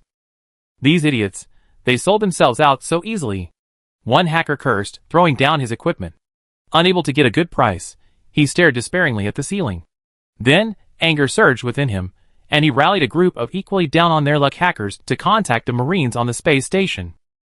Some were captured and executed by the Marines, while others were lucky enough to find more resourceful individuals. The two sides quickly reached an agreement, joining forces to take down the power grid security, using physical and electronic viruses to destroy the space station's power grid system. Thus, to Li Bin's shock, the entire space station's shields overloaded and failed one after another. This is the clash of human beings. When the advantage becomes overwhelming, victory becomes effortless. 30,000 pigs couldn't be caught in 3 days, but 30,000 men, when swept up and manipulated, were easily overwhelmed and their lines broken through. This is human agency, albeit negatively for the losers. Commander-in-Chief. Everyone was excited, sending reports to Li Bin requesting permission to fight. Please issue the landing order. Li Bin refused to allow it, even ordering his own brother to be restrained. Li Bin contacted Chu Xiangrui. Old Chu, I send you some coordinates. Have the rebels use those coordinates to find something. Then, he activated the superwave amplifier on the Tiangong-1, broadcasting a message to the space station urging them to surrender. Inside the Valkyrie-class armed transport ship, the crew members originally assigned to block Li Changzhen stood behind him. Li Changzhen, tall and strong, blocked the passageway with his junior brother Sakin. The two, one white and one black, stood like ghosts, blocking the path of the other fleet's marines. Li Changzhen, a cigarette dangling from his lips, cracked his neck. I say it one last time, no one is allowed to land without my order. Not even your commander, let alone your supreme overlord himself. The overlord marines all looked displeased, on the verge of exploding, but Li Changzhen merely whistled. Then, several fully armed knights, wearing specially designed magnetic flippers, stepped from the ship's armor and leaped onto the Valkyrie-class landing platform, their long guns and cannons pointed at the landing pod. The Golden Eagle, standing proudly on Earth, exuded arrogance. The leader of the Overlord Marine Corps, his face grim, saw that a direct assault was futile, so he began to reason, your company is too domineering. Even if it's not allowed, you can't just hit people. Look at what your men have done to ours. He pointed, and there were 3 men in power armor, limp and being supported, their arms bent backwards, some with large holes in their stomachs. The one who did all this was Sakin, standing next to Li Changzhen. Sakin wore the human territory special power armor excavated from the ruins, far superior in performance to the Overlord's own version. His arm, covered in blood from the impact drill, was still stained. Seeing Li Changzhen looking over, Sakin calmly explained, Senior brother, I didn't kill them, they're all broken. The one who hit the stomach was a skilled fighter. I couldn't break his arm, so I had to use the impact drill. But I avoided vital organs, only injuring his intestines. Fighting multiple opponents without suffering any real damage, that's what you call skill level, it's boundless. Sakin could precisely avoid vital points and disable the enemy's combat capabilities. His so-called expert was only compared to others. Li Changzhen smiled, thinking to himself that if it were him, and they insisted on landing, he just let a bunch go. If they died, so be it, consider it their bad luck. Without backup, his older brother had said there were ambushes at the space station. Sending a bunch to their deaths was more effective than any persuasion. Sigh, this junior brother is good in every way, except he's too soft-hearted. Li Chongjin took out his cigarette, strolled over to the Marine Corps captain, blew secondhand smoke onto the man's helmet, and said calmly, I am domineering, so what? The Marine Corps captain's scalp throbbed with veins, but he dared not do anything. He dared to lash out at Sakin, but dared not utter a single disrespectful word to Li Chongjin. Even if Qing Yujin, who had instructed him to act secretly, were here, he would only be obedient. For no other reason than his older brother's name was Li Bin. Chapter 1321. In fact, it wasn't just Qing Yujin's men who attempted to act independently. Some of Kong Jicho's recruited pirates also wanted to disobey orders and take action. After all, they were recruited. Where had they ever seen such a chaotic world? However, Kong Jicho instructed when she, the Golden Eagle, stationed at the front lines. This bald man personally led his men and wiped out about 100 members of the pirate group, effectively stopping the tide. When Wen Shi's message returned, Kong Jicho, busy allocating resources and assigning berths to the destroyers and frigates constantly arriving from the front lines for repairs, could only sigh, Qing Yujin is going to die. Not only her, but her entire family is going to be wiped out. When she wiped his blood-stained face. That serious? Li Bin is in the right. Whether it's the greater good or personal morality, it's all on Li Bin's side. He then sent over an investigation report. It was a self-destruct device hidden deep in a warehouse, discovered jointly by the hackers and Marines who had rebelled at the Sindaria space station. At first, they assumed the Lion King was prepared for a scorched earth policy, but a hacker investigation revealed a shocking truth. The bombs were actually viral bombs. With the evidence, Li Bin immediately sent the rebels his earth-shattering secret. The viral bombs weren't just present on the space station, they were also abundant on Syndria, Shadow Star, and Will Star. The Lion King had transformed his massive laboratory, originally used for cloning himself, into a production line for viral bombs. Unlike typical scorched earth policies that destroy industry and resources like skilled workers, engineers, and blueprints, viral bombs were clearly designed to kill. The Lion King didn't want to leave any mineral resources for the invaders. From a cold, macro perspective, this is essentially a scorched earth policy, but far more destructive than simple scorched earth. The extinction of humanity on 3 resource-rich, highly industrialized planets possessing relics of the human realm means the complete loss of the groups controlling the equipment, engineering controls, and industrial systems. For the Allied forces to take over these resources, they must invest massive amounts of manpower and time. Furthermore, once the viral bombs spread, the Allied forces' primary task will be to cleanse the dome-shaped cities and even the atmosphere, an inevitable, lengthy, and costly project with no end in sight. Finally, no one knows if the virus remains within those black box-like human realm relics facilities, or if it will trigger a secondary outbreak. This is a classic case of killing the spirit. Even more ruthless. Leaving the equipment behind forces everyone to persevere, but the exorbitant upfront investment is daunting. No one can accept these resources falling into the wrong hands, yet they cannot afford the financial burden, turning the entire Sindar regime into a useless burden. Wincy stared at the report and analysis, stunned for a long time, then squeezed out a sentence through gritted teeth. Holy crap! How could Lion King be so evil? How could Lion King be so wicked? The space station rioted. When the hacker, in desperation, informed the others, both loyalists and disloyalists completely lost their will to resist. They quickly killed the few diehards, and then gave up in despair. They begged to leave the space station, but Li Bin cruelly refused. He only accepted the group of rebels who first discovered and planted the bomb in the shuttle, and allowed Dong Lixiang, who had been waiting on the ship for a long time, to begin studying the virus. Ironically, the most eager to surround the space station were the surrendered Sindar fleet members. Before surrendering, these men had already killed their loyal comrades, even the only capital ship produced by the Lionheart Guard. The others were too weak and had exploded. Furious, they searched the ship for traces of the virus bomb. Confirming there were none, they breathed a sigh of relief and began to fiercely defend their former comrades and home. Since the despicable Lion King dared to plant a virus bomb, he could have planted the virus in people's bodies. Everyone must undergo genetic testing and full-body scans immediately, and everyone must wear protective suits. Anyone who disobeys must be killed immediately and thrown into space, lest they kill us all. This was the new commander of the surrendered fleet's words. He didn't even have the right to present his name to Li Bin. Meanwhile, Li Bin shifted his attention to arranging the Marines. CO, the test results are in. Dong Lixiang said listlessly, the virus itself is similar to that of the Fan clan, except it seems to have been targeted and mutated in certain individuals. This stuff is only effective against pure humans, and it has a strong ability to penetrate air filtration systems. Ordinary protective suits, combat suits, and helmets cannot filter it. But it is ineffective against regular power armor, knights, behemoths, Fan clan members, and Draco vampires. The first two will not be infected as long as their bodies are not damaged. As for the latter three, behemoths have a completely immune genome, while Fan clan members and vampires were already infected and have antibodies. Dong Lixiang thought it was something profound and mysterious, but it turned out to be just this. The Universal Alliance does not pursue the route of large-scale biological weapons of mass destruction, so it kept some samples for further research as a technological reserve, in case someone tripped it up.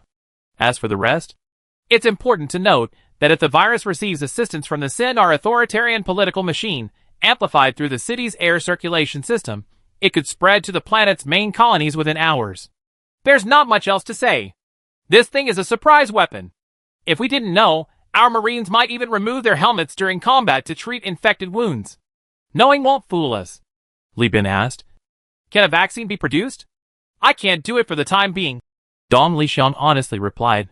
However, the Fan clan has been fighting these viruses for years, so they already have methods. The Fan clan's nobles are sold to other. The reason planetary prostitution can command high prices is that it involves regularly injecting vaccines into the genetic sequences of the noble and pseudo-noble races, those modified to resemble nobles. Otherwise, given their status, they simply cannot be sold. However, the vaccine only works on uninfected individuals.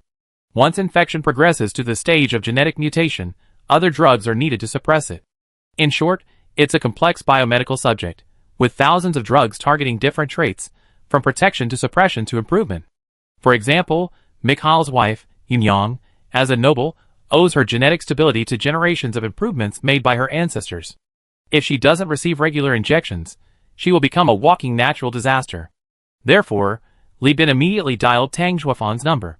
When Tang Zhuofan learned that hundreds of millions of people on 3 planets might suffer the same unjust fate, this dragon prince was furious. CO? His handsome face twisted in horror. That Lion King, you must hand him over to me. I make him wish he were dead. When he further learned that the viral bombs had been planted and that more people would inevitably become victims, this dragon prince, along with his clansmen, jointly petitioned to suspend the naval mission and personally lead the amphibious assault. Unlike Draco, the vampires who actively modified themselves, they were victims of the genetic virus. The corporations that had attacked them were now lost to history, and these victims had no way to seek revenge.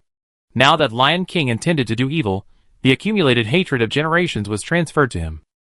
At this moment, Lion King became the embodiment of the century-old resentment of the Fan clan. This clan, which had once attacked throughout space, was now as furious as it had been with normal humans. Everyone, get in! The Dragon Prince's scales exploded as he pulled out the neural probe, his face contorted in a ferocious grimace. Get on board the torpedoes, all of you. Kill! Kill! Kill! A motley crew of bizarre, Fang clan members, their voices rising and falling in a strange, inhuman cacophony, emitted deafening yet plaintive screams. Chapter 1322. Thump, thump, the drawn-out, jarring sound of the airdrop notification, like the swan horn in a funeral procession, carried a numb, indifferent chill. Amidst this chill, the Dragon Prince, who had been resting with his eyes closed, opened them. This was the landing pod, launched from a Valkyrie-class armed transport ship, rapidly descending. Airdropping onto the atmosphereless planet Sindaria wasn't bumpy, but in Tang Zhuofan's mind, every second felt incredibly slow. The Homo sapiens lead gene drug was a general term for this type of gene virus that only worked on humans. It attempted to use gene editing to give humans the advantages of all life forms on old Earth while maintaining a perfect human form. The vitality of a cockroach, the underwater breathing ability of a fish, the strength of a tiger, the eyes of an eagle, the multispectral capture of a mantis shrimp. Human form was non-existent, genes were chaotic, characteristics were flawed, and even human rationality had almost been lost. This technology, in essence, began with the grand ideal of creating perfect life by combining the genes of ancient and modern Earth, but ended with utterly worthless failures. Gene editing of viruses isn't inherently a sophisticated technology. Its prototypes existed long before humanity left the old Earth. Subsequent development focused on reducing production costs, maintaining phenotypic stability, and controlling viral outbreaks. So they set their sights on infectious diseases. In short, gene editing technology has never been strictly regulated. The only strictly prohibited application is to humans. Even with post-collapse technology, producing vaccines for preventative purposes isn't difficult. The challenges lie solely in analysis and production. The problem is that all defenses are based on the condition of prior awareness. Take nuclear radiation as an example. Humanity at 3K has mature, reliable, and safe preventative measures, including chemical protective suits, lead boxes, Geiger counters, and various other equipment, ranging from large to portable. As long as it's detected and prevented in advance, even at the site of a nuclear leak, people are safe for a short period. But holding a powerful radioactive source in your hand for several hours is a different story. Moreover, the more insidious aspect of genetic viruses compared to radioactive sources is that they persistently coexist with the individual, along with human cells and genetic information. Even with the technology available in the Perseus region after the Great Collapse, it's impossible to fundamentally prevent genetic mutations. Only the ability to maintain a human form can be achieved. The earlier treatment begins, the more human-like they become. But internally, everything is completely different. Loss of fertility is merely the most basic disease. The most terrifying thing is the potential for stronger interspecies fertilization and uncontrolled reproductive capacity.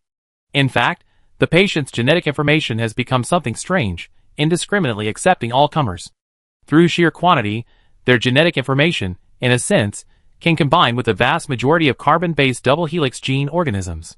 The canine clan's lineage is preserved precisely because of this indiscriminate assimilation, allowing the deformed and out-of-control race to continue in the early stages of the virus's effects. Even so, all fertilized eggs have a deformity, and stillbirth rate of over 60% from development to birth. Among newborns, there is a 33% to 45% probability that the deformities are so severe that they cannot survive after birth. Even worse, some fetuses were born with dangerous organs, possessing the strength to kill their mothers and be delivered before full maturity. Uneducated and no different from wild beasts, they cause the deaths of mothers and even entire families every year. At the time, no one cared about these failed experiments, so no one researched or provided drugs. After the company responsible for the Phong clan massacre collapsed, the first infected patients quickly died from their loss of control. Most of them even lost their sanity. Through rapid reproduction, growth, and natural selection, the out-of-control, beast-like offspring were eliminated. Civilization was preserved only by a lucky few, later known as prophets by the clan, who inherited knowledge and technology. Subsequent drug development then proceeded, albeit haltingly. Tang Xuefan's anger was justified. As a member of the dragon race, he had dealt with numerous similar incidents within the clan since childhood, personally killing countless freaks. His rage over the clan's genetic ills was beyond the comprehension of ordinary people. And the clan now was many times better off than when it first contracted the disease. They lost their old home, but gained respect and a life in their new one. Now, someone tells him that hundreds of millions of people will likely follow in the footsteps of the Phong clan, and just thinking about it breaks Tang Xuefan's heart. If anyone truly deserves such suffering, it should be the Lion King himself, not the masses. Inside the drop pod, the jostling of the canned goods caused the crew to stagger, Tang Xuefan's face twitching, his triangular teeth grinding slightly. Intelligence from the front lines was being updated rapidly. After news spread that a genetic bomb existed on the space station, the previously wavering surrenderers suddenly united in hatred, turning their anger towards their former allies. Li Bin took immediate action upon hearing the news. He ordered the Tiannong space station to shut down all power, drain the entire power grid of the dreadnoughts, and maintain the hypersonic amplifiers at all costs, flooding the entire public channel with propaganda about Lion King's crimes. Meanwhile, the Lionheart Guard members on the space station, deceived by Lion King into planting bombs, and subsequently captured, broke down upon learning the truth and seeing the samples. They were willing to die for Lion King, but could not stand by and watch themselves become the culprits responsible for the mutation of their home and loved ones, leading to a life of torment and unbearable suffering. They also provided evidence, pointing out the locations of the viral bombs they knew of. During this time, the hackers of the Sindar Power and the Allied forces joined forces, using Sindar Power internal accounts to desperately block all military and secret channels, flooding all usable frequency bands with noise, and blocking all IP addresses belonging to the Sindar power, preventing Lion King from detonating bombs outside of Sindaria via relay communicators or any possible backup plans. But the situation could have gotten worse. A hacker from the Lionheart Guard, who defected to the planet Sindaria, revealed that the Lion King had produced two types of viral bombs. One was a remote-controlled bomb, deployed in all space stations, detonating upon receiving a signal. It has now been confirmed ineffective. The second was a countdown bomb, automatically detonating after a set time, and its activation could not be remotely changed, only manually. It was deployed on the planet, and its exact time limit was unknown. Even biological espionage has its limits. When the monitored individuals themselves are unaware of the countdown bombs, neither seal ball nor thick-heart crab could obtain this information. The Lion King knows he will lose. He's going to kill everyone with the countdown bombs. Come quick! Help! The hacker cried. This intelligence was quickly disclosed and released, causing panic across all planets under the Sindarian rule, and the entire population engaged in a frantic search for and digging for the bombs. Chapter 1323. The Lion King doesn't trust anyone at all. He even double protected the virus bombs. If we hadn't known beforehand, after dismantling the space station bombs, we would have had to send a large number of technicians and crew to dismantle the planetary bombs. These bombs will detonate shortly after we land. The Lion King has gone mad. Qin Yujin, who has made a series of disastrous decisions, was going crazy.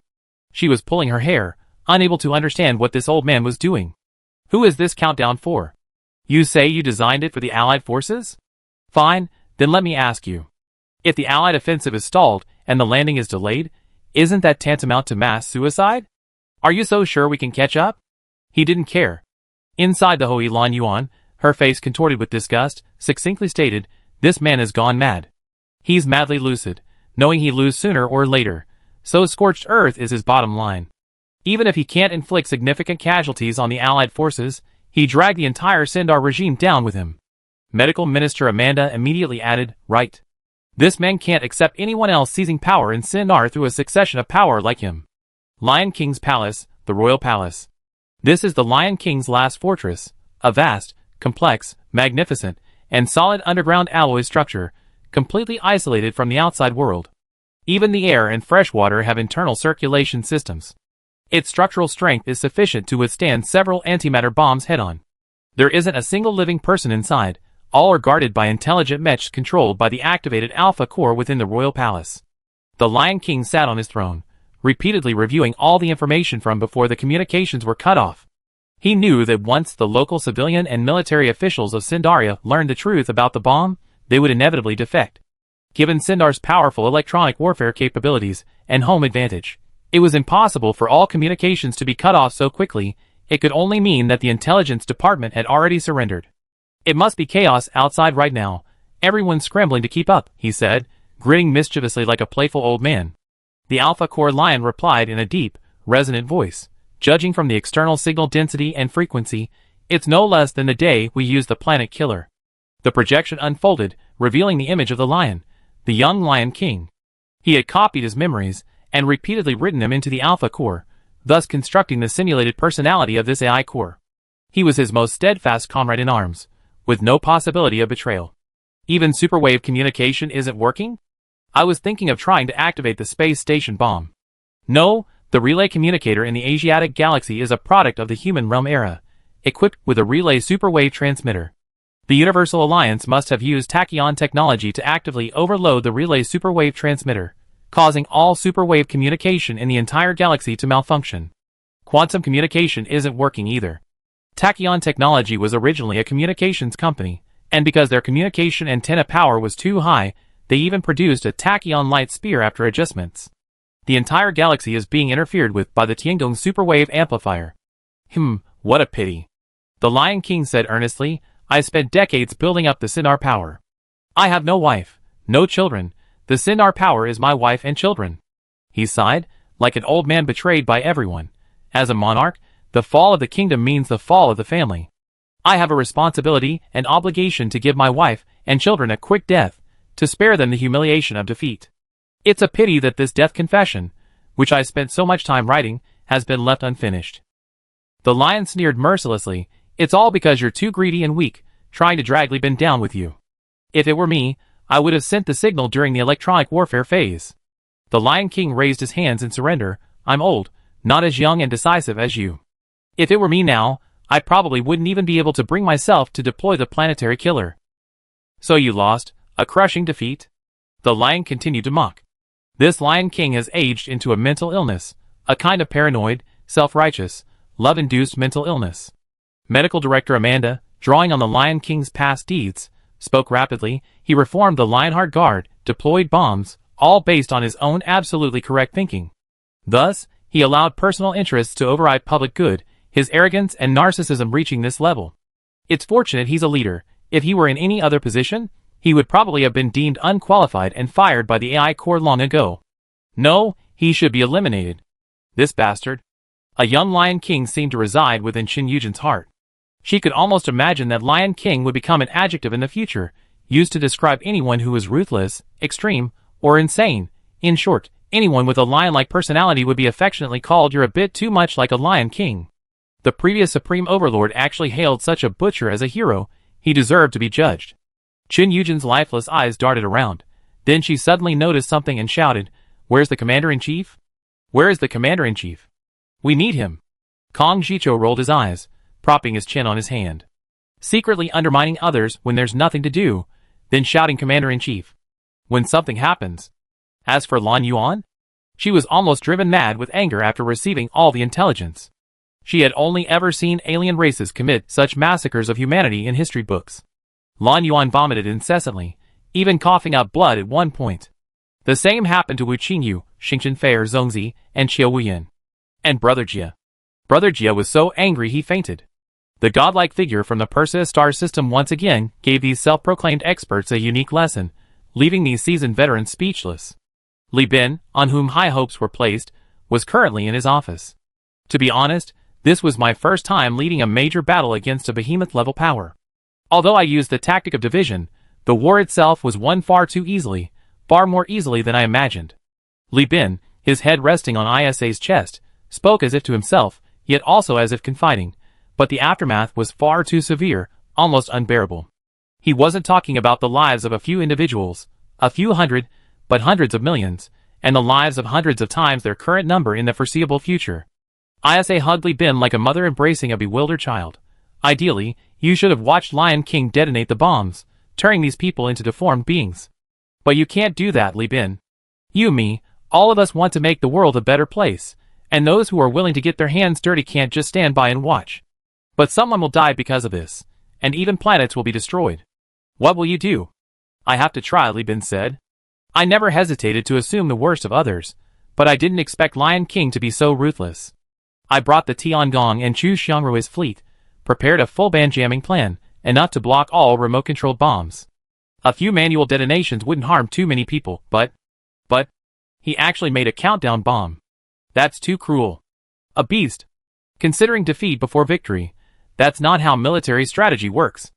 Sun Tzu is crying. In fact, apart from Lion King, no one could have imagined he would be so ruthless. Even if you turned it into a landmine? Would you really leave no way out? You've done very well.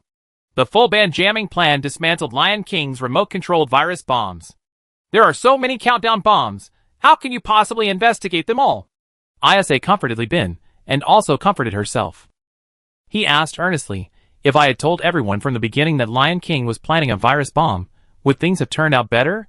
He felt ISA slowly, but firmly shake her head. You shouldn't regret it because of the number of people involved, you were right. Telling everyone beforehand would only have meant prematurely leaking the information, and Lion King would have detonated it prematurely. The fact that we were able to stop the remote-controlled bomb is already a testament to the good secrecy. You should be proud, you saved many people. Maybe. Others wouldn't do it, and if I don't, no one can blame me. Li Bin left the comfort of his wife, looking at her with a determined expression. But if I don't do it, I won't feel at ease.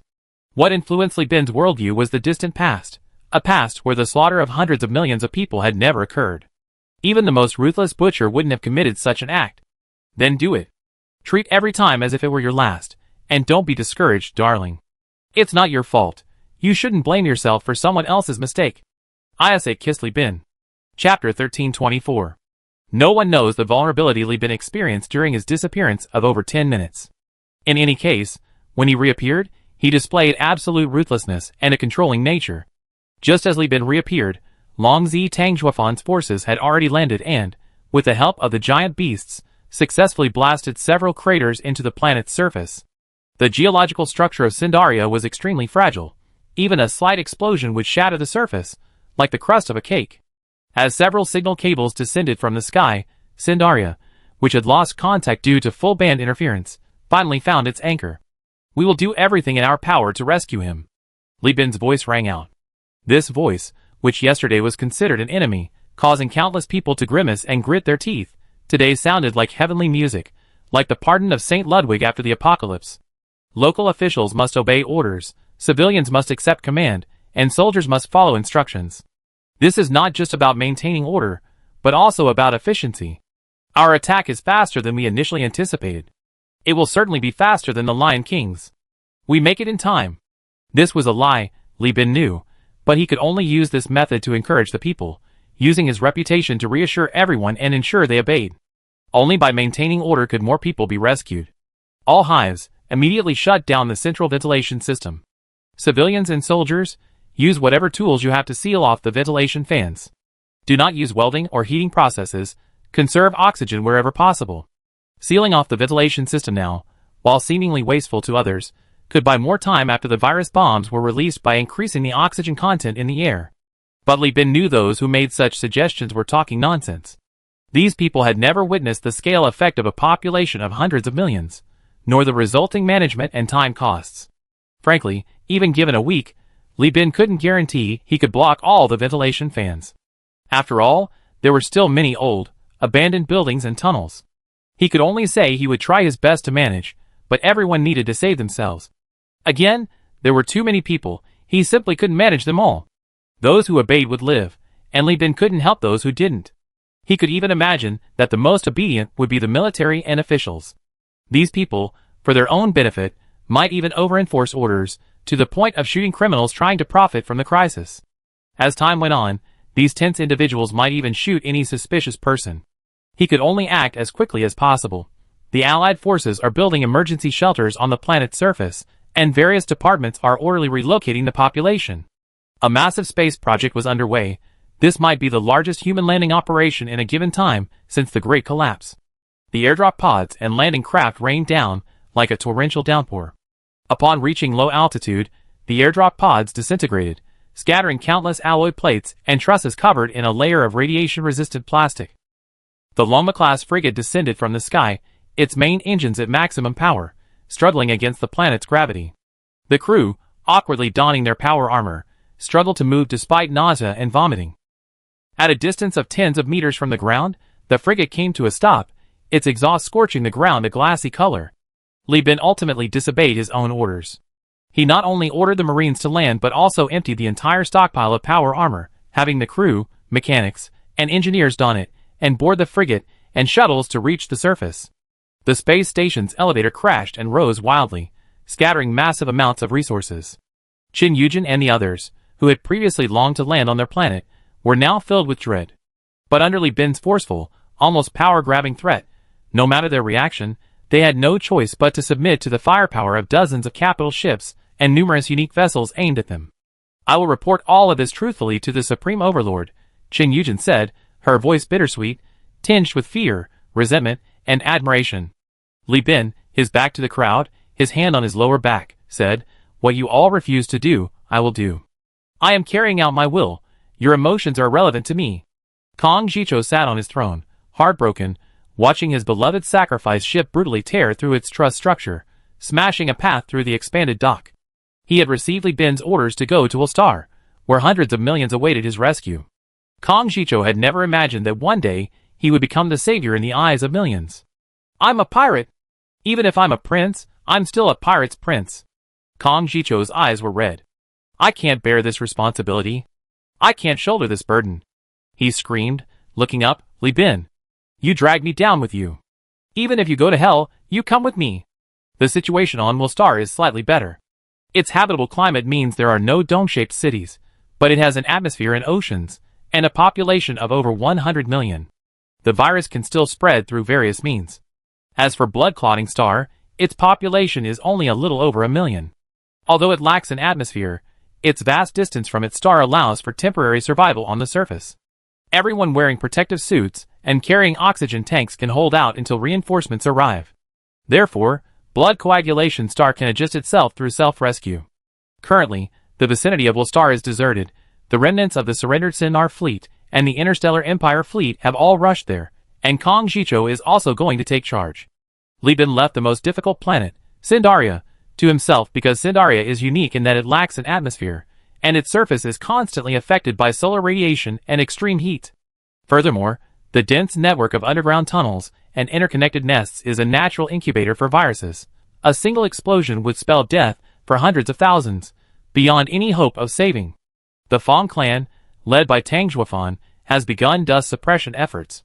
The extreme heat will melt the special radiation-proof coating urgently sprayed from the alloy plates and trusses. The first priority is to address the direct sunlight, followed by quickly constructing enclosed construction sites using foam-ceramized metal. Dust suppression can block direct sunlight and slightly alleviate the ground temperature. However, it's a drop in the ocean. Next, after the heavy machinery has constructed the spherical enclosed space, the Marines, the Fong clan, and the Knights will quickly gather the scattered prefabricated components nearby, send them into the enclosed space to peel off the coating, and build the framework. Then, various transported mechanical and electrical equipment will be installed, along with independent air, water circulation, and air conditioning systems. Next, the surface will be blasted open, creating a passage to the underground hive outside the enclosed hemisphere.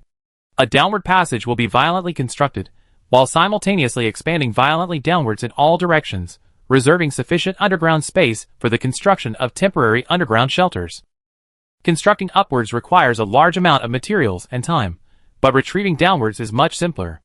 In the command center, Dong Lixiang quickly explained to Amanda, interstellar humans, with protective suits, taking anti-radiation drugs in advance, and regularly taking radiation-reducing drugs, can survive on the surface of Sindaria for a period of time.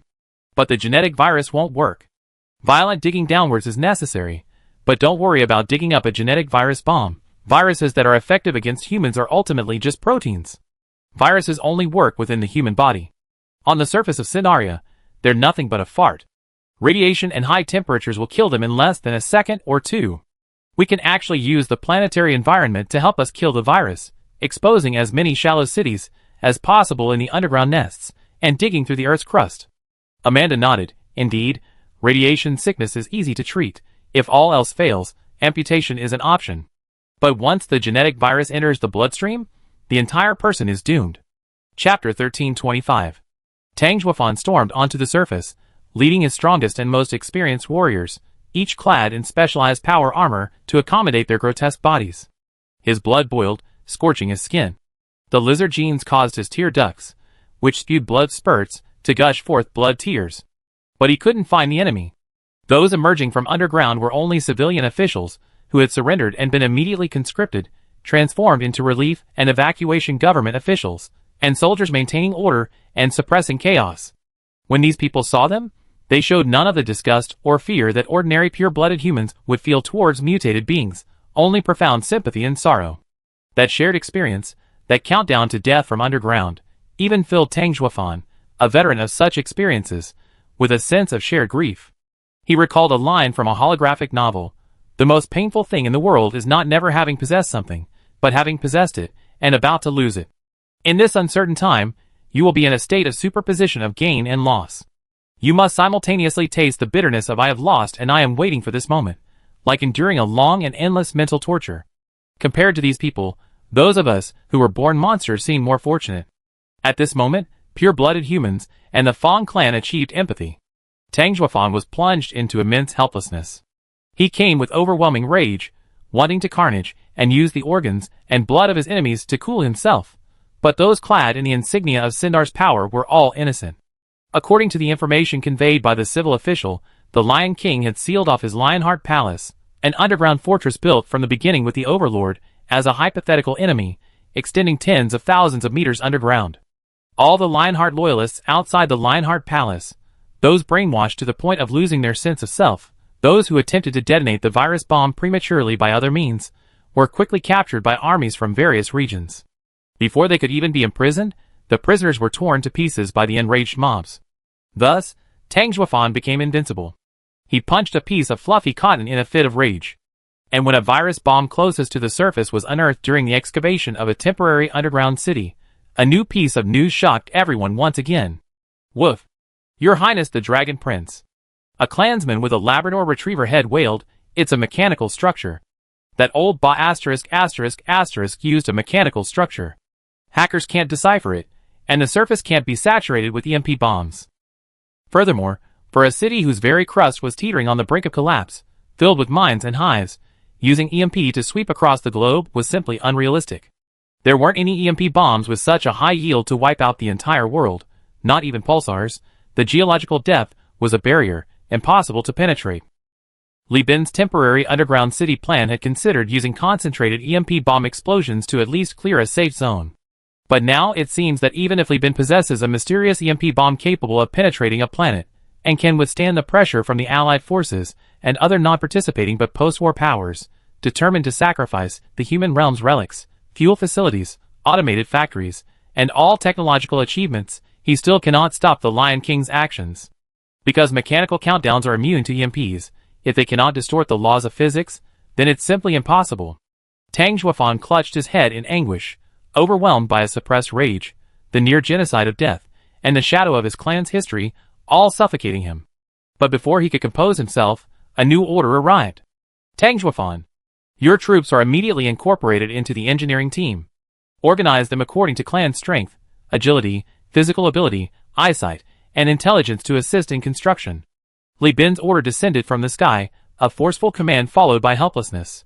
I wanted to come down and boost morale, but Command Center wouldn't allow it, and they even locked my power armor.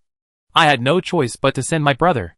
Tang Xuefan removed his helmet in the underground tunnel, wiped away blood and tears, and shook his head. You done very well, CO. Li Chengzhen's landing craft disintegrated in midair.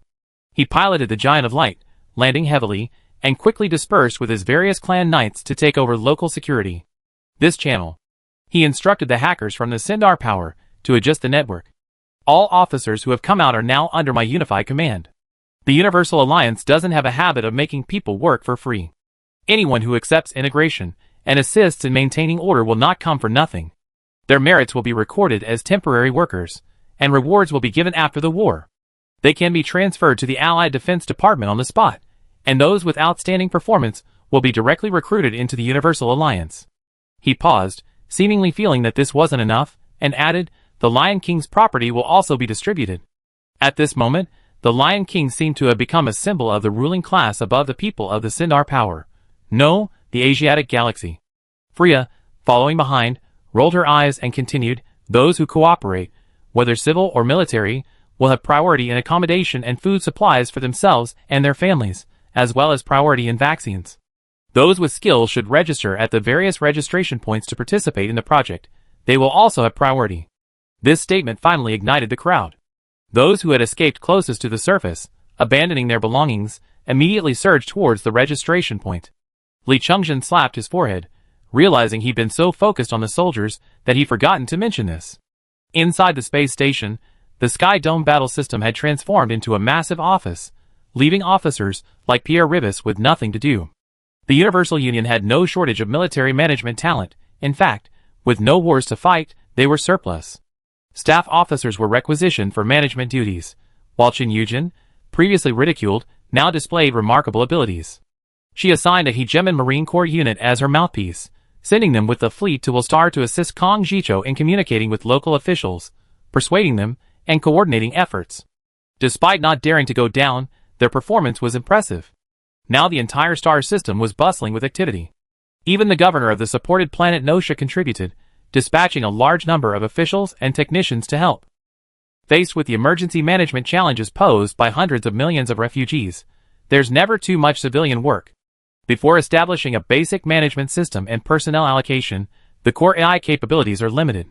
After all, they aren't human, they need civilians as the tentacles of their computing power and models to complete the final step of management. Meanwhile, Li Chengzhen summoned Saken and began to instruct him. Junior brother, I have an important task, and I'm afraid I can only rely on you for now. Although we landed on Syndria, nobody knows the situation in the hives below. The Lion King's palace is said to be sealed off, but without our people supervising, I'm still uneasy. Also, the Nanoforge and the human realm's fuel facilities need to be protected to prevent the self-destructive mobs from running them. Don't look at me like that. I have my reasons for doing things. Chapter 1326. Socken was a tough exterior, but a soft heart. He didn't come from a poor background. His family was small, originally from the planet Kazalan. His parents were technical workers, skilled in weapons modification, earning a living by illegally modifying weapons for the Marines and mercenaries. This work was strictly prohibited by the giant corporation. In space stations and domed cities, only restricted weapons could be used, and Sokken's parents specialized in hacking them. Later, Kazalan's industry was transferred to Tachyon technology, and the local economy declined.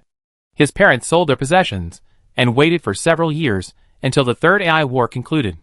When the Universal Alliance began advertising across the entire star system, his parents brought him there, following the advertisements for skilled immigration incentives in the colorful galaxy. Although his family was middle class, the rare advantage of having both parents ensured Socken a healthy and happy childhood, naturally giving him more empathy than others. Therefore, upon receiving his senior's order, Socken instinctively accepted it, his first reaction being, given the current situation, was it really appropriate to still be considering those industrial facilities? He certainly knew their importance to the organization, but he had just been moved by the CO's selfless rescue, and then received this order. It felt disconcerting. These Marines could still assist in command and maintain order. He had doubts, but the good habits instilled in him by his military training made him keep them to himself. Li Chungjin noticed, but he was tongue-tied and didn't know how to explain. Fortunately, Li Chungjin always had his wife's supporters around, speaking up for him. It was Freya again. She softly said, "Major Socken, you misunderstood." Seeing Socken turn to look at her, her eyes hidden by her dark skin, she sighed. The CO's move, far from dispersing resources, actually helps to concentrate them. The nanoforges and fuel facilities are what the giants value. If we allow them to be destroyed, the value of the Asiatic galaxy will be greatly diminished. How many powers do you think will agree to support post-war reconstruction? Sokken's heart skipped a beat. The CO sent you because he trusts you, entrusting you with the most difficult and significant task. Think about it. Once you're down there, the CO has a reason to have other factions send more Marines and crew members down to help. Are those fewer than a few hundred Marines? The CO's credibility is there. Everyone trusts our people. But if someone else were sent down, how many factions would feel at ease? People aren't afraid of getting a smaller share, they're afraid of unfairness. Besides, Freya pointed to the refugees gradually becoming more organized. We're already sorting them out. By pooling their resources, surface productivity will increase rapidly. Moreover, your going down there will give confidence to those below, especially the weak civil servants, proving that we haven't abandoned them. Socken was convinced. He hadn't expected such a special mission to have so many hidden meanings. He felt his brain wasn't up to the task. He slammed his fist heavily on his breastplate. Rest assured, sir and CO. I, Socken, will risk my life to complete this mission. Li Chungjin, rubbing his head, watched his junior brother's figure blur and disappear in the artificial dust raised by the machinery. Then, he looked at his wife in shock. My brother really thought that far ahead? You don't have faith in your brother? Freya asked helplessly. No, I was just wondering if he really thought this far ahead. Freya's Tonfa's pride poked her husband's light giant's head. You silly goose. Don't waste your brain on politics. He's incredibly busy, he doesn't have time to think things through. But he's different from you. He doesn't need to think things through. With his experience, he knows roughly what to do just by intuition. Besides, he has the AI core and the advisory team to assist him. Socken didn't waste any words. Dressed in conspicuous fluorescent green power armor with a heat-resistant and radiation-proof coating, he led a 200-strong elite heavy armor squad towards the pit closest to the underground elevator. Along the way, he saw several colossal beasts lying on the ground, their bodies twitching slightly. They were dehydrated beasts. Without an atmosphere, even stellar radiation wouldn't kill them quickly, but it would make them uncomfortable. Coupled with the extreme heat and lack of water, the behemoths were like dried-out seafood. Even a foam-coated shell was useless. The frigid, extreme heat, and drought were not suitable environments for behemoths bred in rainforest climates. This environment severely violated their genetic instincts. Without generations of targeted breeding, there was no chance for any generation to adapt. Entering the pit, one found shattered metal, concrete, and twisted steel bars. This was the underground level, destroyed by explosions and heavy machinery, originally inhabited by the poor. On Sindaria, the deeper one went, the more prestigious the inhabitants became. Sakin could see long queues forming in front of dozens of checkpoints temporarily set up by the Joint Marine Corps in the pit. These were the lower-class poor. After entering the inspection rooms, they removed their clothes for full-body searches to prevent the carrying of genetic viruses and the smuggling of dangerous goods. These protective suits weren't bad quality, they were a product of the unique environment of Sindaria, just like how even the poorest people on the Elf space station had work clothes when working on the surface of a lava planet. They, on the contrary, enjoyed priority evacuation privileges due to their class system. These people, suffering from malnutrition and other problems, looked helpless and docile. Sakin witnessed a person stumble after emerging from the crater, then be helped by a clansman with 5 or 6 strange limbs encased in power armor. The person cautiously knelt and kowtowed to the clansman, but was stopped by them, who gestured for a while to let him leave. Sakin nodded secretly. Based on Freya's reasons, he had found another reason to go down. Since the surface layer was poor, then those below were all rich. Sakin didn't believe that these wealthy people, who controlled vast resources and power, would all obediently abide by the rules set by the CO. There must be someone colluding with civilian officials and soldiers, attempting to conceal intelligence, and then seize the opportunity to fight their way out and escape the threat of the virus bomb first. And the sooner this operation is carried out, the greater the chance of survival. I'm afraid some people are already impatient beneath the surface, he muttered to himself, urging his men to speed up. At this moment, a small team joined the ranks. It was Long Zi Tangjuafan. Behind his handsome face were bloodshot eyes. Tangjuafan smiled and explained, I really can't take it anymore. My application to the CO was approved. I go down with you. I'm afraid I go crazy staying up there. I have to kill something. Sakin's expression was complicated. He wanted to say that he wasn't going there to kill. He wanted to persuade the other man to be more open-minded. Seeing the overwhelming pressure on Sakin, he swallowed all his words, letting out a sigh. Stay close. You're a crucial asset to the CO. Don't risk your life. Of course. Chapter 1327. Temperature, 44 degrees Celsius, humidity, 6%, depth, 171 meters. The underground architecture of Sindaria differs from other planets. Aside from a few massive, circular, heavy alloy structures spanning hundreds of kilometers in radius, serving as hubs for the shallow underground transportation network and equipped with massive elevators leading directly to the lowest level, also functioning as docking stations for shuttles, most of the shallow structures in other areas were abandoned by the Sindar authorities. Because the load-bearing walls of these shallow structures are products of the human realm era, supporting the surface rock and soil beneath, modifications were extremely costly. However, over hundreds of years, civilian building design has proven inferior to military architecture, and shallow infrastructure, except in areas with automated systems from the human realm, has been abandoned to continue incurring exorbitant maintenance costs. Radiation and high-temperature protection are both enormous money pits. Investing in underground development provides seamless heat insulation and radiation protection. Within 200 meters underground, Sakin saw few people.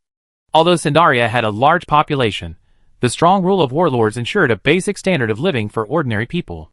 As long as you could still produce value, you could at least find shelter and food in the hive city, generally staying within a range of not starving or dying from exhaustion. As for the very old, they wouldn't survive long enough to form a resilient settlement after flowing into the shallower layers. It's a pity the Lion King locked the transportation hubs. We can only enter the hive city on foot now, he muttered to himself, heading down against the flow of people. The passageways were filthy and complex, needless to say, but the deeper they went, the cooler it became, and the humidity gradually increased. Upon reaching a depth of 300 meters, they finally saw the elevator. Originally a mining elevator, it had been simply modified for civilian use as planetary mining progressed. Near this transportation route lay a small underground city. This city arose later, surrounding the hive city, a natural migration resulting from the hive city's population growth. The original miners moved into the city long ago. This place was abandoned for decades. About 80 years ago, after the hive city reached its population limit, the abandoned miners' quarters were converted during the Sindaria government's reign and sold to the poor in the hive city at low prices. The local civil official, He Guang, said respectfully to Sakin. Sakin noticed that the underground city was a regular circle, covering 6 square kilometers, but according to intelligence provided by the surrendered officials, it had 3 levels. Furthermore, the streets were filled with makeshift tents, and everyone looked bewildered. The city's population had reached a dangerous level. Why are there so many people? Sakin frowned. The locals all left long ago, He Guang said calmly. We were among the first to enter the surface. Following the orders of the Allied Commander-in-Chief, the mayor and police chief forced everyone to move out to make room for those who came later. Sakin looked at him. You're not the mayor? I used to be the head of the teller group at the city hall, He Guang said neither humbly nor arrogantly. Aren't you afraid of the virus bomb? He Guang smiled bitterly. Afraid? Of course I am. But what good is being afraid? With the position of teller group leader, how much relief and assistance can I get on the surface? What will my priority be? Yes, I can barely survive on my own with odd jobs, but radiation and high temperatures can kill just as much. What will become of me in the end is uncertain. But what about the other group members? Our group has a good relationship, but the teller job isn't guaranteed. As more and more people go up, our first mover advantage will only diminish. Since we're all fighting for survival anyway, we might as well come down. He paused. This is called taking what the enemy abandons. He quickly added, afraid of being mistaken for a spy, I didn't mean the others are enemies, just that we're competitors when it comes to vying for positions. Sakin fell silent. Immediately, a quick-witted Marine on the private channel pointed out, he's playing the victim to show loyalty, hoping to get some benefits from you. This guy must have read the regulations. Those who stay will definitely get promoted. Once things are settled here, he leaped to become a high-ranking official in the hive. People around gradually noticed He Guang humbly chatting with a group of Marines, and soon noticed the Allied forces' insignia on their uniforms. A crowd slowly gathered. Various questions erupted as the crowd drew closer. Sir! When can we leave? Sir, sir! Some even obsequiously pulled out their terminals, thinking they were discreetly transferring star coins to He Guang to inquire about information, but He Guang pushed them away, looking at them with difficulty. He noticed that the man who had been pushed aside was well-dressed, likely a butler from a wealthy family, yet he dared not show anger, merely standing to the side with his hands clasped, even smiling. Sakin immediately realized his subordinate was telling the truth, but this behavior meant more than just that He Guang had accepted bribes. It also meant that he could at least manage the small city, which was on the verge of chaos and driven to the brink of madness by the pressure of survival, in an orderly manner, at least on the surface. Looking at the suspicious or anxious gazes of the people, Sakin opened the communication channel. This is Sakin, the captain of the Special Operations Team of the Universal Joint Marine Corps. Sir, what are you doing down there? Someone asked. Sakin hesitated for a moment, then selectively answered, the further down you go, the richer and more resource-rich you become. The Allied forces are worried that some people might break the rules or even guard the passage and extort money, so they sent us down. He began his mission speech with a morale-boosting address, concluding with a heartfelt plea, don't be afraid, Universal Union is the conscience of Persis, we will always stand with you. Please make way, don't obstruct our mission. He thought his words would move them, but to his surprise, they remained unmoved, continuing to surround him until someone shouted, who sent you down, sir? A high-ranking official from your company? It's CEO Li Bin. Oh! So it's him. Surrounded by nearly 1,000 people, the Marines, in a state of tension, were astonished to see the crowd pushing and shoving, spontaneously creating a passage, with some even leaving to continue their own business. Sakin grabbed one of the men and asked, puzzled, why did you all let us through as soon as you heard the CEO's name? No matter what I said, you didn't react at all? Who are you? And who is Boss Li? Everyone knows Boss Li's name, the man retorted. Because the ventilation system had stopped and the area was getting stuffy with so many people talking, he fanned himself and said, which star system in this region doesn't have people immigrating to the Universal Union? Everyone's heard stories of their neighbors immigrating and living a good life. Boss Li is reliable, he keeps his word. He said he'd give immigrant benefits, and he did. He said he'd fight the runaway AI, and he did. He said he'd wipe out the Hell Legion, and he did. Now he says he wants to save us, and that's why he sent you guys. Yeah. Someone chimed in. Brother, as long as Boss Li calls you down, and it's not anyone else, I guarantee you have a smooth journey from here all the way to the Nest City. Chapter 1328. Sakin finally realized that no one here believed his heartfelt words. He had no credibility among the crowd, seen only as a product of the giant corporation, no different from any other shameless individual. As members of a powerful corporation, how could these people not know the true nature of these so-called corporate dogs? If Lion King had previously managed to brainwash people into believing Lion King's intentions were good, and the bad ones were his subordinates, Then the betrayed citizens had lost all trust in the giant corporation's influence. Their current obedience was merely a last resort. But by invoking Li Bin's name, he transformed from a despicable lackey of the giant corporation into a representative of the Savior's will. In the eyes of these strangers, Sakin was not the embodiment of Li Bin's benevolence and trustworthiness. The CEO's decade-long commitment to fulfilling promises not only to the company's top management, but also to every immigrant, regardless of cost, had brought not only confidence within Universal Union, but also goodwill from the grassroots of other external forces. They didn't trust Sakin, who was just another Marine in disguise, but they were willing to give him the trust that Li Bin believed in. This trust doesn't belong to me, Sakin muttered to himself, realizing he had been too caught up in his own petty acts of kindness. Becoming the vessel of a grander expectation and trust, he quickly shed his naive illusions. His soldier's intuition told him that behind this grand trust and goodwill lay countless sacrifices and deaths. The narrow-mindedness and blindness of the past, once pierced, brought entirely new experiences that influenced his choices of action. Leaving the satellite city quickly, he continued downwards, from the mining city to the hive capital. Gradually, numerous old, heavily repaired underground tunnels began to appear. These were originally mineral transport tracks, later becoming transportation lines, cracking and being repaired during the unstable movement of the planet's crust. The train roared past, flanked by three-dimensional, suspended vehicle corridors on either side of the 8 rail lines. Several pedestrian walkways near the tunnel edges were also packed with people. "It's like an intestinal tract, the more people there are, the more there are," complained one of the Marines. "With so many people, the smaller cities behind can't possibly handle it." The tunnel spiraled downwards, and the Marines continued forward. The crowd, fearing the Marines' weapons and equipment, spontaneously pushed outwards. The sounds of commotion gradually rose ahead. They had finally reached the end of the road, Gate 8 of the Smykel hive capital. Inside the tall, heavy metal gate was a brightly lit station platform. Only here did Sakin realize that both the rail lines and the tracks led to Gate 8. The hive had transformed what was originally the terminus of ore transport into a massive train and hovercar station. From here, the hive could connect to smaller hive cities and satellite towns in other parts of the planet. The so-called pedestrian walkways were actually emergency maintenance walkways. Dozens of Marines in power armor were scattered on the platform, with a large number of police officers maintaining order around them. The cordon and barriers separated the surging crowd further inside, and order seemed to be maintained. Golden Eagle steps on Earth. Universal Union? You finally arrived. A policeman shouted excitedly, waving to them. Sakin raised his hand to stop his men. The captain of the Nest City Marine Corps quickly arrived and beckoned to Sakin. "Hurry! We're severely undermanned. I take you to see the city lord to discuss a solution. How many more people will die if we delay?" Sakin wavered at the thought of death, but quickly recalled the scene in the mining city, and his resolve hardened. He simply asked, "Why are there even people in the maintenance passage?"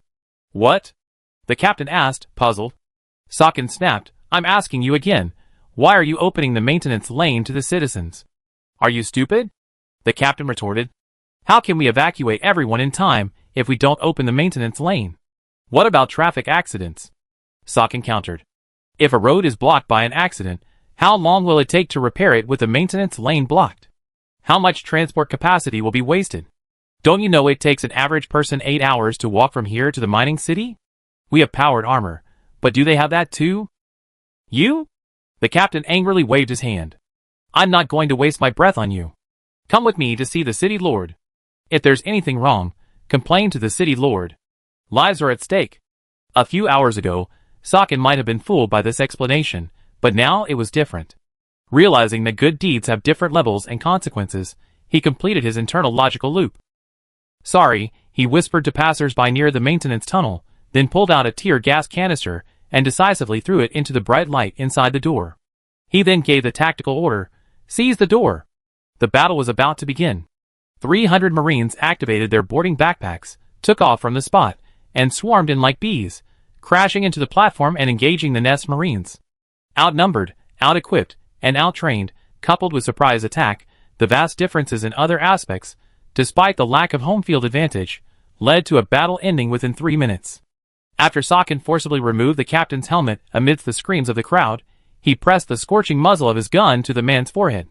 The captain, who had been spewing profanities, immediately shut up and readily confessed everything he knew. The city lord has already discussed it with the other families. They joined forces to control the city's entrances and exits. Under the pretext of the Allied Commander-in-Chief been demanding everyone travel light, everyone is to hand over their collections and food, and max out their personal bank accounts before leaving the city. The rich will move their children first using railcars, the smaller families will take hover cars, the middle class will walk, and the poor aren't allowed to leave without money.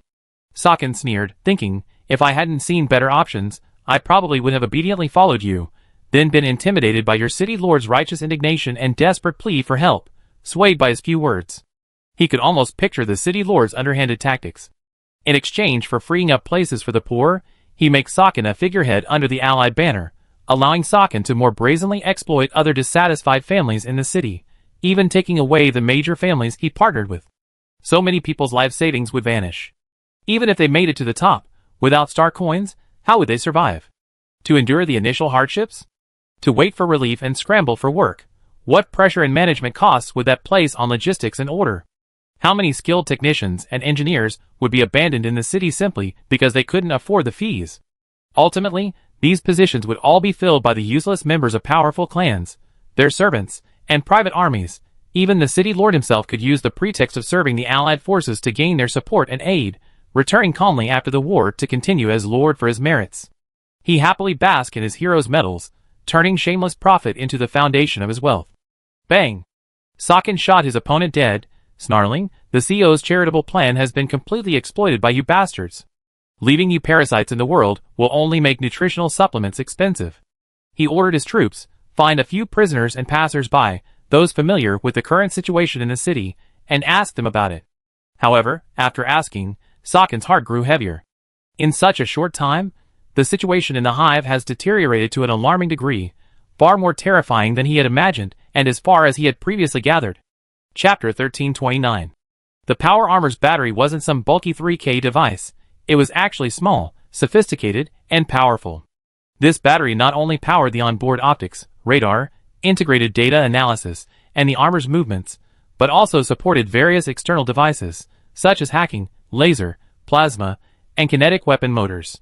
Naturally, facing the captured policeman, the Marine only needed to raise his fist, and with the power of the electronic fiber bundles in his bionic muscles, one punch was enough to make the opponent vomit up even his past petty thefts, and peeping at his neighbor while he showered. He had no choice but to vomit. The Marines had already held back, but his nose, eyeballs, and jawbone were all shattered. He even had a concussion. Despite this, the prisoner still forced himself to endure, vomiting bile and bleeding, while revealing everything he knew. The city lord said he wants to build a new hive city in Smyko. It turned out that when Libin ordered all hive cities to seal their ventilation systems, and for officials at all levels to remain in their posts to maintain order during the orderly evacuation, the high-ranking officials of Smyko Hive City were overjoyed, happy that their lives and power were guaranteed. But when they learned that the Hive City located deep underground would be the last to evacuate, these people immediately couldn't accept it. But the Allied warships were overwhelming. No matter how noble the Hive City officials were, they couldn't defeat the warships, so many reluctantly stayed behind. But while some rationally accepted it, others radically resisted, even harboring wishful thinking. Chaliman, the Lord of Smyker, was one of them. He was even a retired Army Corps commander who ruled civilization with oppression. He immediately came up with a brilliant plan. That meant he wouldn't flee. While feigning a willingness to respond to the call, he dispatched troops to shut down the ventilation systems throughout the Hive City, while secretly rallying other disgruntled families. A bunch of despicable scoundrels, like 3 cobblers, quickly devised a dirty plan. At the Smyker Hive City Lord's mansion, Chaliman, with his thick beard, square face, and tall muscular build, wore a simple lord's uniform, devoid of any medals. His robust physique made the uniform bulge, giving him the appearance of a righteous, impartial, and efficiency-driven iron-blooded soldier. But in private, he was greedy enough to terrify countless families in the Hive City. Kellerman's mansion, which once boasted numerous magnificent, spacious, and brightly lit gardens and balconies, was now enclosed by heavy alloy and concrete, using projections and lights to create false light and streetscapes. He stood in the main hall of the city lord's mansion. As the city lord, from his very first year in office, he had moved the government offices to his own home and gradually placed his servants and subordinates, brought back by his legion, in key positions. In other words, his friends and subordinates were both the administrative bureaucrats of the city and his personal servants. To facilitate surveillance, To better serve his public duties, he had installed projection devices in every room, allowing him to access the management network anytime, anywhere, in bed, in the toilet, even while showering. Now, Chalaman sat in the opulent, flower-filled dining room, his hands caressing the man and woman beside him, while his servants remained unmoved by his rough, large hands, simply and efficiently slicing grilled blue lobsters, cutting the expensive ingredient into pieces. The man carefully held the lobster in his mouth, using his teeth as a knife and fork, while the beautiful woman beside him offered wine with her lips as a glass. Chalaman ate slowly and deliberately, his bull-like eyes fixed intently on the small projection of the Hive City in the center of the table. In the three-dimensional Hive City projection, large areas of green intertwined with red and orange. However, as time passed, the green increased at a visible rate, and Chalaman's expression softened. When a specially marked area turned from orange to green, he hummed contentedly finally. The starch synthesis plant and the hydroponic farm are also in hand. Our actual progress is much faster than planned. He reached out and grabbed the beautiful woman beside him by the neck. She obediently tilted her head back and opened her mouth. Chalaman raised his glass and smiled at the others around the round table. Cheers, everyone. The others grabbed the necks of the beautiful woman and handsome man, cheerfully shouting cheers, and drinking their wine. After a series of splashing sounds, an elderly woman covered in age spots pushed aside her muscular wine glass, her face flushed, and sighed contentedly, "Lord Chalaman, your idea is truly brilliant. When the Lion King was in power, how could we dare to do something like this?" She was naturally referring to the matter of using people as tableware. Chalaman laughed heartily, like a war drum. "Ha! What's this? Lady Gorgia, once we drive out those spineless families, seize their wealth and assets, and the entire hive falls into our hands." He narrowed his eyes. "Then we have complete oxygen-rich vegetation, freshwater purification, power generation, and factories. I already dispatched people to urgently construct a brand new air circulation system, prioritizing coverage of our area. Once the Lion King's machine virus bomb detonates, we seal off the hive capital, close the doors, and reign supreme." He vividly repeated his promise, a simple yet effective technique for uniting collaborators. By repeatedly painting a rosy picture, he reinforced the impression on others and subtly established a relationship between speaker and listener, further emphasizing his leadership authority. By then, the Lion King will be dead, and the Allied forces, fearing the genetic virus, won't reach here for decades. This will be our golden age. The Minister of Transportation grinned wickedly. "I opened all the maintenance lanes. Given the nature of those lowly people, the longer it goes on, the more impatient they become, and accidents are inevitable. But with the maintenance lanes packed with people, the Allied forces' maintenance machinery won't be able to get down, and we have an excuse not to cooperate. In the end, the capital will definitely have millions left." "Millions? Isn't that enough for us to enjoy?" He raised an eyebrow. "Great." The factory representative clapped enthusiastically. "My factory is fully operational, giving away upgraded protective suits to families who want to stay for free. Once every household has these factory-made upgraded protective suits, and the virus spreads, they only be able to buy our specially produced compressed oxygen cylinders. They won't be able to hunt for treasure in the no-man's land anymore." The representative's smile was unrestrained. "Oxygen cylinders, fresh water, food, each is inexpensive, but the profits are endless." Chalaman nodded. "Not only that, the new air system I'm setting up is currently overseeing the main construction.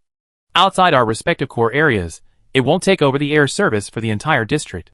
If the commoners want to remove their protective suits at home, they must purchase a home front door disinfection system from the factory and pay for installation." Named, the factory owner's representative grinned.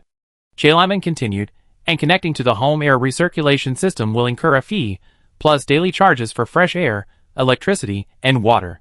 He stood up, his large hand descending from the sky, covering the Hive City projection on the table. His voice was powerful and resonant, like a legendary general who had captured a strategic objective. "In this way, all the humans in the entire Hive City who were tricked into staying will bear an indebted debt they can never repay, from the moment the bomb exploded." As he spoke, he pressed the man and woman beside him onto the table, licking his lips with a playful glint in his eye, and snorted, "So? No, without paying a single penny, these goodies will have to kneel down and serve us. What we used up will be given to the Marines to play with plenty of food and drink. These people will be the new privileged class in the Hive City, and they will firmly maintain our rule." "Oh!" Chapter 1330. The information gleaned from the prisoners sent a wave of dizziness through Sakin. He could already imagine the utter devastation this place would become if Chaliman, that swine, succeeded, once the Hive City reopened its connections to the outside world. With the external enemy isolated by the viral bombs, Chaliman, wielding absolute power and physical strength, along with the local privileged elites, would pull off countless disgusting maneuvers.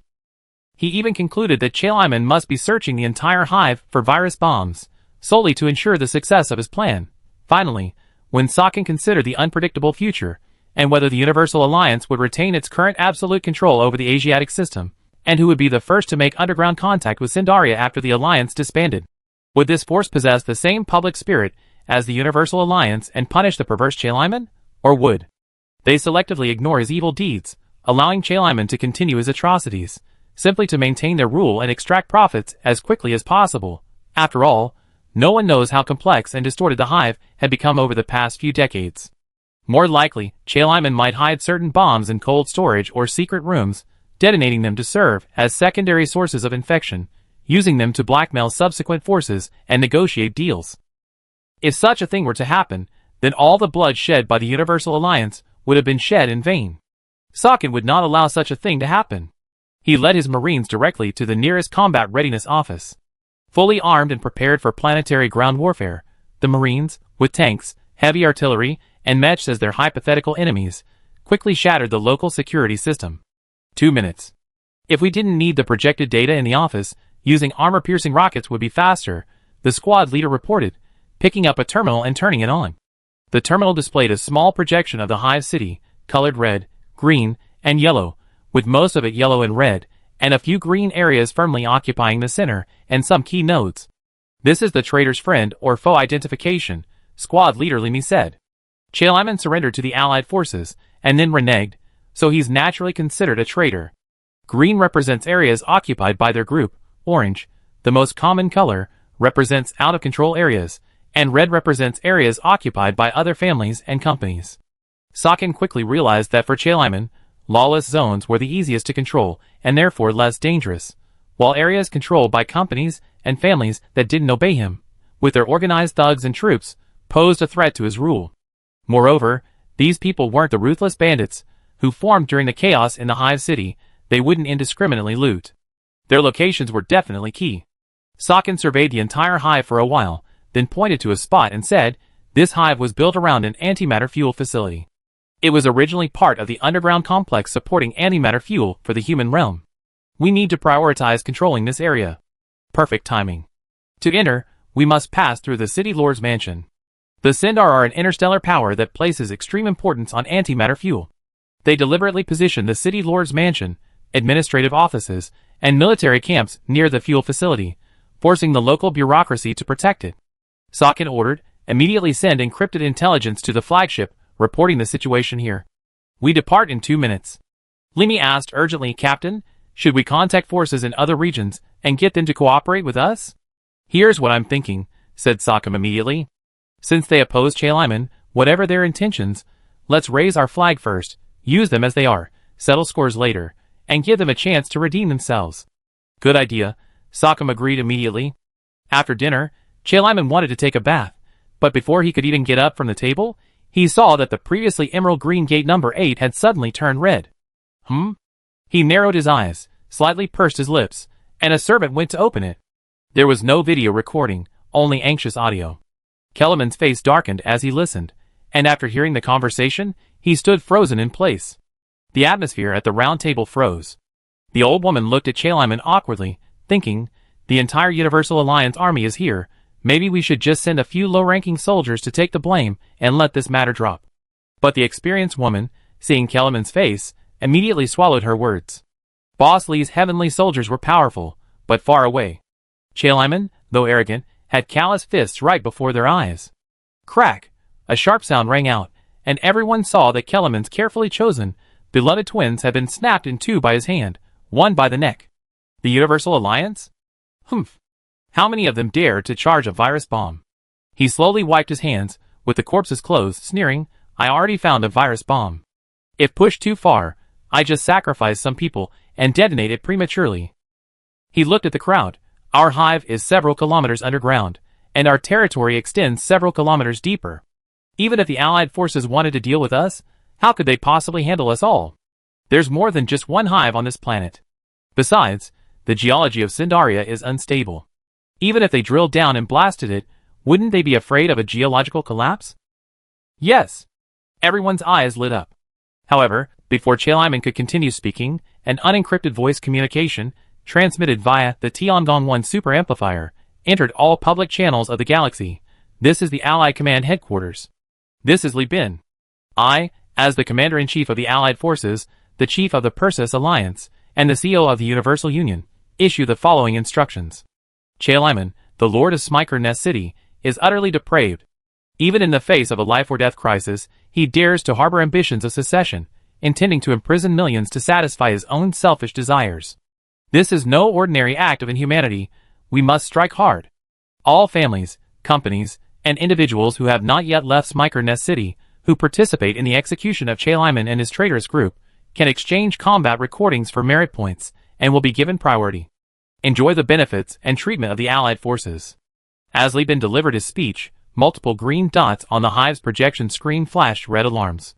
Sakin led his tactical squad, advancing in small groups. Along the way, all the hive inhabitants, who recognized the Golden Eagle emblem, readily made way.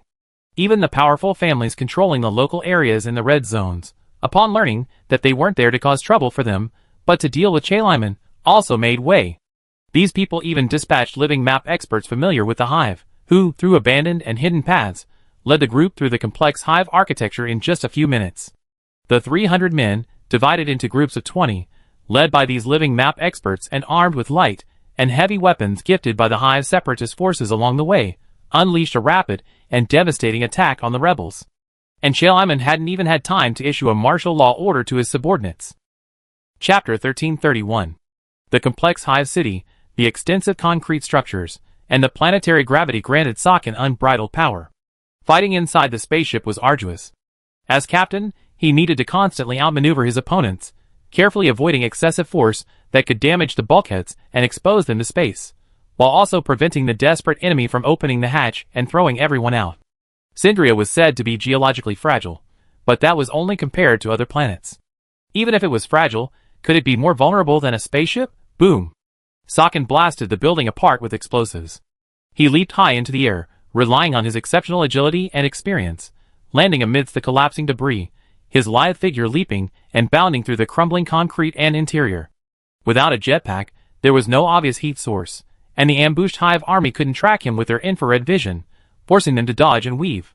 As debris rained down on the blockade, shattering the formation, the hive soldiers emerged from their hiding places and, urged on by their commander, began to regroup.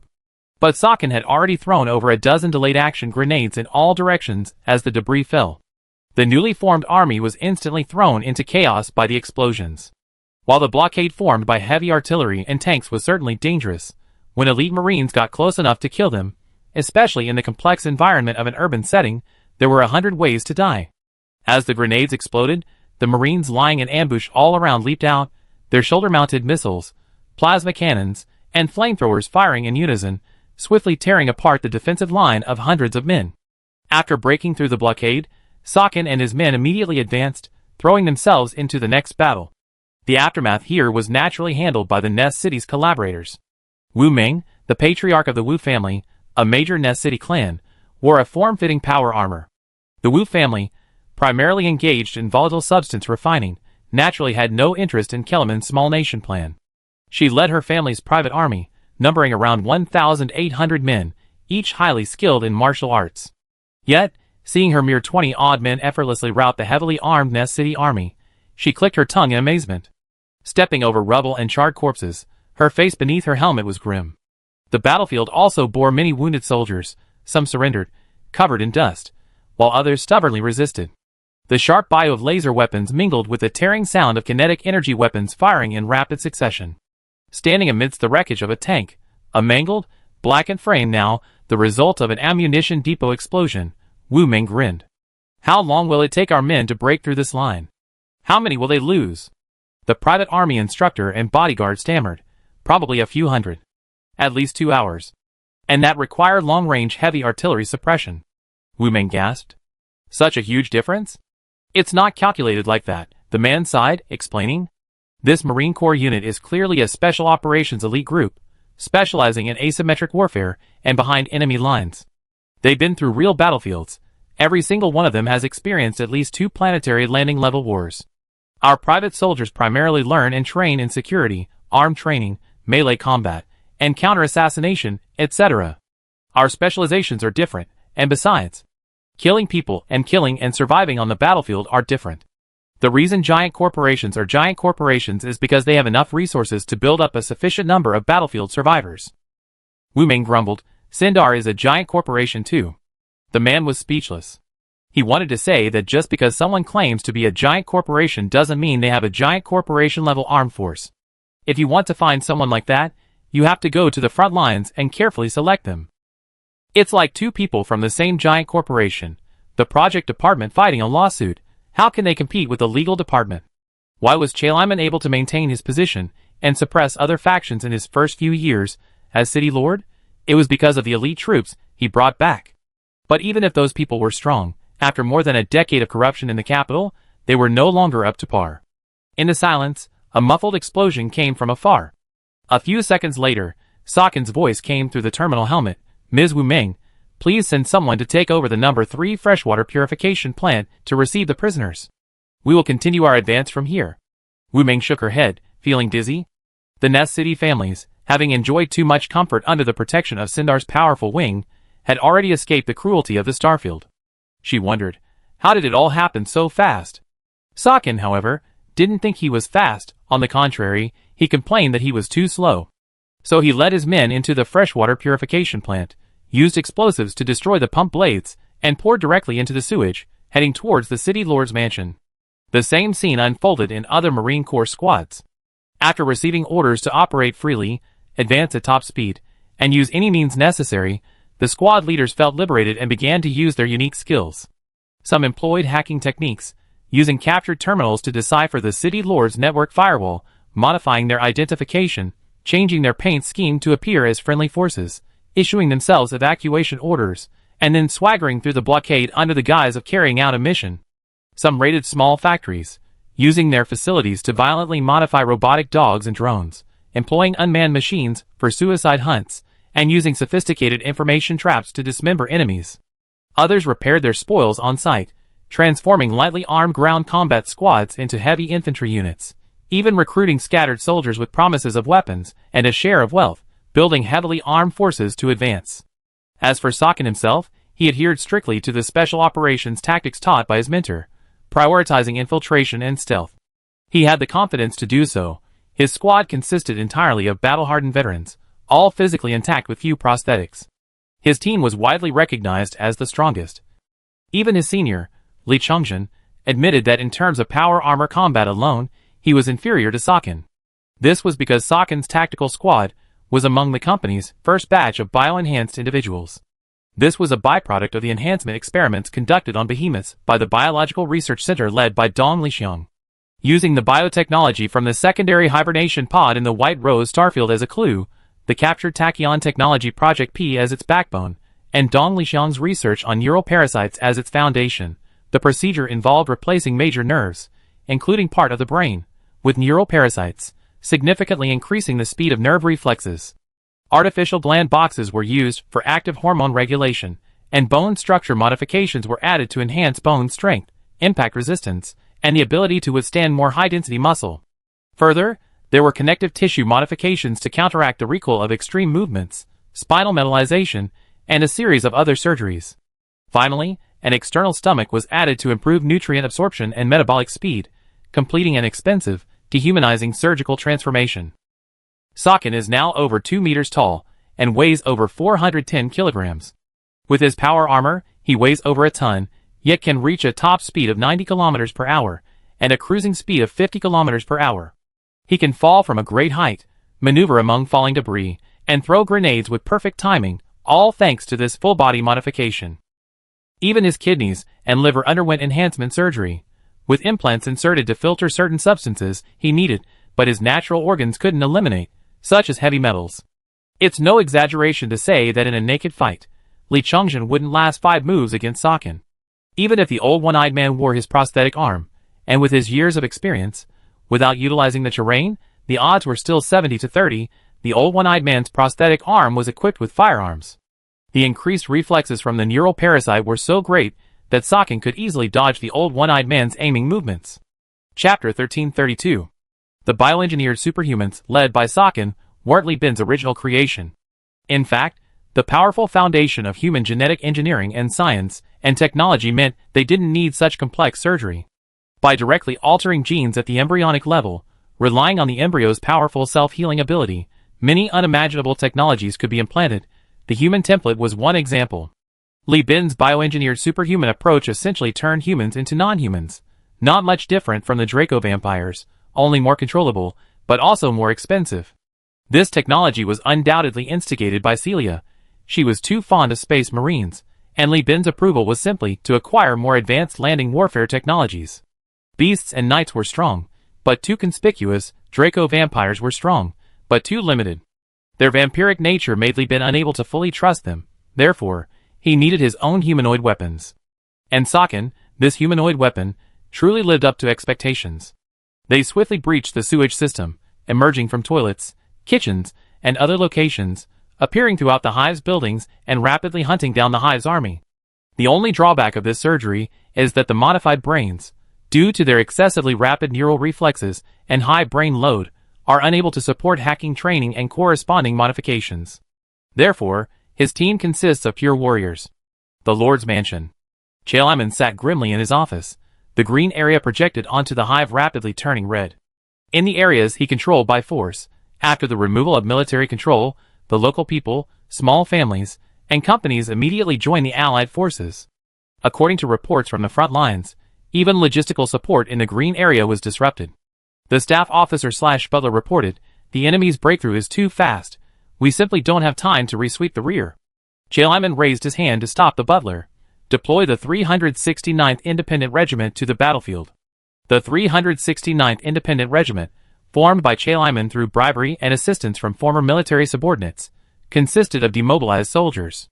While ostensibly part of the Hive City garrison, it was essentially Kellerman's private army, enjoying the same level of weaponry as frontline troops. The Independent Regiment numbered 2,300 men, the source of Kellerman's confidence in using viral bombs to carve out a territory. He was essentially going all in. The Independent Regiment quickly moved into the outer defense zone, stabilizing the precarious defensive line within 30 minutes. The Independent Regiment demolished buildings surrounding the base, forcing police and security personnel into some non-removable structural structures. Drones were deployed from the air, and automated killing machines were dropped on the ground, quickly eliminating the Hive City collaborators before commencing defenses. Looking at the stable defensive line, Chalaman explained to the other anxious men, with a spirited tone, "Although our controlled territory has shrunk, it's not a big deal. As long as the virus bomb explodes, we still gain absolute control. We just need to hold out until that moment." Wu Ming finally caught up with Sakin. She was utterly dumbfounded as she watched the Marines break through 6 lines of defense and penetrate 3 areas, suffering only one minor injury from an accidental explosion. "I'm sorry, we can't go any further," Sakin apologized to Wu Ming. "Ahead lies a defensive line composed of elite regular troops. We're short-handed and have to advance from another direction." Wu Ming shook her head, thinking, does he even want to listen to what he's saying? 300 men against tens of thousands, and you can even take a detour and break through slowly. What are you so disappointed about? Sakin continued, "But the defeat is temporary. We soon be able to turn the tide. Please gather the other collaborators. We need more manpower." Wu Ming shook her head and left. A dozen minutes later, she couldn't help but return, scratching her head, and asked, "No, we have overwhelming weaponry and manpower against Chalaman. How exactly do you plan to break this deadlock? Never mind what I asked before, I just ask you this. What are our chances of winning this battle?" 5. 50%? That high? Wu Ming was surprised. 4. Sakin's expression was calm. 3, 2, 1. Boom. Boom. Boom. A muffled cracking sound came from above the Hive City.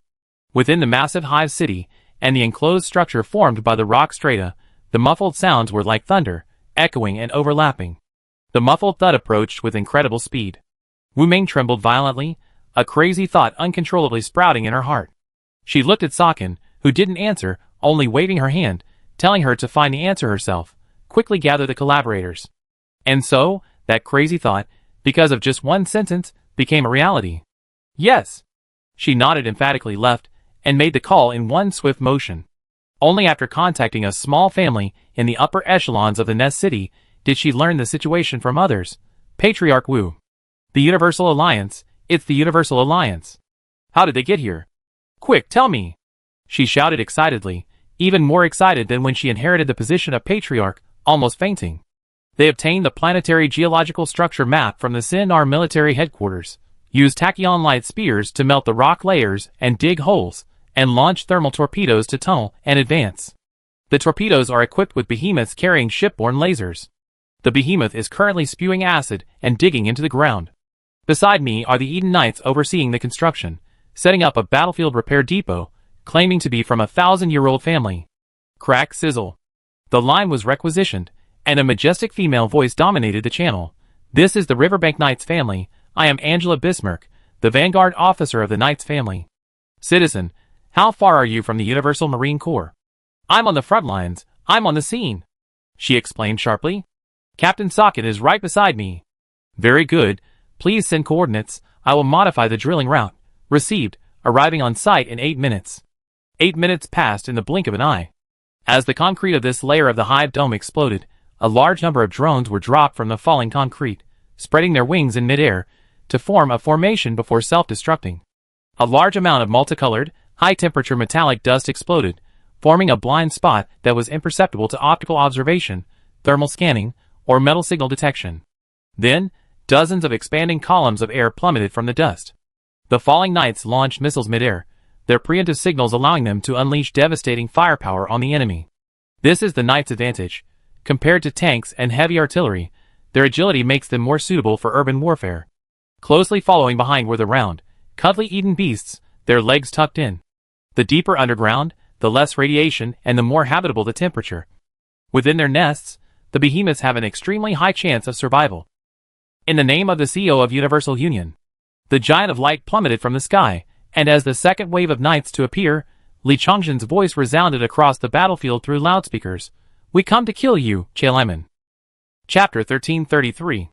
The giant of light charged ahead, its heavy impact spear thrusting towards the large mech in front of it the instant Li Chongzhen landed.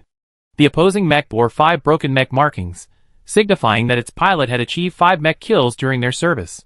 In the recent Sindar Power War, this was undoubtedly an ACE, a kill leader. The magenta-painted mech's auxiliary thrusters blasted, the front thrusters forcing it back a meter, a distance sufficient for the spear to graze the coating without damaging the interior. Li Chongzhen's eyes lit up, then he grinned, so flashy. Too bad it's useless. The tip of the impact spear exploded with flames, thrusting forward with tremendous kinetic energy. The spinning spearhead pierced through the hardest part of the mech's chest armor in an instant. The thick, blunt-angled spearhead, 50 centimeters in diameter, directly blew the ACE pilot's head off. The giant of light released the heavy impact spear in its hand, and with a flick of its wrist, the pride of Tank FA behind it handed over another spear. This was a disposable tactical device developed by the Universal Union based on an industrial impact drill. The thrust provided by the Knight motor was secondary. The real trump card was the high explosive, high reaction rate, high yield chemical explosive inside. In a confined space, the thrust generated by its explosion was enough to turn the spearhead, mixed with rare metals, into an armor-piercing projectile. Don't underestimate chemical explosions. They are a cheap and mature explosive option for humankind. With large factories, they can be produced continuously and cheaply, with output so great that after a war, the remaining stockpiles are better destroyed on-site than painstakingly transported away. Having defeated the 3 mechs in front of him, Li Chongzhen led his wife and her entourage into the enemy's tank area, beginning a massacre. Meanwhile, the knights who were unlucky enough to land in dangerous areas during the first wave of the attack, suffering heavy damage or even complete destruction, were retrieved by the Millennium family, who had brought the camp down with them, amidst the pilot's wailing cries. Millennium Falcon, watching these unfortunate souls, muttered while chewing on bread, "Hey! What can you do? Just bad luck. At least the opponents are a legion of veterans. Who told you to be such reckless idiots?" As for the Vanguard officer, Angela, she skillfully maneuvered her knight, equipped with upgraded anti-joint static-footed armor, cunningly weaving between buildings and across bridges. She would sometimes use her thermal cannons to strike the enemy, and at other times transform into a phantom, releasing smoke bombs to conceal her figure and lure the enemy, then using blind spots and building shadows to unleash her ghostly chains word. The entire Bismarck family under her command behaved in the same way. The commander of the 369th Independent Regiment's mech company was going crazy. He frantically modified the AI's filtering parameters, searching for those Crimson Knights. How can there be such an idiotic mech? Sacrificing all defense for mobility. Isn't she afraid of my cannons? Also, this is our city. Why do they seem to know the terrain better than we do? Angela looked at the clumsy enemy mech and sneered. Our enemy is a powerful behemoth, an entire hostile biosphere. On Eden, jungle warfare is a compulsory course for every knight. Knights who can't use calcareous trees for concealment and relocation died long ago during the pioneering era. Urban warfare? It's just another kind of jungle warfare. As soon as she finished speaking, 3 family knights completed their encirclement, emerging from overhead, from the ruins, and from the shadows. Thermal cannons slammed into their faces, crackling and popping against the mech's ion shield. Heavy spears exploded, overloading ion shields. Then, the Crimson Knight charged forward, crouching, his waist spinning 360 degrees, his chains word slashing upwards. Then came the second, the third. 3 chains words bit in from 3 directions, severing hands, severing legs, then piercing the shell, killing. It proved that if you can pierce a behemoth's shell, you can pierce a mech's armor. That's called efficiency. Kellerman's face was ashen. His prized 369th Regiment, facing the combination of behemoth and knight, was utterly slaughtered in the pleasant environment. The knight crushed his mech company and tank battalion.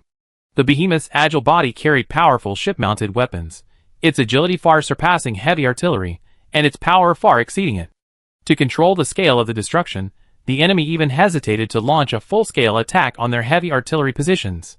That's it. There's another way. A thought flashed through his mind, and he shouted to everyone, viral bombs. We still have viral bombs.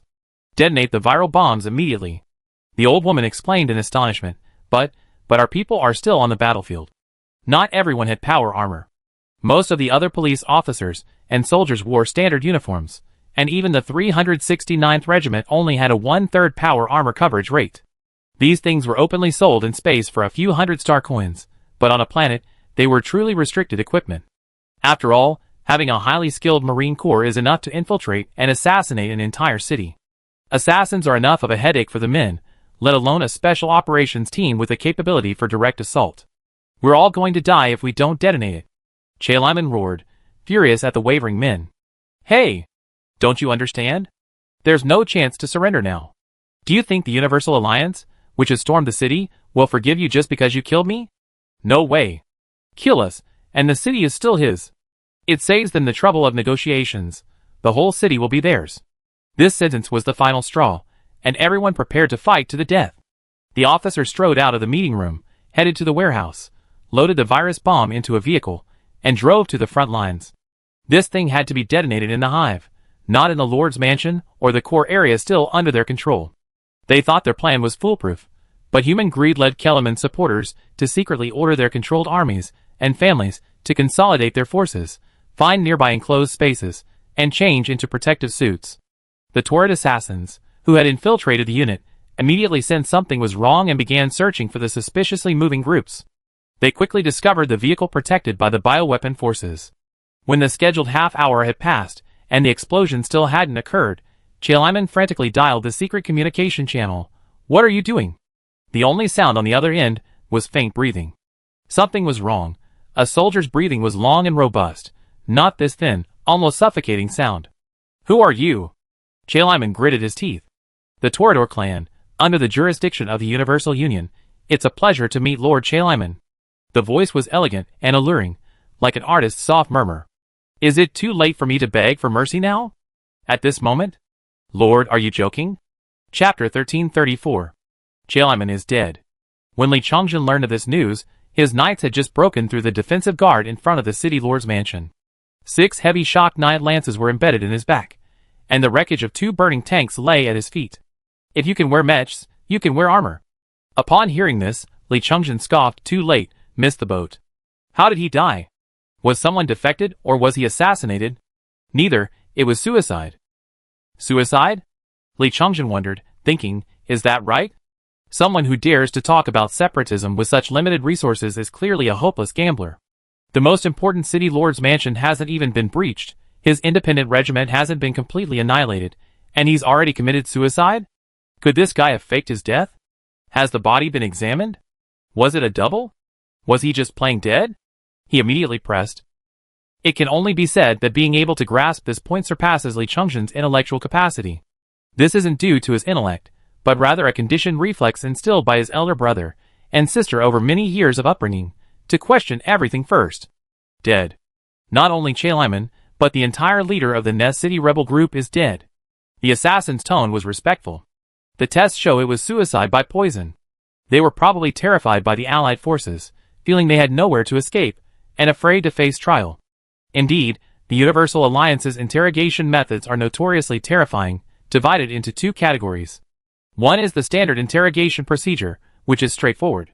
The second, according to outsiders, involves biological experiments, where the victims are sent to be used as experimental subjects. No one comes out alive. The corpses displayed as figureheads all have distorted expressions, to the point that even their parents and children can't help but come. God knows how much suffering he endured before his death. His contorted face made one suspect his facial muscles had melted away. TSK? Fine. Photos were taken, data was organized, and the remains were used to document the spoils of war. The message was immediately uploaded. Through relay communicators, the complete battle record of Smicker's surrender was quickly edited into a rough version by the propaganda department using the AI core and sent to all hives, underground cities, and all planets of the Cinderite power. As news of Kellerman's death spread, the ambitious figures in the other hives realized the Allied forces possessed the ability to breach planets, to unleash punishment, and the resolve to execute rebellions. Especially since Li Bin thoughtfully sent a video to each city lord. It showed the Fong clan and Draco vampires, unharmed, facing a pre-detonated, dismantled viral bomb in a confined space. They realized with despair that, even if the viral bomb had detonated as intended, the Universal Alliance possessed the power to tear them apart. All the ambitious figures fell silent. With only surrender as their remaining option, they were as enthusiastic about separatism as they had been before, and now they were just as eager for Li Bin's cause. Look, see? This is what they mean by trash is treasure in the wrong place, Li Bin said to his wife, pointing to the large number of virus bombs that had been returned and sealed. Yes, you're a master of recycling. With the complete surrender of the city, the civil and military officials, in order to secure as much future benefit as possible within the territory designated by Li Bin, worked tirelessly to prove themselves, finding and sending vast amounts of resources and skilled workers to the surface at a speed exceeding the normal administrative efficiency of the Sinar regime. 24 hours later, the surface and shallow underground shelters were initially completed. Thousands of ugly, hemispherical surface shelters of varying sizes were erected, and combined with the underground space, they could accommodate 1 million people, very densely packed, only for emergencies. Simultaneously, the surface industrial zone was completed, and large-scale production of foam ceramic metal began. This thing is for sealing off the air. It covers the shallow underground rock layers throughout the area, temporarily serving as an emergency space. No matter what, we need to cram a group of people in. Li Bin scratched his head. Those ambitious people haven't entirely done nothing wrong. At least the new circulation system they haphazardly built for their own benefit, while disrupting the city's structure, objectively increased the chances of resettling a large number of local residents in the hive. Honestly, if I ordered them to build these things on site, they wouldn't have been efficient enough without any profit. From a broader perspective, I have to thank Chaliman. He essentially helped me twice. The situation was even better than Li Bin had anticipated. In the end, all the hives had similar ambitious people, and the large and small circulation systems they built became the inspiration and foundation for the rescue efforts. Driven by Li Bin's military threat and self-interest, the city lords, eager to prove themselves, poured all their resources into expanding the recycling system and saving as many lives as possible. The surface could only currently accommodate a few million people, while underground, safe houses and rudimentary recycling systems, barely enough to sustain hundreds of millions for a few months, were being erected. This is the advantage of the environment. The existing stable atmospheric environment of the Nest capital, the readily available materials, the existing factories, the sufficient skilled workers, and the management system combined result in rapid efficiency. ISA laughed too. The Lion King is probably planning to use these planets as bait as possible, waiting for our large-scale landing, even deploying vacation points for the crew, or even stationing troops there before detonating them. That way, we can kill even more people. This idea is ambitious, but it relies on us not knowing the bomb's composition. If we don't know, we just treat them as nuclear or antimatter bombs, and any we find will be towed away and sealed. This is the information gap. The Sinar power has a total population of 500 million, with 300 million on Sinaria alone. Currently, 1/3 has been covered, meaning 2/3 are still in danger. Although Li Bin was still worried, he felt much better because, according to calculations, it would only take another dozen hours to cover another 100 million people. The new ventilation system for the hive city is crucial. The most complex part is building the ventilation stations and pumping stations. Once these key structures are completed, the rest is just laying the foundation. Plus, with the completion of the surface industrial zones, the coverage speed will only accelerate. He already realized he couldn't save everyone. Millions might become new members of the Fawn clan. Even worse, after the bomb exploded, genetically modified patients might blame him, harboring resentment towards the survivors of the hive, potentially triggering a second wave of riots and bloodshed. Li Bin could only feel apologetic. If hating the Lion King wasn't enough, then hate him. Having completed his mission, he left his office and looked out from the 3rd floor of the command center. In the lobby, the Allied forces were celebrating their victory, centered around the sky battle system. Their men completely ignored the refugees, focusing instead on inspecting fuel facilities and factories, thoroughly checking and sealing them off. These men moved even faster, having already recovered all the relics of the Syndria's inhabitants, including the nanoforges. As for the automated factories, there were too many, too large, there wasn't enough time. "Captain, I have some intelligence, there might be a turning point." Xian Tao rushed over and whispered in his ear. Chapter 1335. "Speak." Li Bin listened intently. Xian Tao suppressed his excitement. It's an intelligent robot whose mission was pre-programmed and hidden in its core code. It claims to have been instructed by the creator of the virus bomb to find the leader of the Allied forces. A glint flashed in Li Bin's eyes. Is the information true? Have you conducted disinfection and a full virus scan? Is there a self-destruct device? Xian Tao shook his head. Absolutely safe. It can't be an assassin. I already sent Captain Socken back with his men. They'd be back on the Tiangong in 7 minutes. Behind the explosion-proof box, the robot, completely disguised and covered in QR code viruses and AI scanning, rested its hands on its knees, its legs tightly closed. A composite detector the size of an adult man's fist adjusted its focus inside its square head. Li Bin strode into the interrogation room, dragged a chair to the outside of the explosion-proof box, crossed his legs, and pulled out a cigarette. Immediately, someone lit a lighter and handed it to him. After a series of puffs of smoke, amidst the flickering firelight and swirling smoke, Li Bin's gaze was calm. "You're looking for me?" "And you are?" the robot inquired amicably. "Li Bin, do you need any evidence?" "Please provide evidence, I would be extremely grateful." The robot jumped to its feet, then knelt on the ground with a thud, prostrating itself. The glass of the isolation chamber switched to transparent, and the robot carefully observed the person before it. After confirming it wasn't a holographic projection, its dirty breastplate opened. Li Bin noticed the robot's unusually thick breastplate. Although he had already noticed it during his inspection, he was still quite surprised. "This is what my master asked me to bring. If anyone tries to dismantle me, my self-destruct mechanism will destroy them. This data disk is installed in an electrically protected melting device. It will be triggered once the power is cut off. Physical damage will cause me to actively cut off the power, while EMP damage will cause me to passively cut off the power." Li Bin remained silent, smoking. The robot continued. "Inside are the biological genetic design blueprints for a gene virus, and the corresponding vaccine formula." Li Bin sat up straight, his expression one of profound respect for knowledge. He remained silent, but his attitude shifted from "I'm impatient" to "I'm listening intently," not daring to utter a single word. The robot spoke in a completely emotionless tone. "My master was previously responsible for gene therapy for the Lion King, and for developing clean clones for him. To cure the Lion King's genetic disease, he conducted extensive research on the gene virus that assassinated him.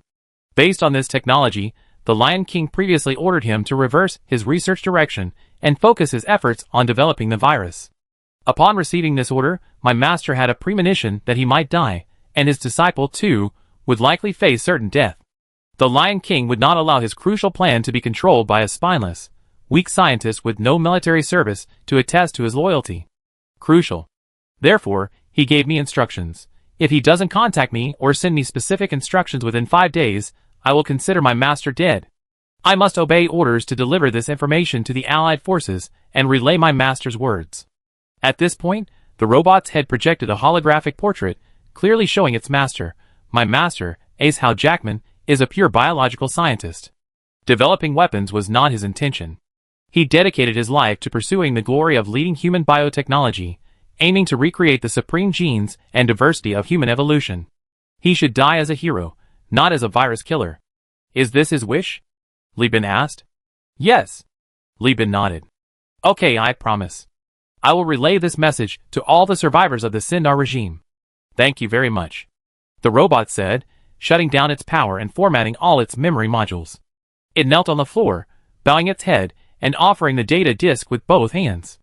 Although everyone knew that this was a weak artificial intelligence, absolutely no simulated personality, and all its actions were merely the deliberate actions of its designers and users.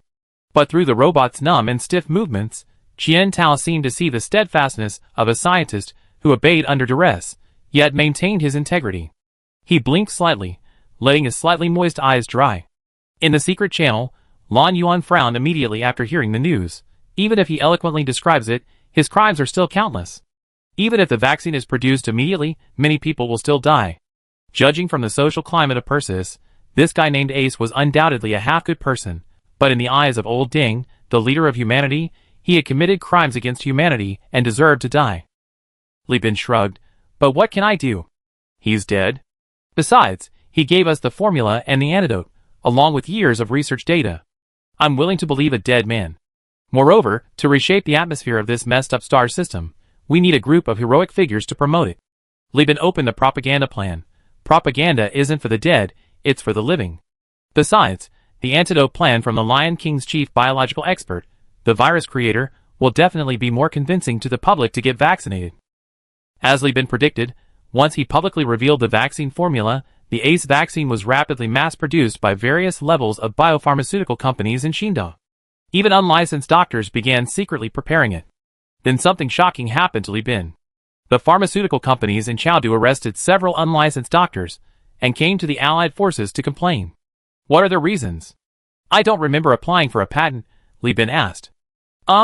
They're accusing me of practicing medicine illegally producing drugs, and that the drugs are contaminated, injecting them is murder. Qian Tao scratched his head. Captain, what do we do now? Release them, Li Bin said without hesitation. Without the vaccine, people will die. With the vaccine, there's only a chance of death. Since he couldn't save everyone, he could only expand drug production, not worrying about vaccine quality, and certainly not pursuing the unlicensed doctors. Li Bin was willing to bet that if he showed even the slightest intention to pursue the unlicensed doctors, those pharmaceutical companies would immediately overreact, even resorting to vigilante justice to kill them. And the price kept rising, driven by the desire to squeeze every last drop of profit from this time-limited, high-profit business. Tell those idiots, Li Bin sighed, putting down his work, the Sindar regime has been disbanded, and the local area is under military control. Don't try to use the Lion King's laws to control the Allied forces. Also, ignore the unlicensed doctors. They make quick money through word of mouth. They're not going to intentionally adulterate vaccines. If they really want a monopoly, they should expand production and drive down prices. Legitimate companies with quality and a good reputation can't compete with unlicensed doctors in the market. They might as well be dead.